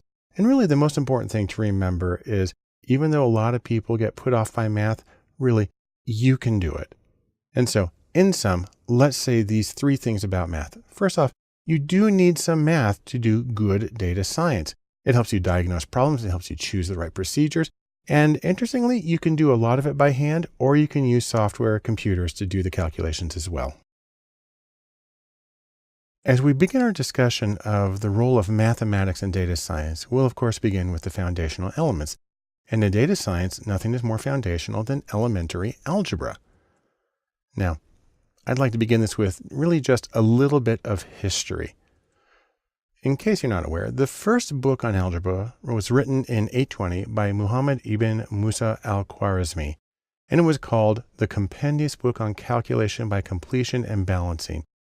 Actually, it was called this, which if you transliterate that comes out to this, but look at this word right here. That's the algebra, which means restoration. Any case, that's where it comes from. And for our concerns, there are several kinds of algebra that we're going to talk about. There's elementary algebra, there's linear algebra, and there are systems of linear equations. We'll talk about each of those in different videos. But to put it into context, let's take an example here of salaries. Now, this is actually based on real data from a survey of the salary of people employed in data science. And to give a simple version of it, the salary was equal to a constant. That's sort of an average value that everybody started with. And to that, you added years, and then you added some measure of bargaining skills and how many hours they worked per week. And that gave you a prediction, but because it wasn't exact, there's also some error to throw into it to get to the precise value that each person has. Now, if you want to abbreviate this, you can write it kind of like this: S plus C plus Y plus B plus H plus E. Although it's more common to write it symbolically like this. And let's go through this equation very quickly. The first thing we have is outcome. We call that Y, the variable Y, for person I. I stands for each case in our observations. So here's outcome Y for person I. This letter right here is a Greek beta, and it represents the intercept or the average. That's why it has a 0, because we don't multiply it times anything. But right next to it, we have the coefficient for variable 1. So beta, which means a coefficient, sub 1 for the first variable. And then we have variable 1, and then x1 means variable 1, and then the I means it's the score on that variable for person I, whoever we're talking about. And then we do the same thing for variables 2 and 3, and then at the end, we have a little epsilon here with an I for the error term for person I, which says how far off the prediction was from their actual score. Now I'm going to run through some of these procedures and we'll see how they can be applied to data science. But for right now, let's just say this in sum. First off, algebra is vital to data science. It allows you to combine multiple scores, get a single outcome, do a lot of other manipulations. And really, the calculations are easy for one case at a time, especially when you're doing it by hand. The next step in mathematics for data science foundations is to look at linear algebra, or an extension of elementary algebra. And depending on your background, you may know this by another name, and I like to think, welcome to the matrix, because it's also known as matrix algebra, because we're dealing with matrices. Now, let's go back to an example I gave in the last video about salary, where salary is equal to a constant plus years plus bargaining plus hours plus error. Okay, that's a way to write it out in words. And if you want to put it in symbolic form, it's going to look like this. Now, before we get started with matrix algebra, we need to talk about a few new words. Maybe you're familiar with them already. The first is scalar, and this means a single number. And then a vector is a single row or a single column of numbers that can be treated as like a collection. That usually means a variable. And then finally, a matrix consists of many rows and columns, sort of a big rectangle of numbers. The plural of that, by the way, is matrices. And the thing to remember is that machines love matrices. Now, let's take a look at a very simple example of this. Here is a very basic representation of matrix algebra or linear algebra, where we're showing data on 2 people on 4 variables. So over here on the left, we have the outcomes for cases 1 and 2, our people 1 and 2. And you put them in the square brackets to indicate that it's a vector or a matrix. Here on the far left, it's a vector because it's a single column of values. Next to that is a matrix that has here on the top the scores for case 1, which I've written as x's. X1 is for variable 1, x2 is for variable 2, and the second subscript is to indicate that it's for person 1. Below that are the scores for case 2, the second person. And then over here in another vertical column are the regression coefficients. That's a beta there that we're using. And then finally, we've got a tiny little vector here at the end, which contains the error terms for cases 1 and 2.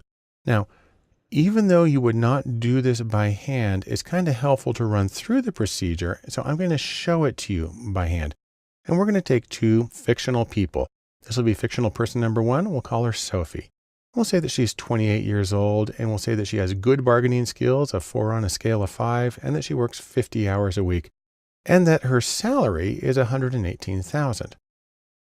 Our second fictional person, we'll call him Lars, and we'll say that he's 34 years old, and that he has moderate bargaining skills, 3 out of 5, works 35 hours per week, and has a salary of $84,000. And so if we're trying to look at salaries, we can go back to our matrix representation that we had here with our variables indicated with their Latin and sometimes Greek symbols. And we're going to replace those variables with actual numbers so we can get the salary for Sophie, our first person. So let me plug in the numbers here. And let's start with the result here. Sophie's salary is $118,000. And here's how these numbers all add up to get that. The first thing here is the intercept, and we just multiply that times 1. So that's sort of the starting point. And then we get this number 10, which actually has to do with years over 18. She's 28, so that's 10 years over 18. We multiply each year by 1395. Next is bargaining skills. She's got a 4 out of 5, and for each step up, you get $5,900. By the way, these are real coefficients from study of survey of salary of data scientists. And then finally, hours per week. For each hour, you get $382. Now, we can add those up and we can get a predicted value for her, but it's a little low. It's 30,000 low, which you may say, well, that's really messed up. Well, that's because there's like 40 variables in the equation, including she might be the owner.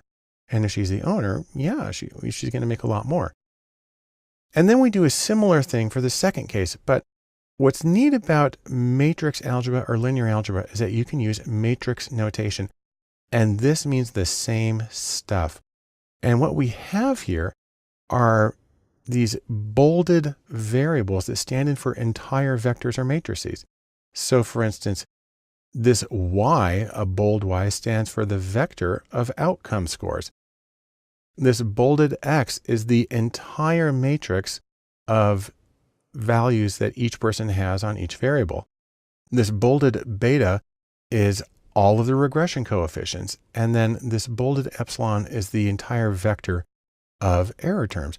And so it's really super compact way of representing the entire collection of data and coefficients that you use in predicting values. So in sum, let's say this. First off, computers use matrices. They like to do linear algebra to solve problems. And it's conceptually simpler because you can put it all there in this tight formation. In fact, it's a very compact notation and it allows you to manipulate entire collections of numbers pretty easily. And that's the major benefit of learning a little bit about linear or matrix algebra. Our next step in mathematics for data science foundations is systems of linear equations. And maybe you're familiar with this, but maybe you're not. And the idea here is there are times when you actually have many unknowns and you're trying to solve for all of them simultaneously. And what makes this really tricky is a lot of these are interlocked. Specifically, that means X depends on Y, but at the same time, Y depends on X. What's funny about this is it's actually pretty easy to solve these by hand, and you can also use linear matrix algebra to do it. So let's take a little example here of sales. Let's imagine that you've got a company and you've sold 1,000 iPhone cases so they're not running around naked like in this picture. And that some of the cases sold for $20 and others sold for $5. You made a total of $5,900. And so the question is, how many were sold at each price? Now, hopefully you were keeping your records. but you can also calculate it from this little bit of information. And to show you, I'm going to do it by hand. Now, we're going to start with this. We know that sales, the two price points, X and Y, add up to 1,000 total cases sold. And for revenue, we know that if you multiply a certain number times $20 and another number times $5, that it all adds up to $5,900. Between the two of those, we can figure out the rest. Let's start with sales. Now, what I'm going to do is I'm going to try to isolate the values, and I'm going to do that by putting in this minus Y on both sides. And then I can take that and I can subtract it. So I'm left with X is equal to 1,000 minus Y. Normally you solve for Y, but I solve for X. You'll see why in just a second. Then we go to revenue, and we know from earlier that our sales at these two price points add up to $5,900 total. Well, what we're going to do is we're going to take this X that's right here, and we're going to replace it with the equation we just got, which is 1,000 minus Y. Then we multiply that through, and we get 20,000 minus 20Y plus 5Y equals 5,900. Well, we can subtract these two because they're on the same thing. So 20Y, and we get 15Y. And then we subtract 20,000 from both sides. So there it is right there on the left. And that disappears. And then I get it over on the right side. And I do the math there, and I get minus $14,100. Well, then I divide both sides by negative $15. And when we do that, we get Y is equal to 940. Okay, so that's one of our values for sales. So let's go back to sales. We have X plus Y equals 1,000. We take the value that we just got, 940, we stick that into the equation, and then we can solve for X. Just subtract 940 from each side. There we go. We get X is equal to 60. So let's put it all together just to recap what happened. What this tells us is that 60 cases were sold at $20 each, and that 940 cases were sold at $5 each. Now, what's interesting about this is you can also do this graphically. We're going to draw it.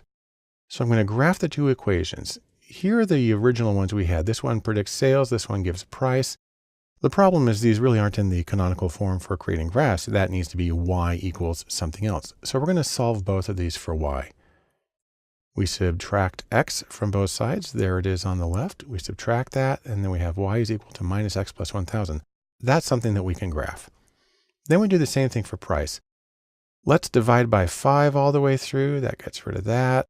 And then we've got this 4X, and then let's subtract 4X from each side. And what we're left with is minus 4X plus 1180. That's also something that we can graph. So here's the first line. This indicates cases sold. It originally said X plus Y equals 1,000, but we rearranged it to Y is equal to minus X plus 1,000. And so that's the line we have here.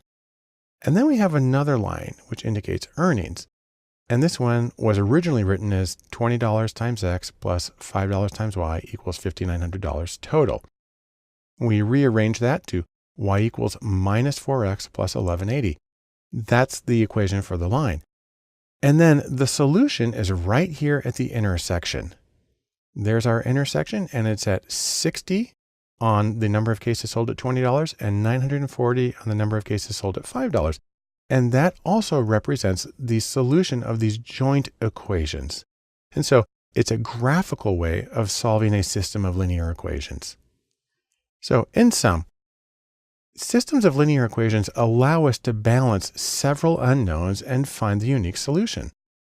And in many cases, it's easy to solve by hand. And it's really easy with linear algebra when you use software to do it at the same time.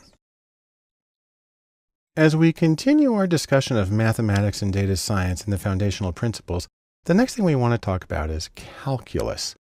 And I'm going to give a little more history right here. The reason I'm showing you pictures of stones is because the word calculus is Latin for stone, as in a stone used for tallying, where people would actually have a little bag of stones and they would move them and they would use it to count sheep or whatever. And the system of calculus was formalized in the 1600s simultaneously, independently by Isaac Newton and Gottfried Wilhelm Leibniz. And there are three reasons why calculus is important for data science. Number one, it's the basis of most of the procedures that we do. Things like least squares regression and probability distributions, they use calculus in getting those answers. Second one is if you're studying anything that changes over time. So if you're measuring quantities or rates that change over time, then you have to use calculus. Calculus is used in finding the maxima and the minima of functions, especially when you're optimizing, which is something I'll show you separately. Also, it's important to keep in mind there are two kinds of calculus. The first is differential calculus, which talks about rates of change at a specific time. It's also known as the calculus of change. The second kind of calculus is integral calculus, and this is where you're trying to calculate the quantity of something at a specific time given the rate of change. And it's also known as the calculus of accumulation. So let's take a look at how this works, and we're going to focus on differential calculus. So I'm going to graph an equation here. I'm going to do y is equal to x squared, a very simple one, but it's a curve, which makes it harder to calculate things like the slope. So let's take a point here that's at -2. That's my little red dot. We have it x is equal to -2. And because y is equal to x squared, if we want to get the y value, all we got to do is take that -2 and square it, and that gives us 4. So that's pretty easy. So the coordinates for that red point are -2 on x and +4 on y. Here's a harder question. What is the slope of the curve at that exact point? Well, it's actually a little tricky because the curve is always curvy and there's no flat part on it.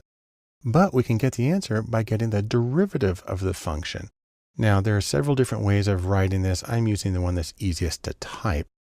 And let's start by this. What we're going to do is the n here. And that is the squared part. So we had x squared. And you see that same n turns into the squared. And then we come over here and we put that same value 2 in right there. And we put the 2 in right here. And then we can do a little bit of subtraction. 2 minus 1 is 1. And truthfully, you can just ignore that and you get 2x. That is the derivative. So what we have here is the derivative of x squared is 2x. That means the slope at any given point of the curve is 2x. So let's go back to what we had a moment ago. Here's our curve. Here's our point at x -2. And so the slope is equal to 2x. Well, we put in the -2 and we multiply it and we get -4. So that is the slope at this exact point on the curve. Okay. What if we choose a different point? Let's say we come over here to x is equal to 3. Well, the slope's equal to 2x.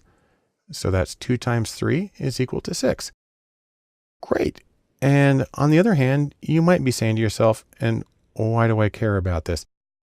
There's a reason that this is important. And what it is that you can use these procedures to optimize decisions.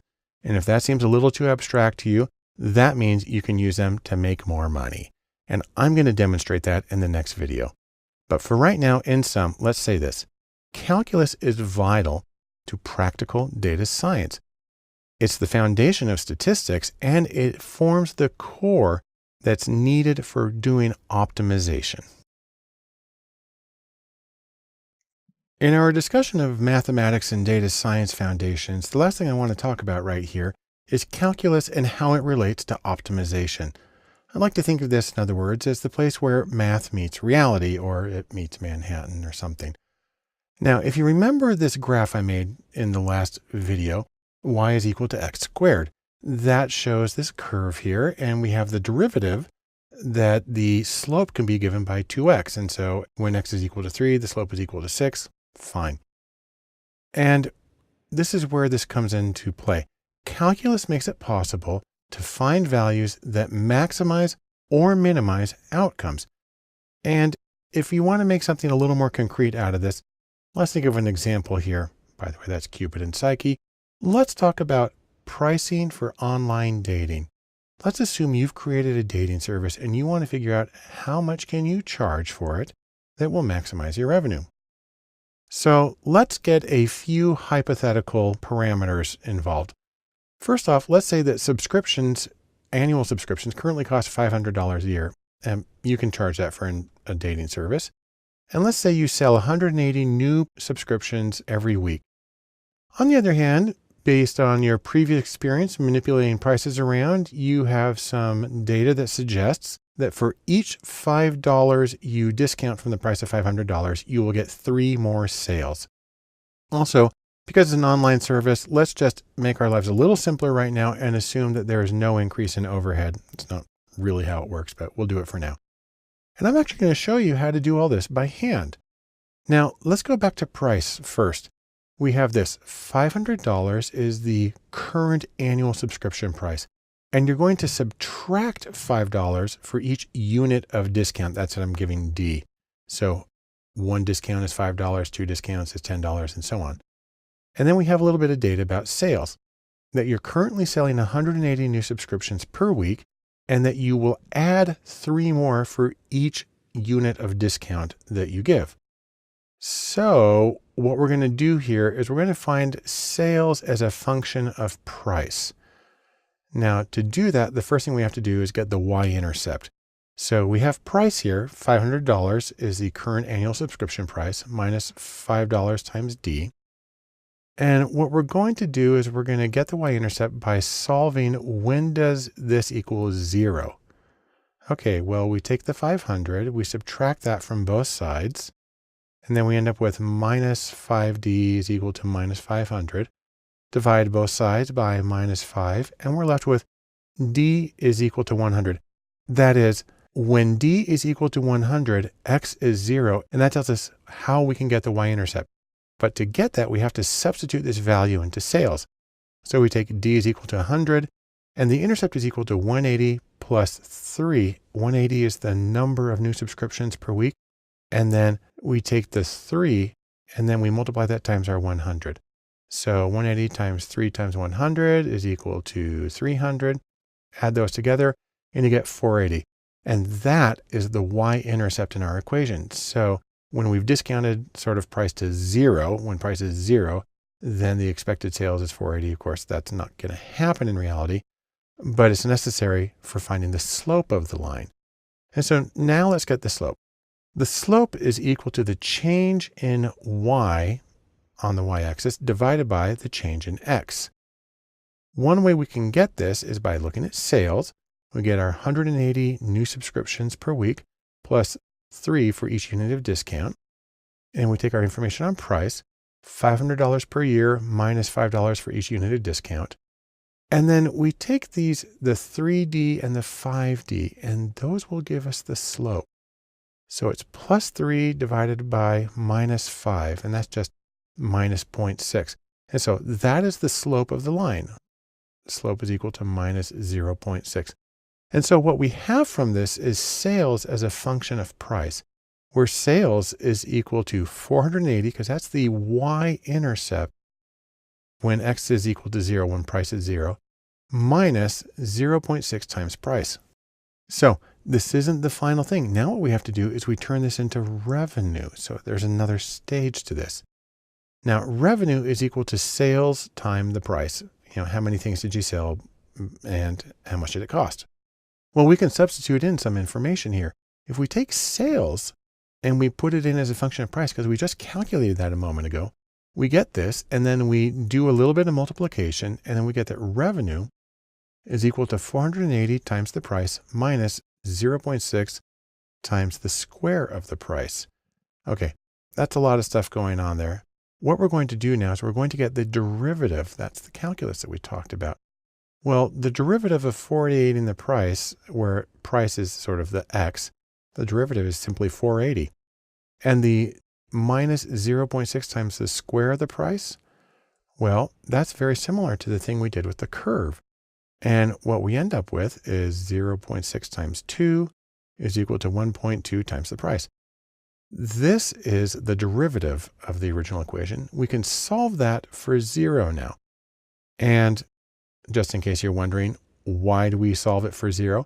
Because that is going to give us the place when y is at a maximum. Now, we had a minus squared, so we have to invert the shape. And we're trying to look for this value right here when it's at the very tippy top of the curve, because that will indicate maximum revenue. Okay, so what we're going to do is we're going to solve for 0. Let's go back to our equation here. We want to find out when is that equal to 0. Well, we subtract 480 from each side. There we go. And we divide by minus 1.2 on each side. And this is our price for maximum revenue. So we've been charging $500 a week, but this says we'll have more total income if we charge $400 instead. And if you want to find out how many sales we can get, currently we have 480. And if you want to know what the sales volume is going to be for that, well, you take the 480, which is the hypothetical y-intercept when the price is 0, but then we put in our actual price of 400, multiply that, we get 240, do the subtraction, and we get 240 total. So that would be 240 new subscriptions per week. So let's compare this. The current revenue is 180 new subscriptions per week at $500 per year. And that means that our current revenue is $90,000 per year. I know it sounds really good, but we can do better than that because the formula for maximum revenue is 240 times 400. When you multiply those, you get 96,000. And so the improvement is just the ratio of those two. 96,000 divided by 90,000 is equal to 1.07.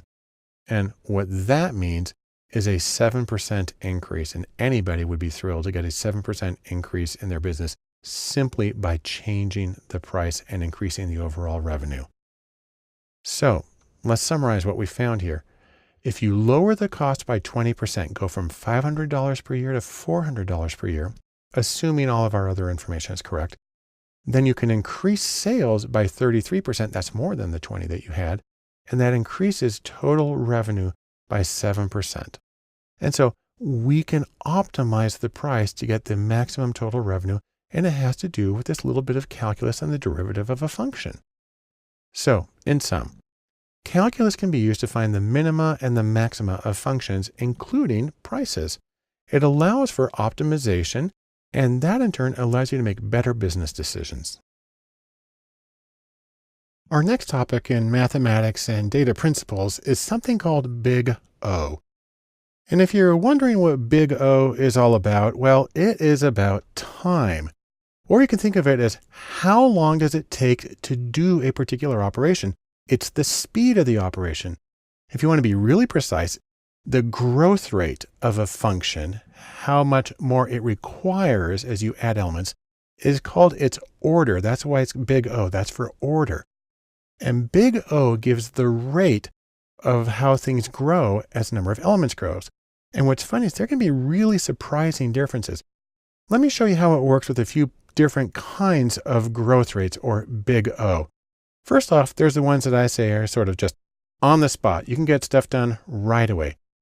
The simplest one is O1, and that is a constant order. And that's something that takes the same amount of time no matter what. You can send out an email to 10,000 people, just hit one button. It's done. The number of elements, the number of people, the number of operations, it just takes the same amount of time. Up from that is logarithmic, where you take the number of operations, you get the logarithm of that, and you see it's increased, but it's really only a small increase, and it tapers off really quickly. So an example is finding an item in a sorted array. Not a big deal.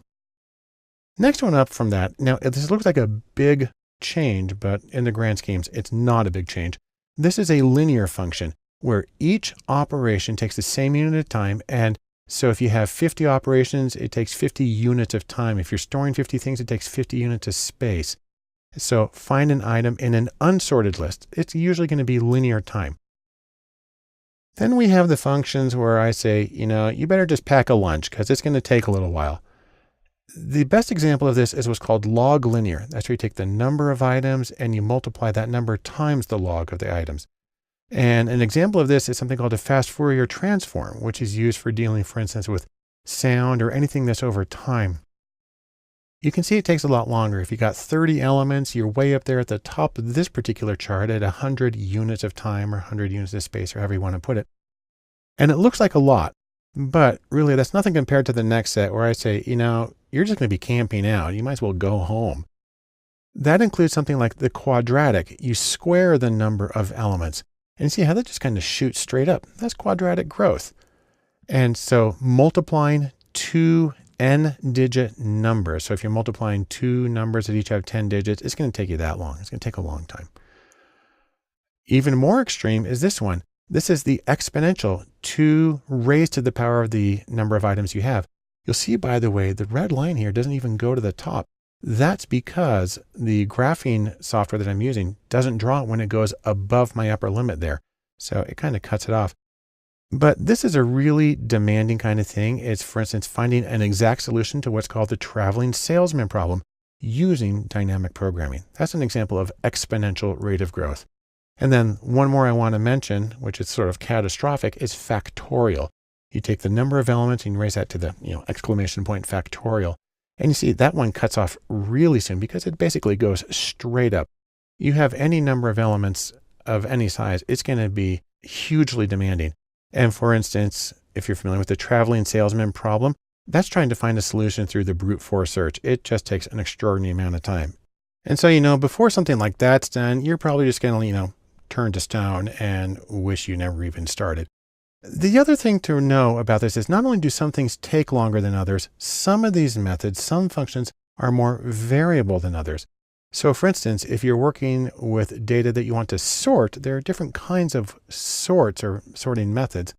So for instance, there's something called an insertion sort.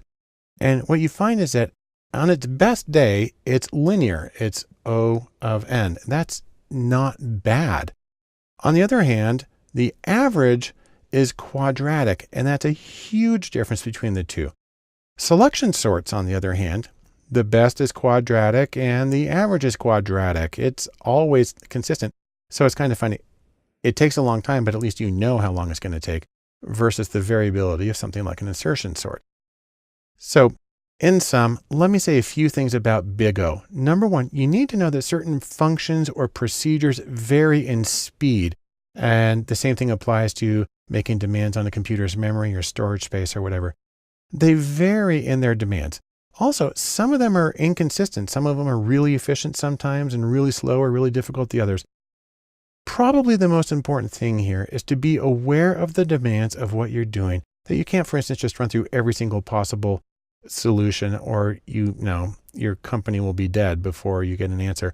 So be mindful of that so you can use your time well and get the insight you need in the time that you need it. A really important element of the mathematics and data science and one of its foundational principles is probability. Now, one of the things that probability comes in intuitively for a lot of people is something like rolling dice or looking at sports outcomes. And really the fundamental question, what are the odds of something? That gets at the heart of probability. Now, let's take a look at some of the basic principles. We got our friend Albert Einstein here to explain things. The principles of probability work this way. Probabilities range from 0 to 1. That's like 0% to 100% chance. When you put P, that stands for probability, and then in parentheses, here A, that means the probability of whatever in parentheses. So PA means the probability of A, and then P of B is the probability of B. When you take all of the probabilities together, you get what's called the probability space, and that's why we have S. And it all adds up to 1 because you've now covered 100% of the possibilities. Also, you can talk about the complement. The tilde here is used to say probability of not A is equal to 1 minus the probability of A, because those have to add up. So let's take a look at something also about conditional probabilities, which is really important in statistics. A conditional probability is the probability of something if something else is true. You write it this way, the probability of, and that vertical line is called a pipe, and it's read as assuming that or given that. So you can read this as probability of A given B is the probability of A occurring if B is true. And so you can say, for instance, what's the probability if something's orange? What's the probability that's a carrot given in this picture? Now, the place where this comes in really important for a lot of people is the probabilities of type 1 and type 2 errors in hypothesis testing, which we'll mention at some other point. But I do want to say a few things about arithmetic with probabilities because it doesn't always work the way that people think it will. Let's start by talking about adding probabilities. Let's say you have two events A and B. And let's say you want to find the probability of either one of those events. So that's like adding the probabilities of the two events.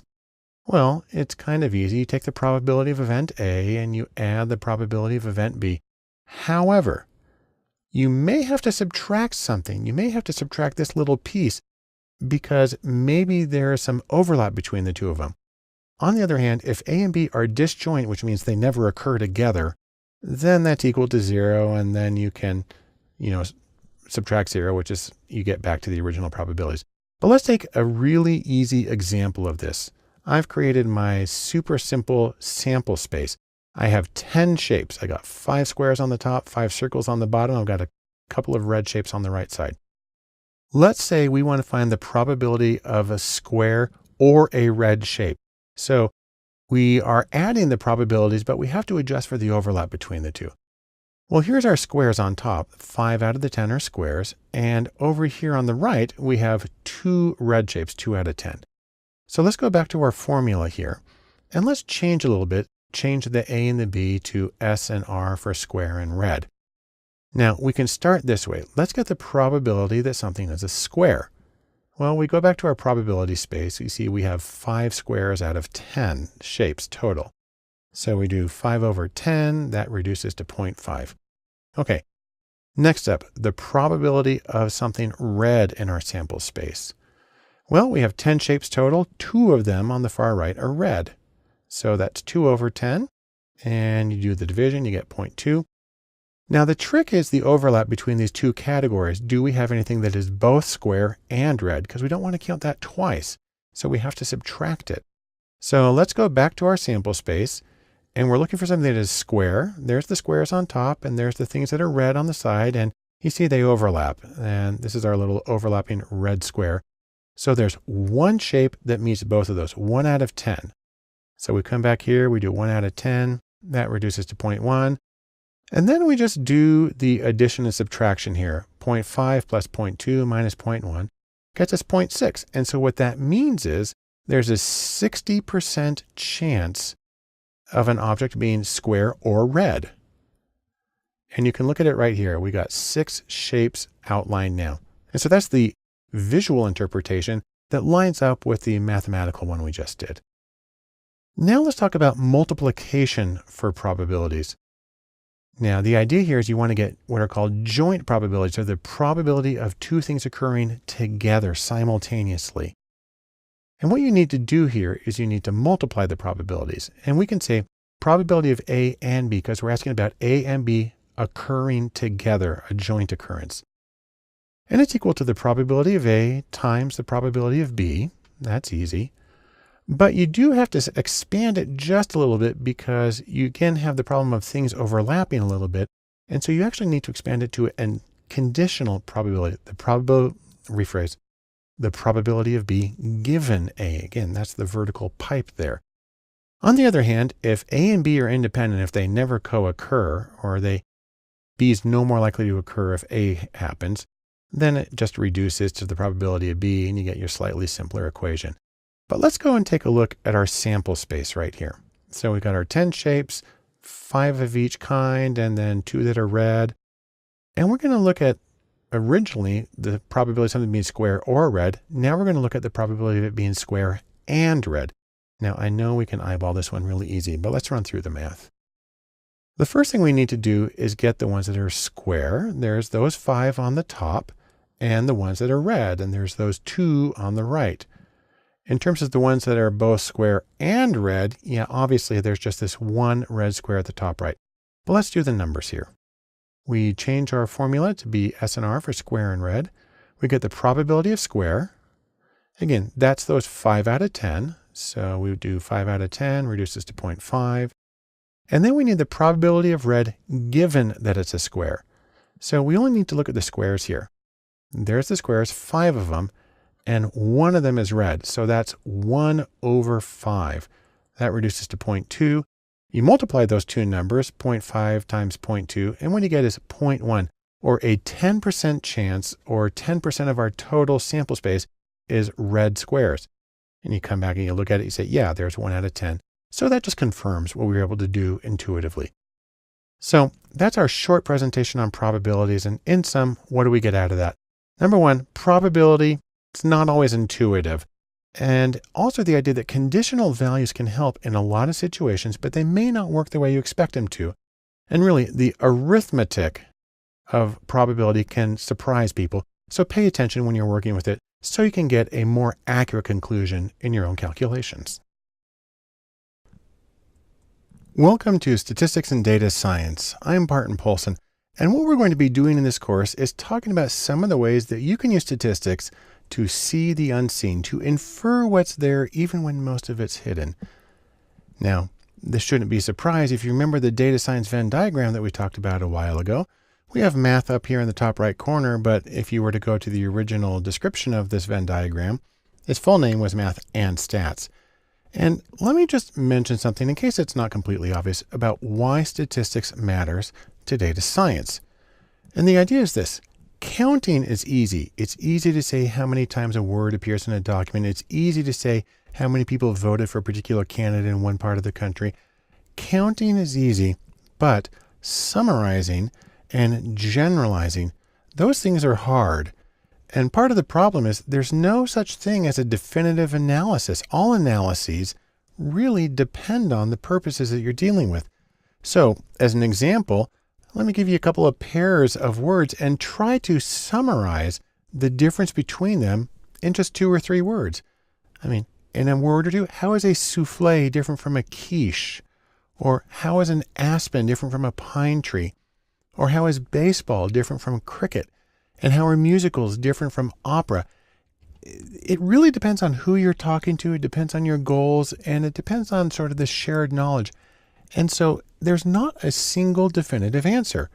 And then there's the matter of generalization. Think about, again, take music. Listen to 3 Concerti by Antonio Vivaldi, and do you think you can safely and accurately describe all of his music?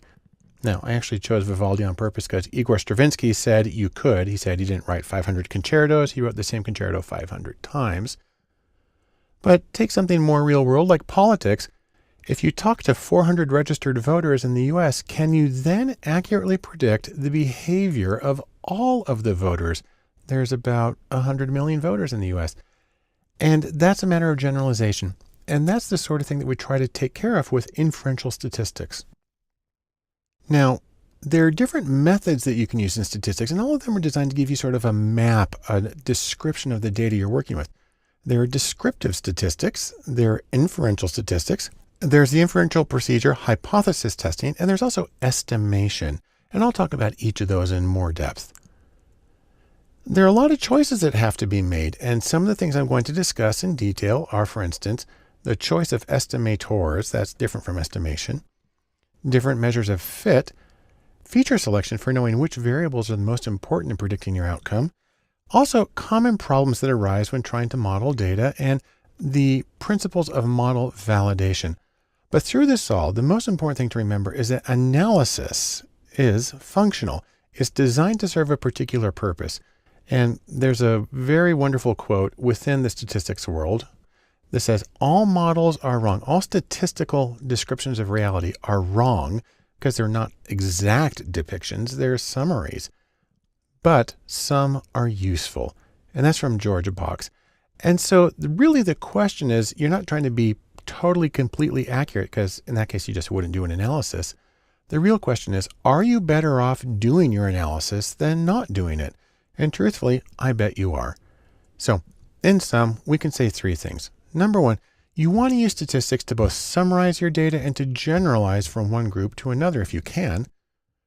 On the other hand, there's no one true answer with data. You got to be flexible in terms of what your goals are and the shared knowledge. And no matter what you're doing, the utility of your analysis should guide you in your decisions. The first thing we want to cover in statistics and data science is the principle of exploring data. And this video is just designed to give an exploration overview. So we like to think of this, the intrepid explorers. They're out there exploring and seeing what's in the world. You can see what's in your data. More specifically, you want to see what your data set is like. You want to see if your assumptions are met so you can do a valid analysis with your chosen procedure. And really, something that may seem very weird is you want to listen to your data. If something's not working out, If it's not going the way you want, then you need to pay a little more attention, and exploratory data analysis is going to help you do that. Now, there are two general approaches to this. First off, there's a graphical exploration. So you use graphs and pictures and visualizations to explore your data. The reason you want to do this is that graphics are very dense in information. They're also really good, in fact, the best way to get the overall impression of your data. Second to that, there is a numerical exploration. I make it very clear, this is the second step. Do the visualization first, then do the numerical part. Now, you want to do this because it can give greater precision, and this is also an opportunity to try variations on the data. You can actually do some transformations, move things around a little bit, and try different methods and see how that affects the results and see how it looks. So let's go first to the graphical part. There are very quick and simple plots that you can do. Those include things like bar charts and histograms and scatter plots. Very easy to make and very quick way of getting an understanding of the variables in your data set. In terms of numerical analysis, again, after the graphical methods, you can do things like transform the data, that is, take like the logarithm of your numbers. You can do empirical estimates of population parameters, and you can use robust methods, and I'll talk about all of those in more length in later videos. But for right now, I can sum it up this way. The purpose of exploration is to help you get to know your data. And also, you want to explore your data thoroughly before you start modeling it, before you build statistical models. And all the way through, you want to make sure you listen carefully so that you can find hidden or unassumed details and leads in your data. As we move in our discussion of statistics and exploring data, the single most important thing we can do is exploratory graphics. In the words of the late great Yankees catcher Yogi Berra, you can see a lot by just looking. That applies to data as much as it applies to baseball. Now, there's a few reasons you want to start with graphics. Number one is to actually get a feel for the data. I mean, what's it distributed like? What's the shape? Are there strange things going on? Also, it allows you to check the assumptions and see how well your data match the requirements of the analytical procedures you hope to use. You can check for anomalies like outliers and unusual distributions and errors. And also you can get suggestions. If something unusual is happening in the data, that might be a clue that you need to pursue a different angle or do a deeper analysis. Now, we want to do graphics first for a couple of reasons. Number one is they're very information dense, and fundamentally humans are visual. It's our single highest bandwidth way of getting information. It's also the best way to check for shape and gaps and outliers. There are a few ways you can do this if you want to. The first is with programs that rely on code. So you can use the statistical programming language R, the general purpose programming language Python. You can actually do a huge amount in JavaScript, especially in d3.js, or you can use apps that are specifically designed for exploratory analysis. That includes Tableau, both the desktop and the public versions, Click, and even Excel is a good way to do this. And then finally, if you really want to know, you can do this by hand. John Techie, who's the father of exploratory data analysis, wrote his seminal book, a wonderful book, where it's all hand graphs, and actually it's a wonderful way to do it. But let's start the process for doing these graphics. We start with one variable, that is univariate distributions. And so you're going to get something like this. The fundamental chart is the bar chart. This is when you're dealing with categories and you're simply counting how many cases there are in each category. The nice thing about bar charts is they're really easy to read. Put them in descending order and maybe have them vertical, maybe have them horizontal. Horizontal can be nice to make the labels a little easier to read. This is about psychological profiles of the United States. This is real data, and that we have the most states in the friendly and conventional, a smaller number in temperamental and uninhibited, and the least common of the United States is relaxed and creative. Next, you can do a box plot, or sometimes called a box and whiskers plot. This is when you have a quantitative variable, something that's measured, and you can say how far apart scores are. A box plot shows quartile values. It also shows outliers. So for instance, this is Google searches for modern dance, and that's Utah at 5 standard deviations above the national average. That's where I'm from, and I'm glad to see that there. Also, it's a nice way to show many variables side by side if they're on approximately similar scales. Next, if you have quantitative variables, you're going to want to do a histogram. Again, quantitative, so interval or ratio level or measured variables. And these let you see the shape of a distribution and potentially compare many. So here are 3 histograms for Google searches on data science and entrepreneur and modern dance. And you can see mostly for the part normally distributed with a couple of outliers. Once you've done one variable or the univariate analyses, you're going to want to do 2 variables at a time. That is bivariate distributions or joint distributions. Now, one easy way to do this is with grouped plots. So you can do grouped bar charts and box plots. What I have right here is grouped box plots. I have my 3 regions, psychological regions of the United States, and I'm showing how they rank on openness. That's a psychological characteristic. And what you can see is that the relaxed and creative are highest and the friendly and conventional tend to go to the lowest. And that's kind of how that works. It's also a good way of seeing the association between a categorical variable like region of the United States psychologically and a quantitative outcome, which is what we have here with openness. Next, you can also do a scatter plot. That's where you have 2 quantitative variables. And what you're looking for here is it a straight line? That is it linear? Do we have outliers? And also the strength of association. How closely do the dots all come to the regression line that we have here in the middle? And this is an interesting one for me because we have openness across the bottom. So more open as you go to the right, and agreeableness. And what we see is there's a strong downhill association. The states in the United States that are the most open apparently are also the least agreeable. So we're going to have to do something about that. And then finally, you want to go to many variables, that is multivariate distributions.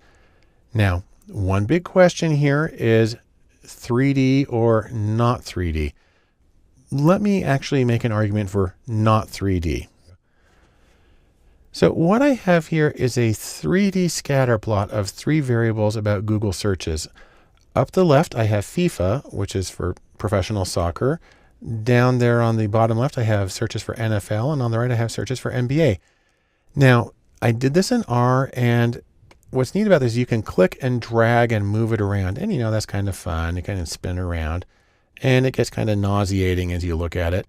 And this particular version, I'm using Plotly in R. It allows you to actually click on a point and see, let me see if I can get the floor in the right place. You got to click on a point and see where it ranks on each of these characteristics.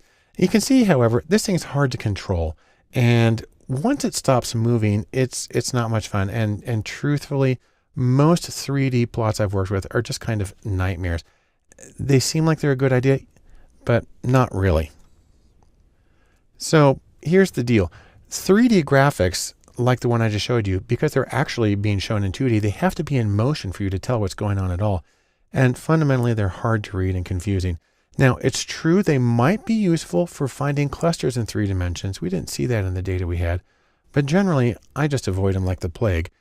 What you want to do, however, is see the connection between several variables. You might want to use a matrix of plots. This is where you have, for instance, many quantitative variables. You can use markers for group membership if you want. And I find it to be much clearer than 3D. So here I have the relationship between 4 search terms: NBA, NFL, MLB for Major League Baseball, and FIFA. You can see the individual distributions. You can see the scatter plots. You can get the correlation. Truthfully, this for me is a much easier kind of chart to read and get the richness that we need from a multidimensional display.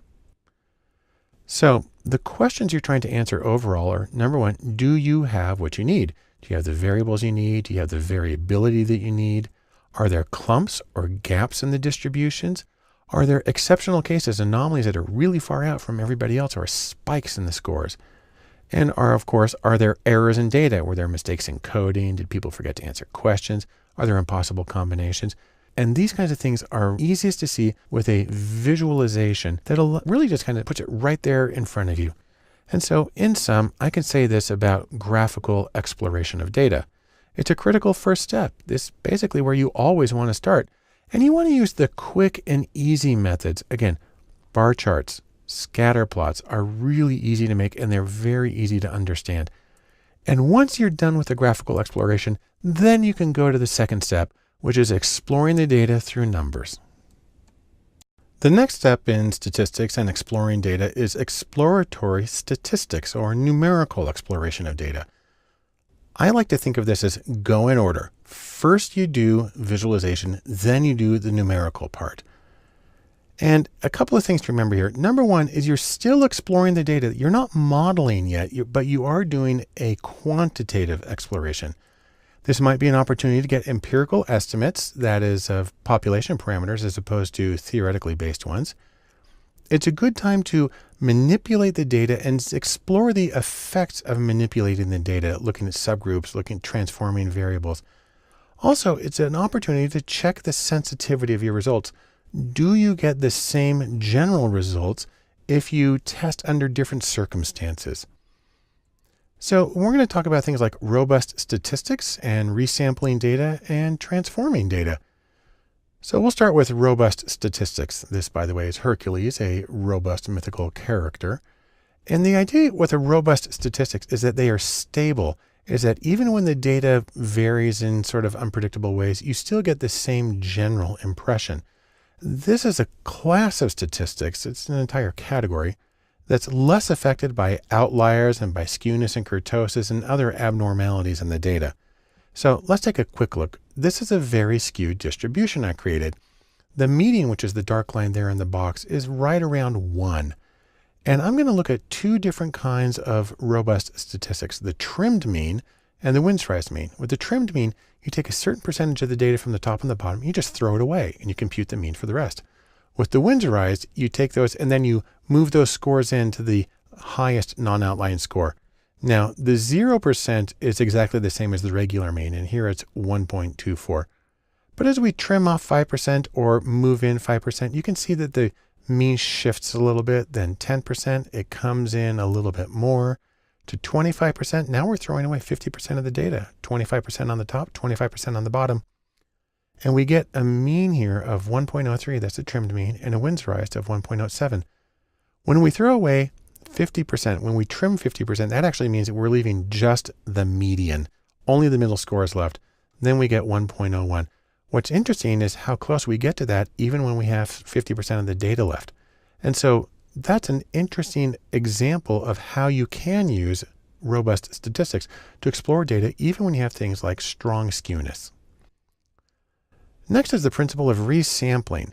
And that's like pulling marbles repeatedly out of a jar, counting the colors, putting them back in and trying again.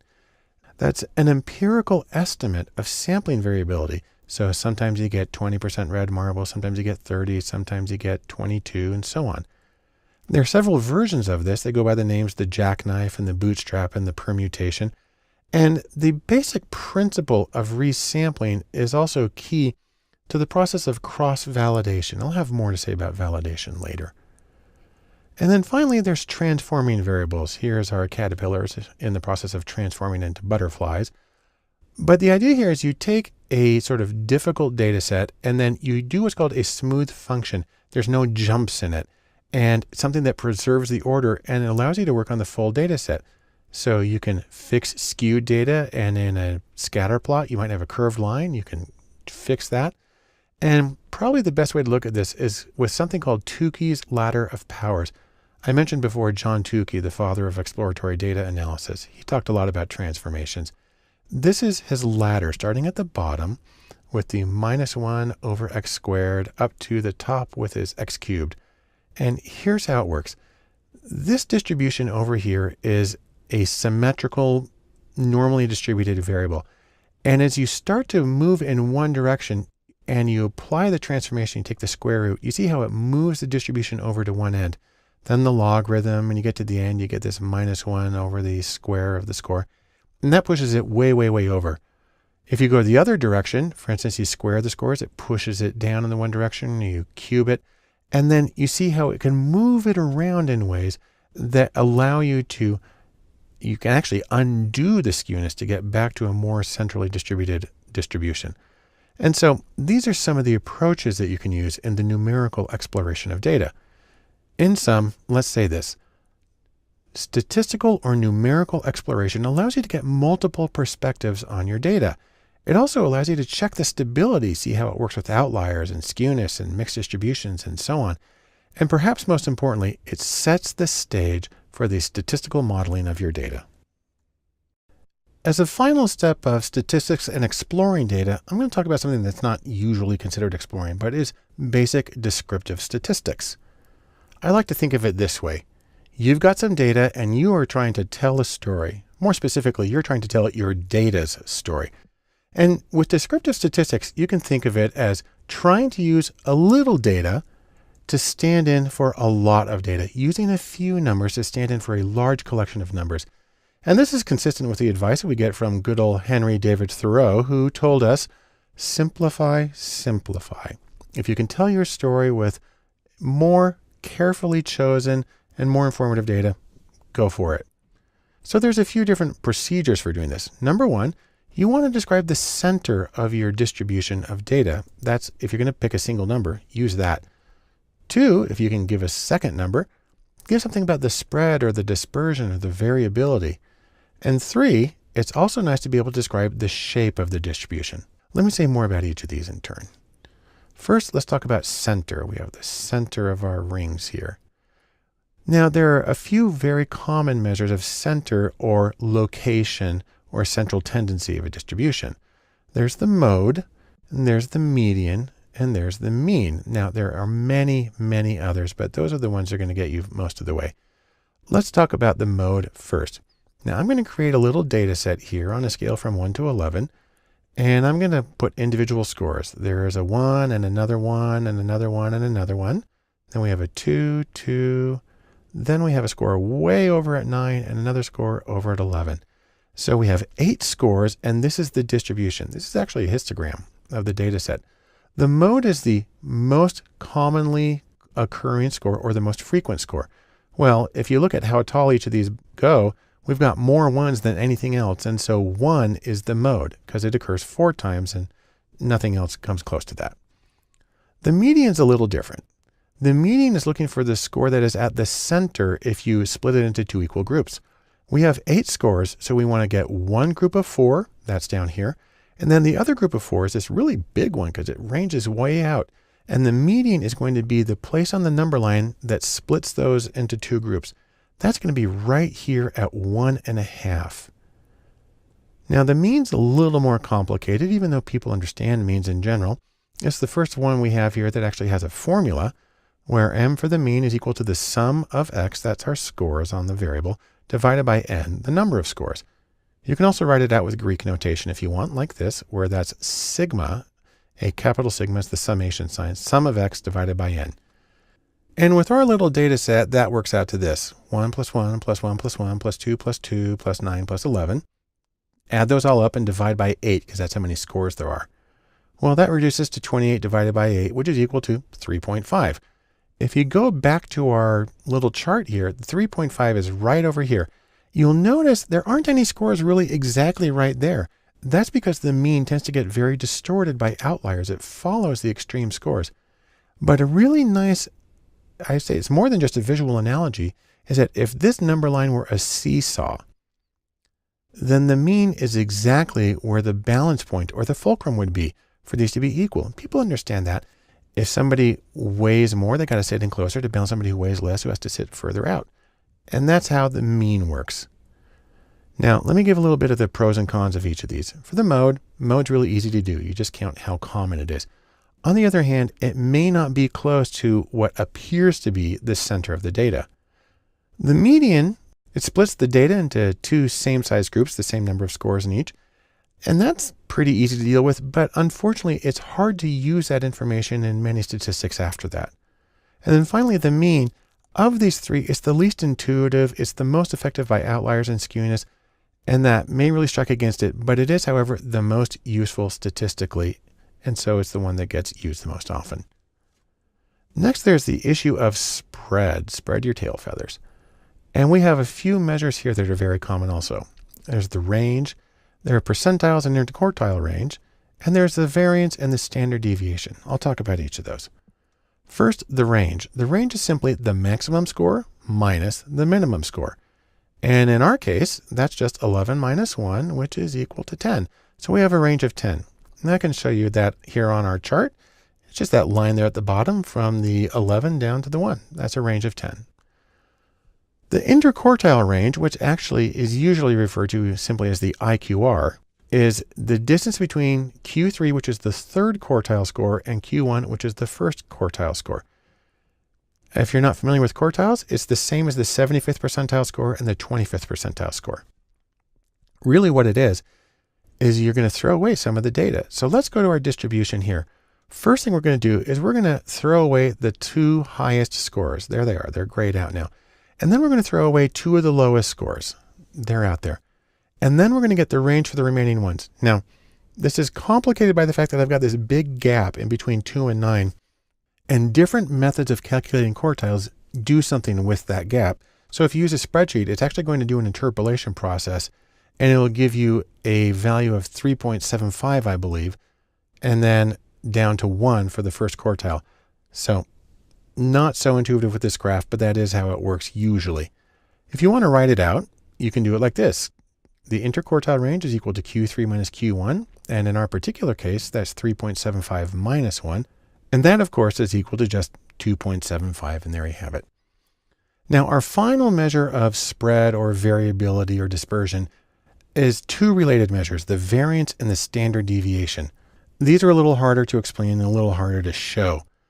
But the variance, which is at least the easiest formula, is this. The variance is equal to, that's the sum, the capital sigma is the sum of x minus m. That's how far each individual score is from the mean. And then you take that deviation there and you square it, you add up all the deviations, and then you divide by the number. So the variance is the average squared deviation from the mean. I'll try to show you that graphically. So here's our data set, and there's our mean right there at 3.5. Let's go to one of these 2's. We got a deviation there of 1.5. And if we make a square that's 1.5 points on each side, well, there it is. We can do a similar square for the other score at 2. If we're going down to 1, then it's going to be 2.5 squared, and it's going to be that much bigger. And we can draw one of these squares for each of our 8 points. The squares for the scores at 9 and 11 are going to be huge and go off the page, so I'm not going to show them. But once you have all those squares, you add up the area and you get the variance. So this is the formula for the variance. But now let me show the standard deviation, which is also a very common measure, is closely related to this. Specifically, it's just the square root of the variance. Now, there's a catch here. The formulas for the variance and the standard deviation are slightly different for populations and samples in that they use different denominators. But they give similar answers, not identical, but similar if the sample is reasonably large, say over 30 or 50, then it's going to be really just a negligible difference. So let's do a little pro and con of these three things. First, the range. It's very easy to do. It only uses two numbers, the high and the low, but it's determined entirely by those two numbers. And if they're outliers, you've got really a bad situation. The interquartile range, or IQR, it's really good for skewed data, and that's because it ignores extremes on either end. So that's nice. And the variance and the standard deviation, while they are the least intuitive and they are the most affected by outliers, they are also generally the most useful because they feed into so many other procedures that are used in data science. Finally, let's talk a little bit about the shape of a distribution. You can have symmetrical or skewed distributions, unimodal, uniform, or U-shaped. You can have outliers. There's a lot of variations. Let me show you a few of them. First off is a symmetrical distribution. Pretty easy. They're the same on the left and on the right. And this little pyramid shape is an example of a symmetrical distribution. There are also skewed distributions where most of the scores are on one end and then they taper off. This right here is a positively skewed distribution where most of the scores are at the low end and the outliers are on the high end.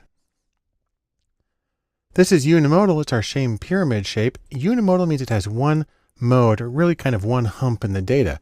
That's contrasted, for instance, to bimodal, where you have two modes, and that usually happens when you have two distributions that got mixed together. There's also uniform distributions where every response is equally common. There's U-shaped distributions where people tend to pile up at one end or the other and a big dip in the middle. And so there's a lot of different variations, and you want to get the shape of the distribution to help you understand and put the numerical summaries like the mean and like the standard deviation and put those into context. In sum, we can say this. When you use descriptive statistics, that allows you to be concise with your data, tell the story and tell it succinctly. You want to focus on things like the center of the data, the spread of the data, the shape of the data. And above all, watch out for anomalies because they can exercise really undue influence on your interpretations. But this will help you better understand your data and prepare you for the steps that follow.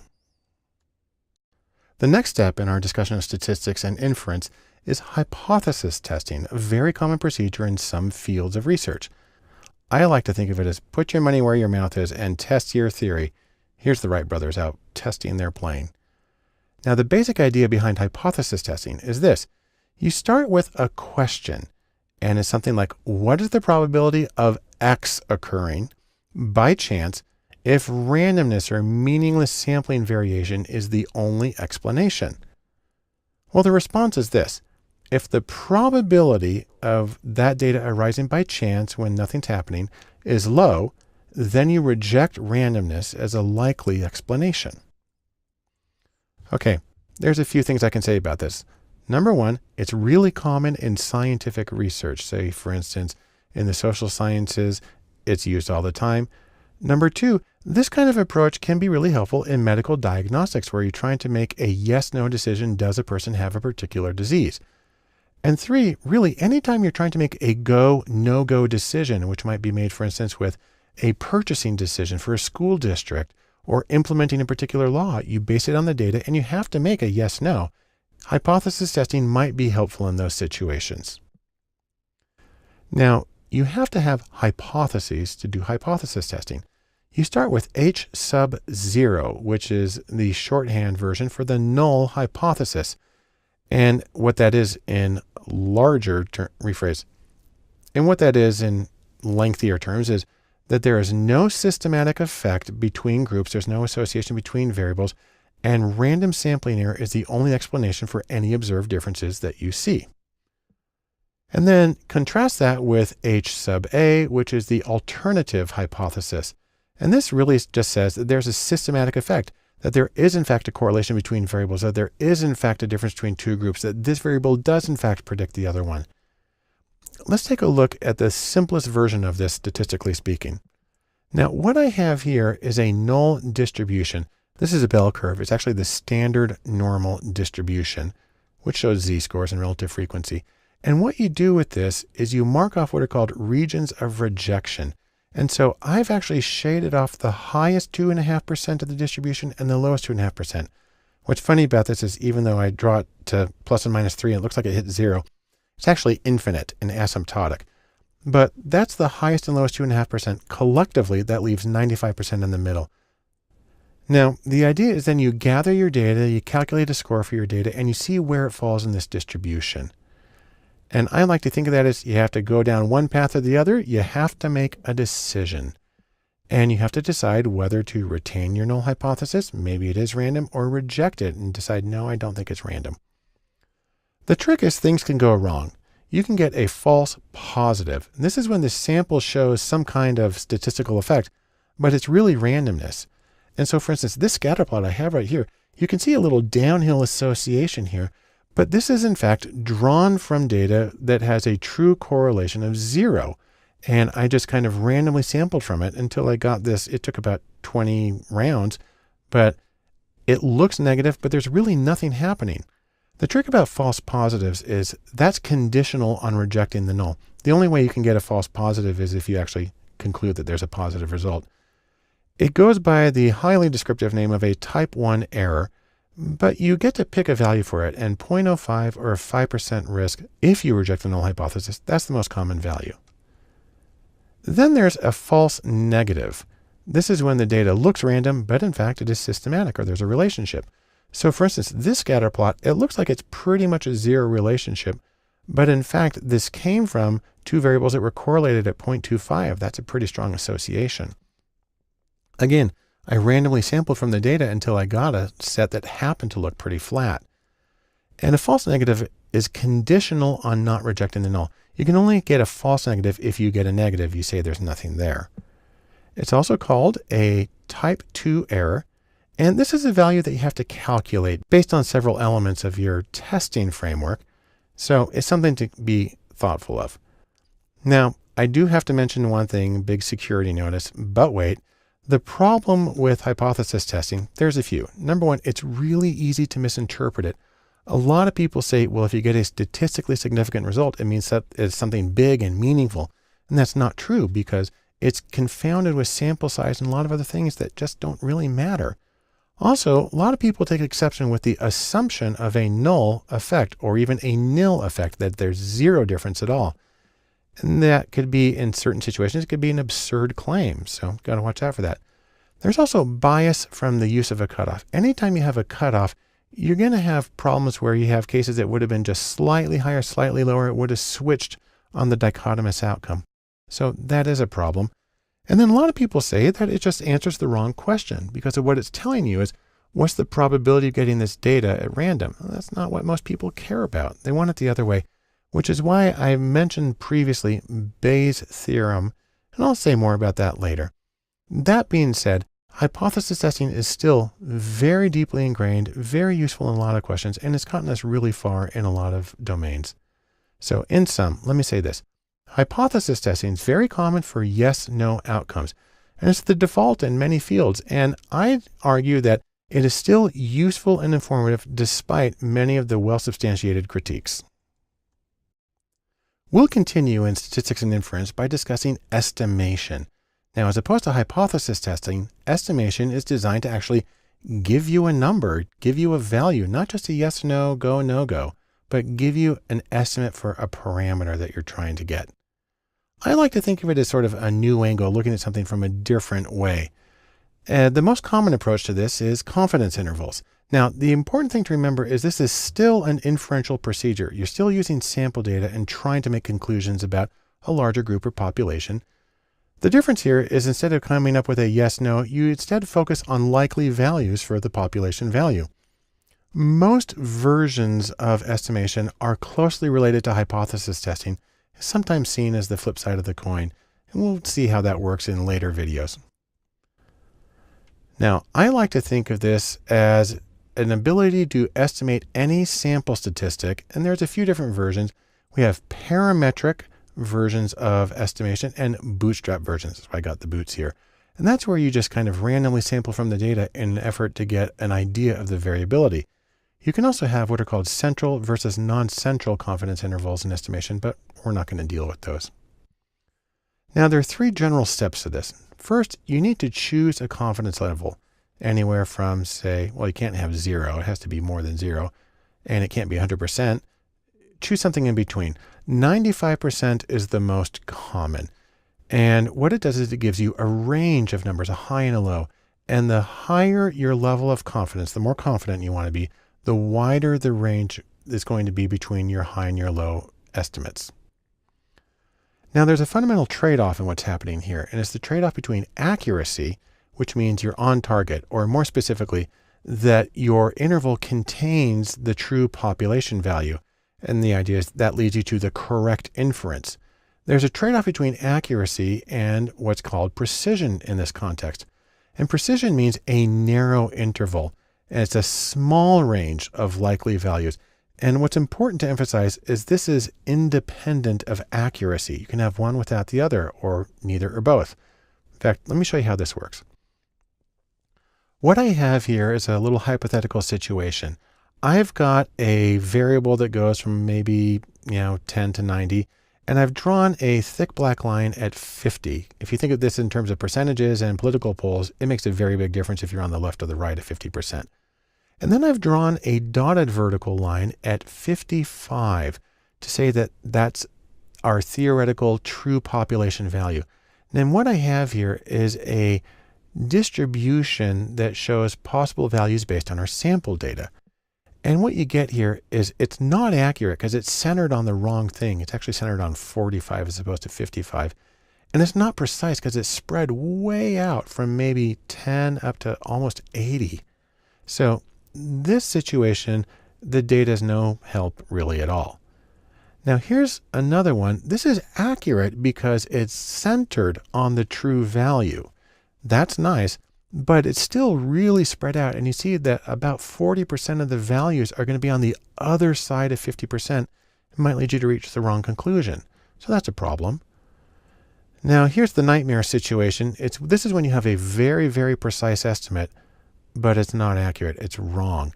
And this leads you to a very false sense of security and understanding of what's going on. And you're going to totally blow it all the time. The ideal situation is this. You have an accurate estimate where the distribution of sample values is really close to the true population value and is precise. It's really tightly knit, and you can see that just about 95% of it is on the correct side of 50, and that's good. If you want to see all four of them here at once, we have the precise two on the bottom, the unprecise ones on the top, the accurate ones on the right, the inaccurate ones on the left. And so that's a way of comparing it. But no matter what you do, you have to interpret a confidence interval. Now, the statistically accurate way that has very little interpretation is this. You would say the 95% confidence interval for the mean is 5.8 to 7.2. Okay, so that's just kind of taking the output from your computer and sticking it into sentence form. The colloquial interpretation of this goes like this. There's a 95% chance that the population mean is between 5.8 and 7.2. Well, in most statistical procedures, specifically frequentist as opposed to Bayesian, you can't do that. That implies that the population mean shifts. That's not usually how people see it. Instead, a better interpretation is this. 95% of confidence intervals for randomly selected samples will contain the population mean. Now I can show you this really easily with a little demonstration. This is where I randomly generated data from a population with a mean of 55, and I got 20 different samples. And I got the confidence interval for each sample, and I've charted the high and the low.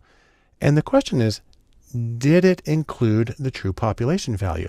And you can see that of these 20, 19 of them included it. Some of them barely made it. If you look at sample number 1 on the far left, barely made it. Sample number 8, it doesn't look like it made it. Sample 20 on the far right, barely made it on the other end. Only one of them missed it completely, that's sample number 2, which is shown in red on the left. Now, it's not always just 1 out of 20. I actually had to run the simulation about 8 times because it gave me either 0 or 3 or 1 or 2. And I had to run it until I got exactly what I was looking for here. But this is what you would expect on average. So let's say a few things about this. There are some things that affect the width of a confidence interval. The first is the confidence level, or CL. Higher confidence levels create wider intervals. The more certain you have to be, you're going to give a bigger range to cover your bases. Second, the standard deviation, where larger standard deviations create wider intervals. If the thing that you're studying is inherently really variable, then of course your estimate of the range is going to be more variable as well. And then finally, there's the N, or the sample size.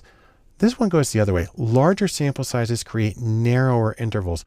The more observations you have, the more precise and the more reliable things tend to be. I can show you each of these things graphically. Here we have a bunch of confidence intervals where I'm simply changing the confidence level from 0.50 at the left side up through 0.999. And you can see it gets much bigger as we increase. Next one is standard deviations. As the sample standard deviation increases from 1 to 16, you can see that the interval gets a lot bigger. And then we have sample size going from just 2 up to 512. I'm doubling it at each point. And you can see how the interval gets more and more and more precise as we go through. And so let's say this to sum up our discussion of estimation. Confidence intervals, which are the most common version of estimation, focus on the population parameter. And the variation in the data is explicitly included in that estimation.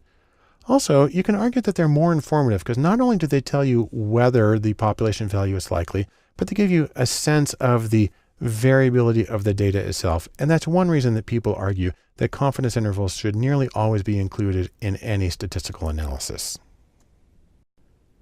As we continue our discussion of statistics and data science, we need to talk about some of the choices that you have to make, some of the trade-offs, and some of the effects that these things have. We'll begin by talking about estimators. That is, different methods for estimating parameters. I like to think of this as what kind of measuring stick or standard are you going to be using? Now, we'll begin with the most common. This is actually called OLS, which is short for ordinary least squares. This is a very common approach. It's used in a lot of statistics, and it's based on what's called the sum of squared errors.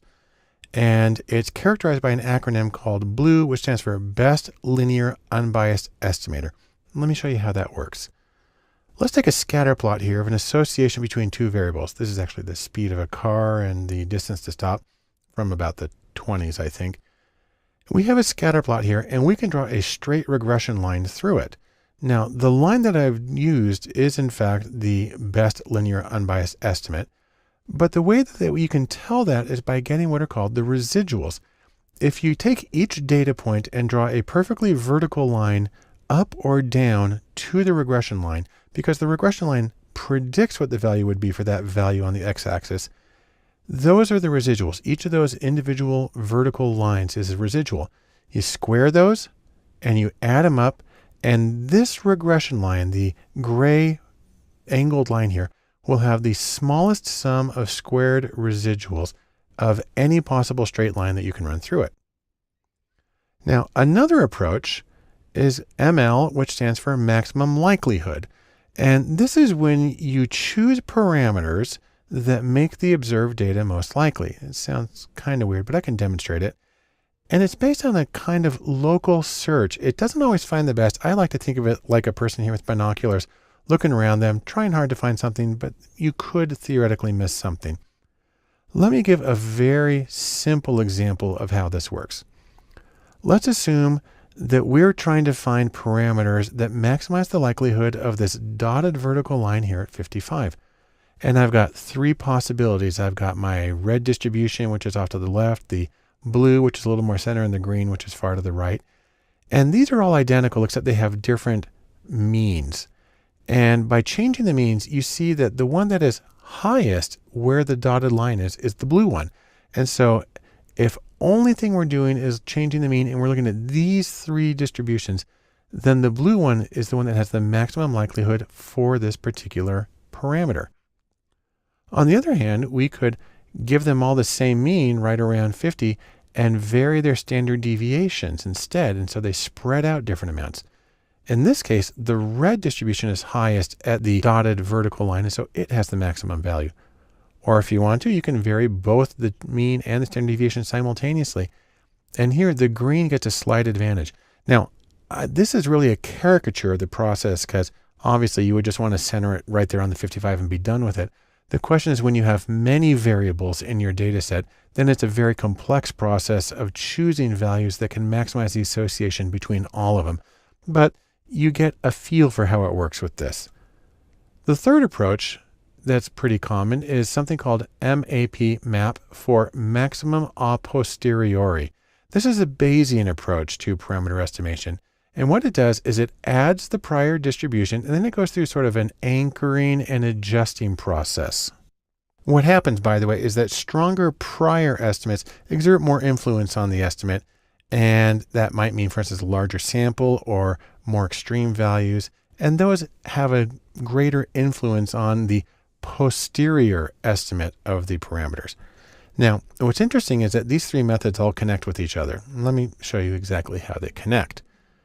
The ordinary least squares, OLS, this is equivalent to maximum likelihood when it has normally distributed error terms. And maximum likelihood, ML, is equivalent to maximum a posteriori, or MAP, with a uniform prior distribution. You want to put it another way, ordinary least squares, or OLS, is a special case of maximum likelihood. And then maximum likelihood, or ML, is a special case of maximum a posteriori. And just in case you like it, we can put it in set notation. OLS is a subset of ML, is a subset of MAP. And so there are connections between these three methods of estimating population parameters.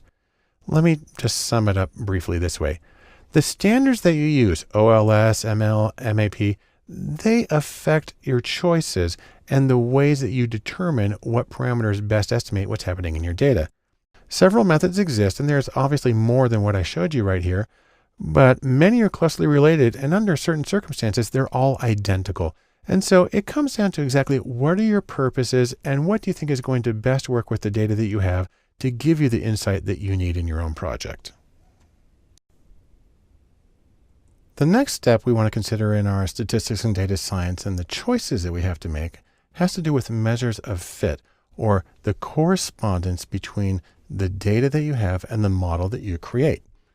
Now, it turns out there's a lot of different ways to measure this, and one big question is how close is close enough? Or how can you see the difference between the model and reality? Well, there's a few really common approaches to this. The first one is what's called R squared. It's got a longer name. That's the coefficient of determination. There's a variation, adjusted R squared, which takes into consideration the number of variables. Then there's minus 2LL, which is based on the likelihood ratio, and a couple of variations, the Techie information criterion, or AIC, and the Bayesian information criterion, or BIC. And then there's also chi-squared. Now that's actually a Greek C there. It looks like an X, but it's a C, and that's chi-squared. And so let's talk about each of these in turn. First off is R squared. This is the squared multiple correlation, or the coefficient of determination. And what it does is it compares the variance of Y. So if you have an outcome variable, it looks at the total variance of that and compares it to the residuals on Y after you've made your prediction. The scores on R squared range from 0 to 1, and higher is better. The next is minus 2 log likelihood. That's the likelihood ratio, or as I just said it, the minus 2 log likelihood. And what this does is it compares the fit of nested models. We have a subset, then a larger set, then a larger set overall. This approach is used a lot in logistic regression when you have a binary outcome. And in general, smaller values are considered better fit. Now, as I mentioned, there are some variations of this. I like to think of variations of chocolate. The minus 2 log likelihood, there's the Techie information criterion, the AIC, and the Bayesian information criterion, BIC. And what both of these do is they adjust for the number of predictors. Because obviously, if you have a huge number of predictors, you're going to get a really good fit, but you're probably going to have what's called overfitting, where your model is tailored too specifically to the data you currently have and doesn't generalize well. These both attempt to reduce the effect of overfitting. And then there's chi-squared again. It's actually a lowercase Greek c, looks like an X. And chi-square is used for examining the deviations between two data sets, specifically between the observed data set and the expected values, or a model you create of we expect this many frequencies in each category. Now, I'll just mention, like going to the store, there's a lot of other choices, but these are some of the most common standards, particularly the R squared. And I just want to say, in sum, there are many different ways to assess the fit, the correspondence between a model and your data. And the choices affect the model, especially are you going to penalize for throwing in too many variables relative to your number of cases? Are you dealing with a quantitative or a binary outcome? Those things all matter. And so the most important thing, as always, my standing advice is keep your goals in mind and choose a method that seems to fit best with your analytical strategy and the insight you're trying to get from your data. The statistics and data science offers a lot of different choices. One of the most important is going to be feature selection, or the choice of variables to include in your model. It's sort of like confronting this enormous range of information and trying to choose what matters most, trying to get the needle out of the haystack. The goal of feature selection is to select the best features or variables and get rid of uninformative and noisy variables and simplify the statistical model that you're creating, because that helps avoid overfitting or getting a model that works too well with the current data and works less well with other data. The major problem here is multicollinearity, a very long word that has to do with the relationship between the predictors and the model. I can show it to you graphically here. Imagine, for instance, we've got a big circle here to represent the variability in our outcome variable. We're trying to predict it. And we've got a few predictors. So we've got predictor number 1 over here, and you see it's got a lot of overlap. That's nice. Then we've got predictor number 2 here. It also has some overlap with the outcome, but it also overlaps with predictor 1. And then finally down here, we got predictor 3, which overlaps with both of them. And the problem arises the overlap between the predictors and the outcome variable. Now, there's a few ways of dealing with this. Some of these are pretty common. So for instance, there's the practice of looking at probability values in regression equations. There are standardized coefficients, and there's variations on sequential regression. There are also newer procedures for dealing with the disentanglement of the association between the predictors. There's something called commonality analysis, there's dominance analysis, and there are relative importance weights. Of course, there are many other choices in both the common and the newer, but these are a few that are worth taking a special look at. First is p-values or probability values. This is the simplest method because most statistical packages will calculate probability values for each predictor, and they'll put little asterisks next to it.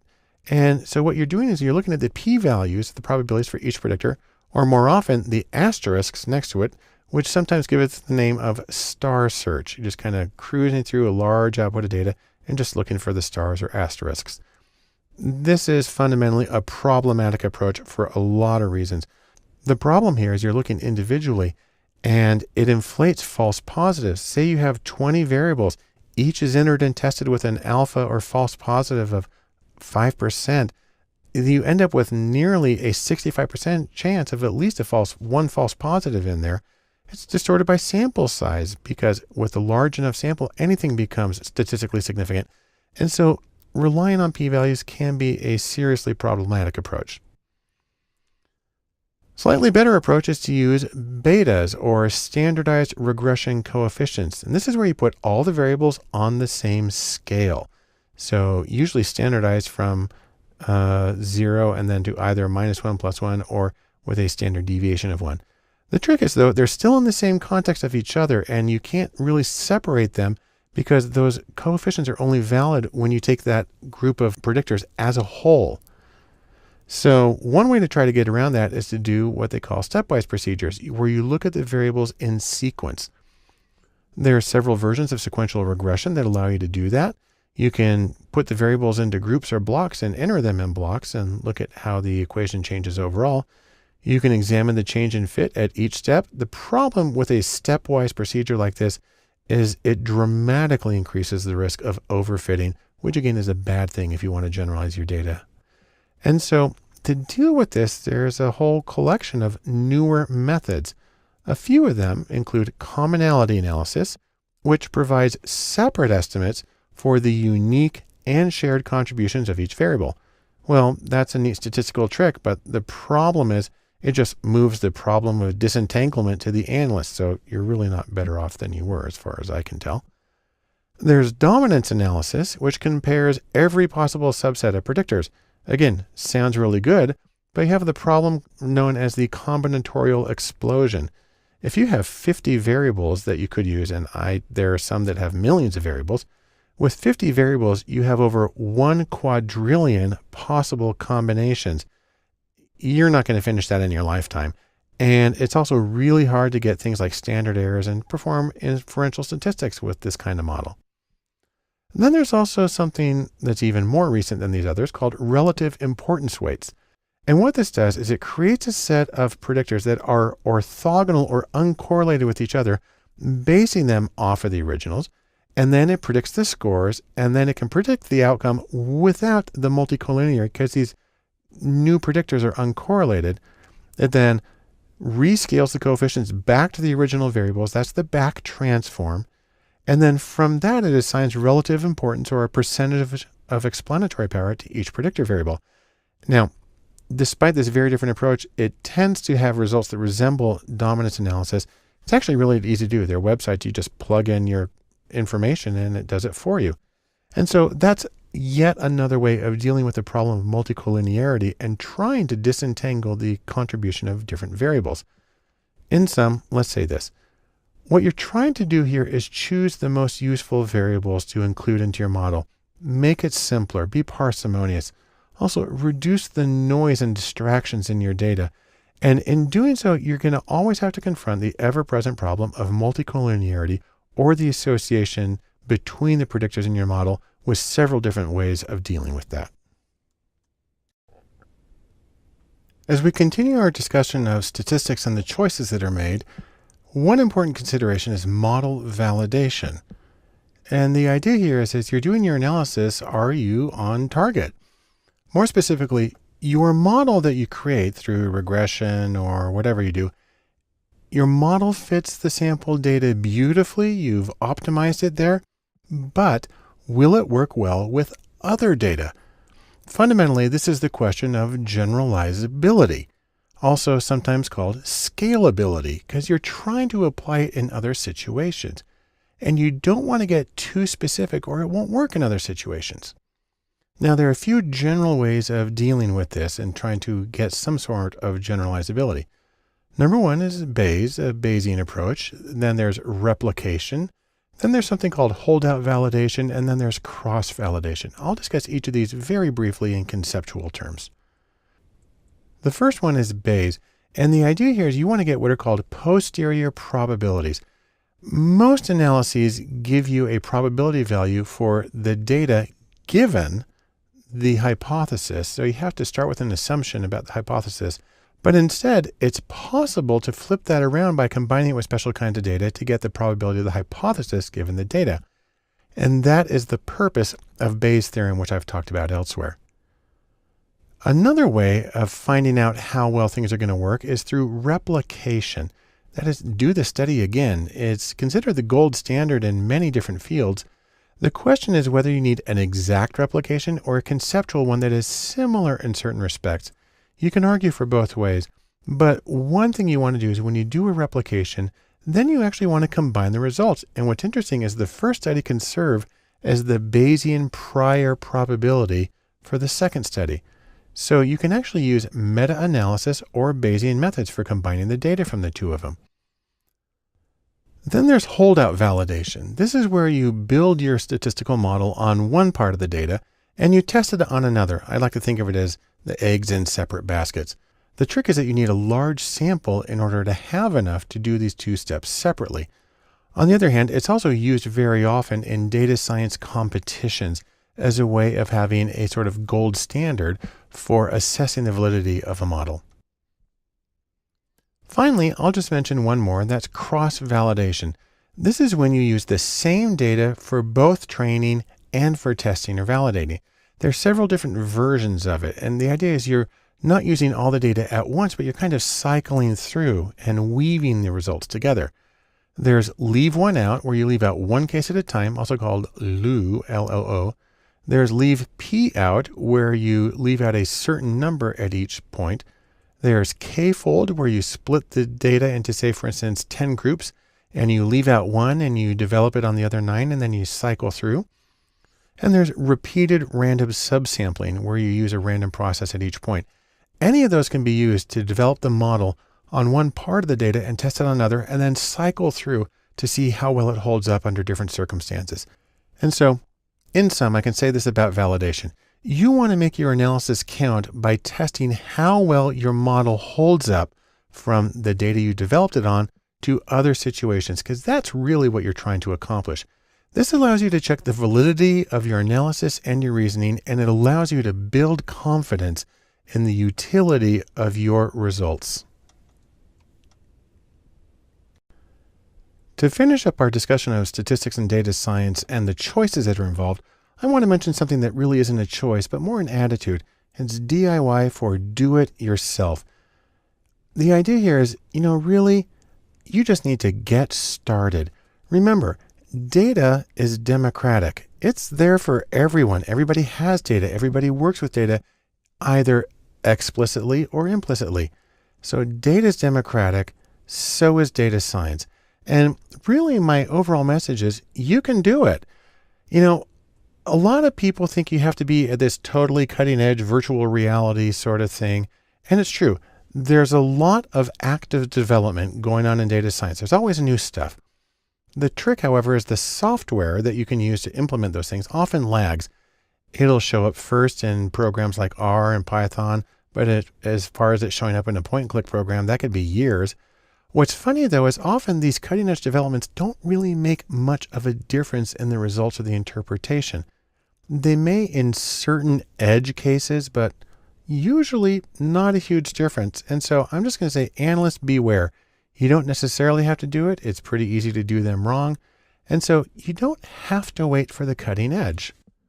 Now, that being said, I do want you to pay attention to what you're doing. A couple of things I've said repeatedly is know your goal. Why are you doing this study? Why are you analyzing the data? What are you hoping to get out of it? Try to match your methods to your goal. Be goal directed. Focus on the usability. Will you get something out of this that people can actually do something with? And then, as I've mentioned several times with the Bayesian thing, don't get confused with probabilities.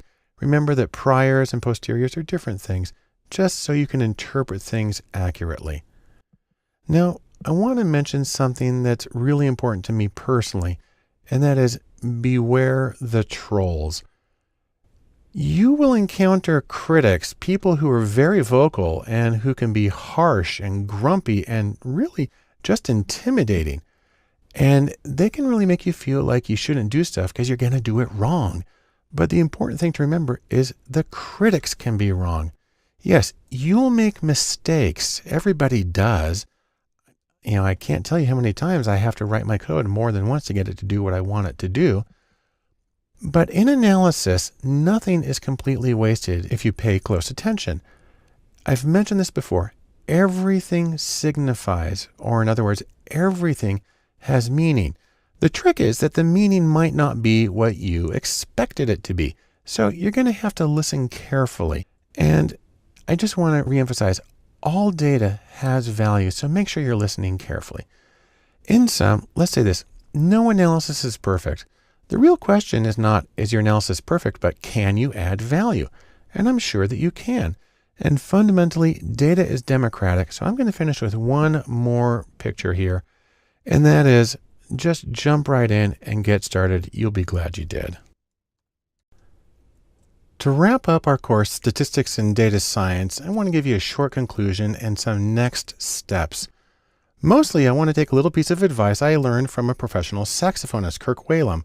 And he says, there's always something to work on. There's always something you can do to try things differently, to get better. It works when practicing music. It also works when you're dealing with data. Now, there are additional courses here at datalab.cc that you might want to look at. There are conceptual courses, additional high-level overviews on things like machine learning, data visualization, and other topics. And I encourage you to take a look at those as well to round out your general understanding of the field. There are also, however, many practical courses. These are hands-on tutorials on the statistical procedures I've covered, and you learn how to do them in R and Python and SPSS and other programs. But whatever you're doing, keep this other little piece of advice from writers in mind, and that is write what you know. And I'm going to say it this way, explore and analyze and delve into what you know. Remember, when we talked about data science and the Venn diagram, we've talked about the coding and the stats, but don't forget this part here on the bottom. Domain expertise is just as important to good data science as the ability to work with computer coding and the ability to work with the numbers and quantitative skills. But all through it, remember this, you don't have to know everything. Your work doesn't have to be perfect. The most important thing is just get started. You'll be glad you did. Thanks for joining me and good luck. The next step in our discussion of statistics and the choices you have to make concerns common problems in modeling. And I like to think of this as the situation where you're up against the rock and the hard place, and this is where the going gets very hard. Common problems include things like non-normality, non-linearity, multicollinearity, and missing data, and I'll talk about each of these. Let's begin with non-normality. Most statistical procedures like to deal with nice, symmetrical, unimodal bell curves. They make life really easy. But sometimes you get really skewed distributions, or you get outliers. Skewness and outliers, well, they happen pretty often. They're a problem because they distort measures, like the mean gets thrown off tremendously when there are outliers, and they throw off models because they assume the symmetry and the unimodal nature of a normal distribution. Now, one way of dealing with this that I've mentioned before is to try transforming the data, take the logarithm, try something else. But another problem may be that you have mixed distributions. If you have a bimodal distribution, maybe what you really have here is two distributions that got mixed together, and you may need to disentangle them through exploring your data a little bit more. Next is nonlinearity. The gray line here is the regression line. We like to put straight lines through things because it makes the description a lot easier. But sometimes the data is curved, and this is, you have a perfect curved relationship here, but a straight line doesn't work with that. Linearity is a very common assumption of many procedures, especially regression. To deal with this, you can try transforming one or both of the variables in the equation, and sometimes that manages to straighten out the relationship between the two of them. Also, using polynomials, things that specifically include curvature, like squares and cubed values, that can help as well. Then there's the issue of multicollinearity, which I've mentioned previously. This is when you have correlated predictors, or rather, the predictors themselves are associated with each other. The problem is this can distort the coefficients you get in your overall model. Some procedures, it turns out, are less affected by this than others. But one overall way of using this might also simply be to try use fewer variables. If they're really correlated, maybe you don't need all of them. And there are empirical ways to deal with this, but truthfully, it's perfectly legitimate to use your own domain expertise and your own insight to the problem, to use your theory to choose among the variables that would be the most informative. Part of the problem we have here is something called the combinatorial explosion. This is where combinations of variables or categories grow too fast for analysis. Now, I've mentioned something about this before. If you have 4 variables and each variable has 2 categories, then you got 16 combinations. Fine, you can try things 16 different ways. That's perfectly doable. If you have 20 variables with 5 categories, again, that's not too unlikely. You have 95 trillion combinations. That's a whole other ballgame, even with your fast computer. A couple of ways of dealing with this. Number one is with theory. Use your theory and your own understanding of the domain to choose the variables or categories with the greatest potential to inform. You know what you're dealing with. Rely on that information. Second is there are data-driven approaches. You can use something called a Markov chain Monte Carlo model to explore the range of possibilities without having to go through every single one of your 95 trillion combinations.